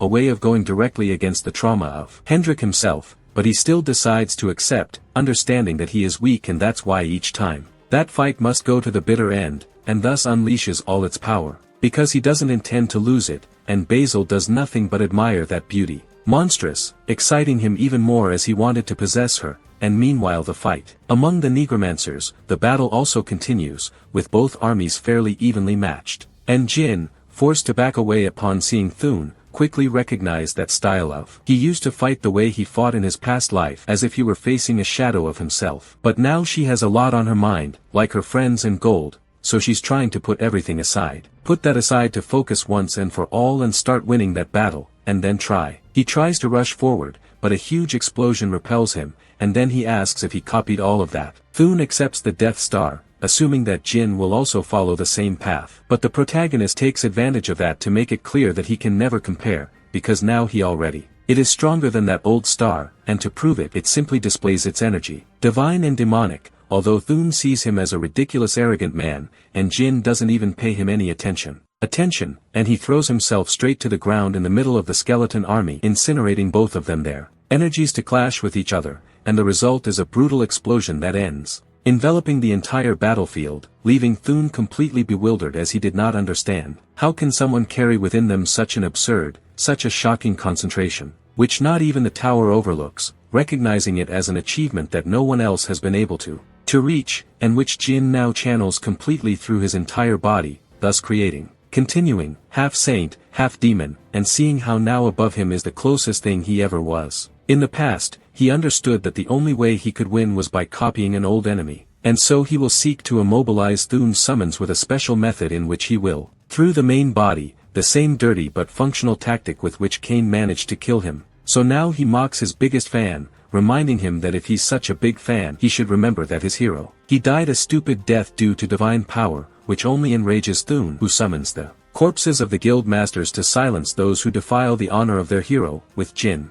lamenting that this is the end, carrying his divine power, firing in a second, ignoring all his invocations, certain that he has no way to contain that combination going directly through his body, however his blow is blocked before it arrives by an invocation that he shouldn't be able to tolerate divine power, but Thune clarifies that he knew very well what it was. The end of his hero, so he was already prepared, and now for insulting his hero he will kill him, letting Jose's body attack him, with Jin managing to retreat, confused as to how those dead are managing to tolerate that divine and demonic power, and not only that, because Vague manages to wound him, almost surprising Mei, accepting that against those dead, it is not enough to use one or the other, so he infuses both into his left arms, even though the system. She warns him that they shouldn't be counted, but he doesn't plan to listen, even though the same attributes. They begin to counteract each other within him, bothering Jin who doesn't want to. By hook or by crook, he'll do it, freeing the dragon from its gluttony so that it can begin to devour both energies, forcibly containing them into one,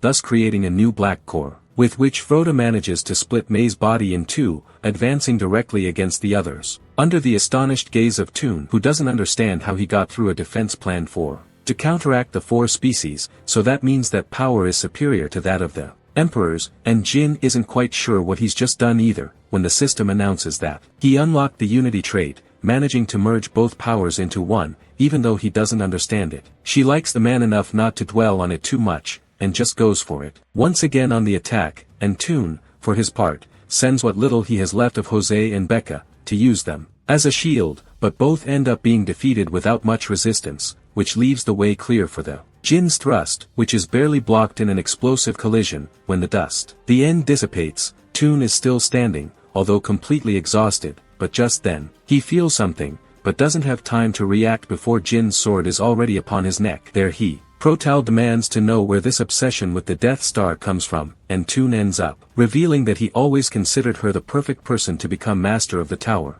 remembering the moment when, as just a child, he saw him command an entire army. That's what Jin is all about. He soon begins to wonder if he still truly thinks the same, even after his betrayal of the humanity, but far from making him doubt, this only provokes Thune's fury, who immediately denies it, by making it clear that it was nothing more than a trap set by the Ninisters, something that leaves. Jin was completely shocked when he realized that he knew the truth, so Jin stopped threatening him. Seeing him fall to his knees, overcome by frustration, especially with the protagonist, because, although he inherited her title, he never doubted the star's death in that story where the strongest necromancer faced the Ninister, led by the Felon brothers, believing. Finally, after being framed, Jin decides to push him a little further, mocking him, his past self, although deep down he's still surprised that there are still people capable of. He believes in him, but Thune only becomes more enraged by the taunts of someone who, to him, is not a true successor, because he sees the Death Star not only as his savior, but as a star, whose intensity even eclipsed the Ninisters, that being their goal, their admiration, and a name he hopes to one day surpass in order to carry it on his own, and all that fervor ends. This excites Jin, who begins to see this sort of successor in a different light, which is why he changes his mindset and decides he wants to see what he's capable of. Thune responds by releasing a kind of an incomplete core in his chest, which he managed to create only from incomplete research. What appear to be spiritual soldiers surprises Jin, who then releases Vulcans, who easily eliminates them. However, although he sees them as inferior beings, does not cease to be amazed to see them as if they were his first creations, seeing how Thune really tries to be a spiritual master on your own, having the determination to win by liberating more spirits, refusing to lose, until they manage to restore their hero's honor, creating much greater spirits, which leaves both spiritual masters astonished, acknowledging that if Jin were not alive, he would have been a worthy successor. So Jin decides to show him true respect and moves forward while Vulcans cover him with their summons, until they both end up colliding in an explosive crash between spirits and summoners, and Thune tries to attack immediately, but Jin responds by summoning a skeleton from the ground, managing to wound his rival, disorienting him, which allows Jin a direct attack, which ends up being caught between the teeth of a spirit that stops it hits and begins to glow, exploding in a moment and sending him back. That's when Jin understands that he is using the instability of those spirits as an explosive mechanism and is trying to regroup. But Jin doesn't have much time because Thune decides to finally show him his biggest breakthrough, condensing all its power in the chest, from where it releases the burden of 1,000 spirits that emerge. Fired in a kind of whirlwind, the attack crashes head-on against Leans, who fails to contain it and ends up sunk beneath a wave of spiritual power that begins to tear him away. Life, however, her soul manages to overcome, freeing itself with ease before an astonished Thune, who cannot believe he survived the Death Star's solar racing ability. Although Jin admits that seeing that made him nostalgic, as a reward he will show her the load of 10,000 spirits which end up flooding the entire area, about to devour Toon's soul. But before that Jin pierces his body with his sword, acknowledging that it was an honor to meet him. And it is then that Toon recognizes it as the Death Star, happy to meet it before he dies. But Jin assures him that they will see each other soon, with Toon being stabbed, but more amazed to see that Jin is still alive, far from being frustrated, ends up being happy that he has overcome all their expectations, but at that moment they fall into the whirlpool of souls that ends up tearing them apart. The soul of the body to appropriate it, and thus with Jin's voice, he awakens transformed into his new spiritual soldier, and already kneeling before him, Toon apologizes for all the vile acts that he went so far as to commit acts against his comrades, but at that very moment the whole earth began to tremble. When the creature from Toon resurfaces from the ground, seemingly out of control now, which no longer has an owner, with this one ready to eliminate it, but Jin stops him upon seeing two pairs of eyes peeking out from the beast's mouth, its friends leaping from there, happy to finally be out, while Jin can't help but feel relieved to see that they are okay, and Hari then explains that they managed to get out thanks to my son's charm, since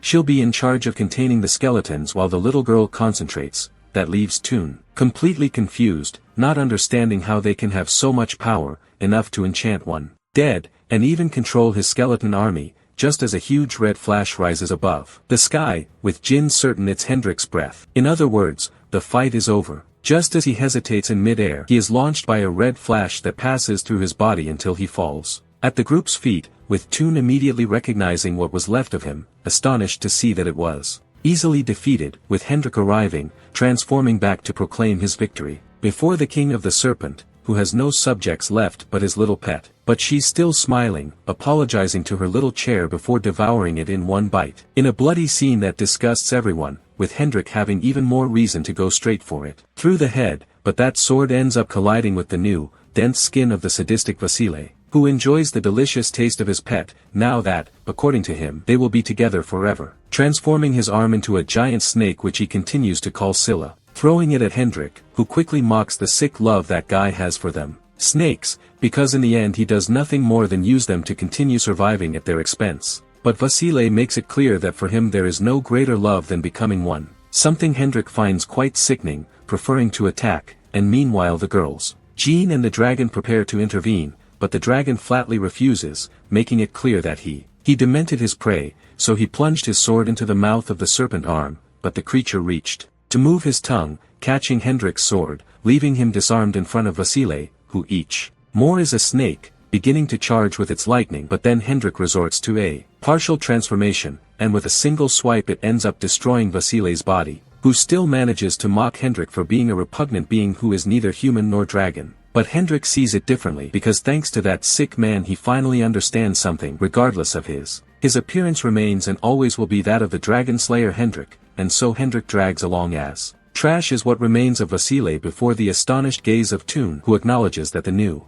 Death Star allies, or rather Ghostface, are incredible, with Jean smiling, because this time he will confide in his allies behind his back, including him, leaving Toon still. He apologizes somewhat embarrassed, and Hendrik arrives wanting to get to know the new guy a little better. But also remember that there is no time, since everyone remembers that their real objective is in the floor 60, but then Toon steps in front begging his teacher not to go, since there he leads the attack on Sherhan, master of the divine path of the main branches of the sacred floor. And when Jean asks about his strength, Toon explains that he appears to be a paladin, king of the 300th floor, and although Hendrik feels it won't be difficult, since they've eliminated 2 of them, but the real problem isn't just power, and as we see on the battlefield, Gold has managed to clear the path, watching Cher advance among the dead, being the only one a survivor, and feels that if things continue this way he may still have a chance. But then, the real problem with Cher is revealed, since ever since she was saved by the Felon brothers, he became so loyal that he was granted true divine powers,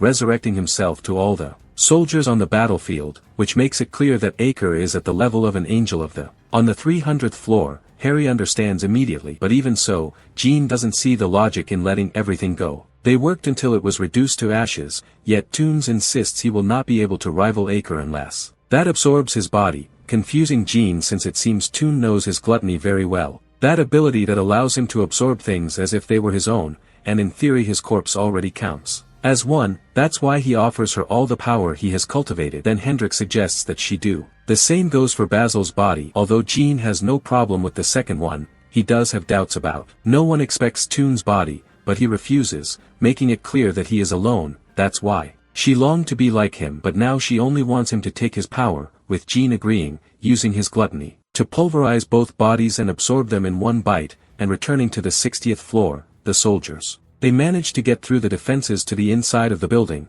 where Goldo was waiting, watching as. From above, it seems, if things continue this way they won't have a chance, increasingly tired and without resources. Alongside an equally tired puppet, who at least is still alive, so all that's left for him is to divide the soldiers to start a war of attrition again. However, all their plans fall apart when they see a colossal flash coming towards him, which ends up piercing through all the buildings in the area. Luckily Gold manages to hide in a ball of gold, but that also leaves his location facing a saint overflowing with divine power, who soon sends his men following them, making it clear that along with Ghostface, they are now their next victims. He quickly scoffs, saying that's not very saintly of him, but Aker charges his power destructive, all to fulfill the 2 orders Cain gave him, the first of which he has already completed, by getting rid of the incompetent guild masters, and the next step is to eliminate Ghostface, along with all his comrades. For Aker, orders were given saying Cain was worth the same as the word of God, so he releases his power with the intention of fulfilling it without any conditions, while Gold, he's already preparing to punch that religious fanatic in the mouth, and that's how explosions are unleashed in a hellish scenario, with Aker furious that Gold keeps escaping while he tries to maintain his identity and his Apupita are safe. However, he doubts he can stand up to such a beast without revealing his abilities, and the saint notices it immediately, so to force him to show his true power, it unleashes a colossal sphere of energy, making it clear that he can no longer hide while protect his comrades, and Gold readily accepts, but before the attack reaches him, the gigantic head of a dragon crashes into the building, splitting it in half, leaving everyone confused by the scene, except for Aker, who instantly understands that one of Ghostface's comrades is a dragon, and to top it all off they managed to climb up to that floor in a single day, which means they finished off Basil and Toon, and meanwhile, Jean, backed by his allies and his new powers, asks Aker where the hell he is. Cain to go and kill him, and so more explosions begin as Hendrik takes everyone out there. Although Harry isn't entirely sure if it's a good idea to leave someone fighting alone, the dragon understands that this isn't a very personal fight, and besides, they have their own problems with the soldiers, who keep attacking them, so Gold leaves them. Of course they have to take care of that, since Aker just keeps reviving them over and over again with Mijo, seeing him as a complete cheat, and Hendrik having the perfect solution, turning him back to ashes. And returning to the clash of powers between the blacksmith and the saint, the former manages to be back to the second far enough to use his spirit bullets, with which he manages. He tries to rip off Aker's arm, but Aker doesn't even seem to feel it, and to Jean's surprise, in just a second it regenerates completely, managing to unsettle him because he understands that to eliminate him, they will have to do so with an attack that completely erases him from existence. So he waits for the perfect moment to use his power and eliminate him once and for all, while taunting him from that great power he gained by kissing the asses of those psychotic brothers. This infuriates Aker, who summons his divine power to punish him, but Jean doesn't even, without mutating, only releasing Volcanus to crush that ray, much to Aker's confusion, since his power should be the perfect counter against undead, with Volcanus acknowledging that this new power, the ability is very useful, all thanks to Thune and his anti-species shields, which further infuriates Aker, seeing that Thune betrayed him but reminds him that he was never on his side. He was only looking for a place to belong, although the saint doesn't understand reason and tries to attack. But Jean sends 2 of his best soldiers to capture him, which they eventually do. He stepped back, confused as he watched the undead increase his strength, assuming Godface had too. He did it, just as he appeared from behind him, using his hesitant claws to swipe at him through his entire back, sending him crashing into a house. Yet Aker remains standing, accepting that the way he cornered him was surprising, but he cannot defeat him because he has the blessing of infinite recovery, certain that his enemy's fate is to lose him. But then multiple serpents end up trapping him, with Thune and Vulcan's awakening to his another weapon, Vassal, before the confused face of Aker, who also demands for being a traitor, but he doesn't even listen, and in complete beast mode, he simply, it devours his head, and with a single gulp swallows the head. But from the same stump Aker returns to regenerate, now even more furious, leaving all spirits confused to see that he survived even that, and understanding that as long as he retains divine power, he will keep returning, even though he cannot break free, seeing how that strange power counteracts his own, thinking it must be Thune's doing, but still certain that he cannot kill him, not even using something capable of curbing his divinity, although Vulcan mocks him because he never actually ordered them to eliminate him, only to buy time while Jim prepares the spiritual bullet. More powerful, one that now carries divinity and demonic energy, causing both to merge in one to activate unification, taking on a light dark tone, which triggers in 10 spiritual bullets that end up forming a colossal direct hit against Acre, causing a huge explosion that devastates the entire area, leaving a massive crater, in which the little that Acre's remains are still moving, almost completely charred, with Thune happy to have achieved that victory with his master, and Vulcanus pleased to see that at last someone shows respect as an heir. But Jim reminds him that he is his heir, and down below Hendrik tells them that he too. They finished, doubting that not even a god could revive the ashes of the knights, and Harry supposes that they've finished. Then Jim confirms that this is their first victory as a guild, since up until now, there were only rumors of their ambushes, but now they have repelled a preemptive attack, confident that now more people will believe that the situation can be turned around, and Gold understands that they will need. Marketing manager Jim reminds him that's why he has him, so he'll take care of it, seeing as he has lots to clean up. So she leaves with the exhausted puppet disappearing in a second, with Vol feeling proud to follow him. The fox, on the other hand, only reveals 3 dots, something that it even baffles the demon, who quickly asks what happened, but the fox barely manages to answer.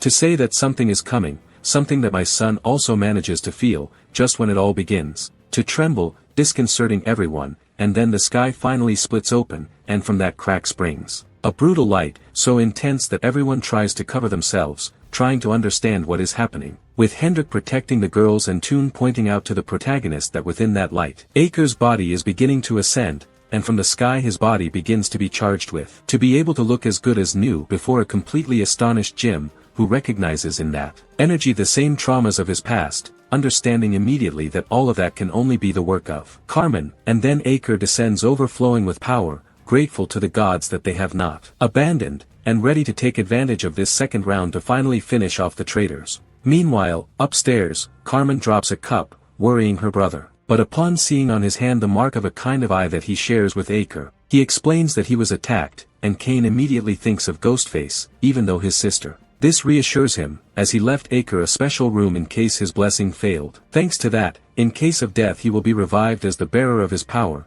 so Ghostface will have. Preparing for the fight with her, with Acre advancing towards Jim, he immediately recognizes the Hendrik is also annoyed by that bitch's divine power, as is Harry, who understands, who is standing in front of Jim's executioners, and Acre, for his part, is amazed that someone like he acknowledges the divine power of his goddess, but that only increases Jim's hostility, leaving his rival confused, because why so much hatred towards someone a rookie shouldn't even know? It makes you doubt who the protagonist really is, although right at that moment Vulcans and Thune leave him above, unleashing a huge explosion, but then Acre appears holding both, understanding that he cannot purify them, although he still intends to make him suffer, and then a huge shadow looms over him and he falls with a brutal dragon kick. However Acre reacts. It moves quickly and manages to stop its entire weight, making it clear that the great power of a dragon means nothing in front of the Ninisters, then throwing him to the ground, and seeing that not even a real dragon, he represents nothing in the eyes of the emperors,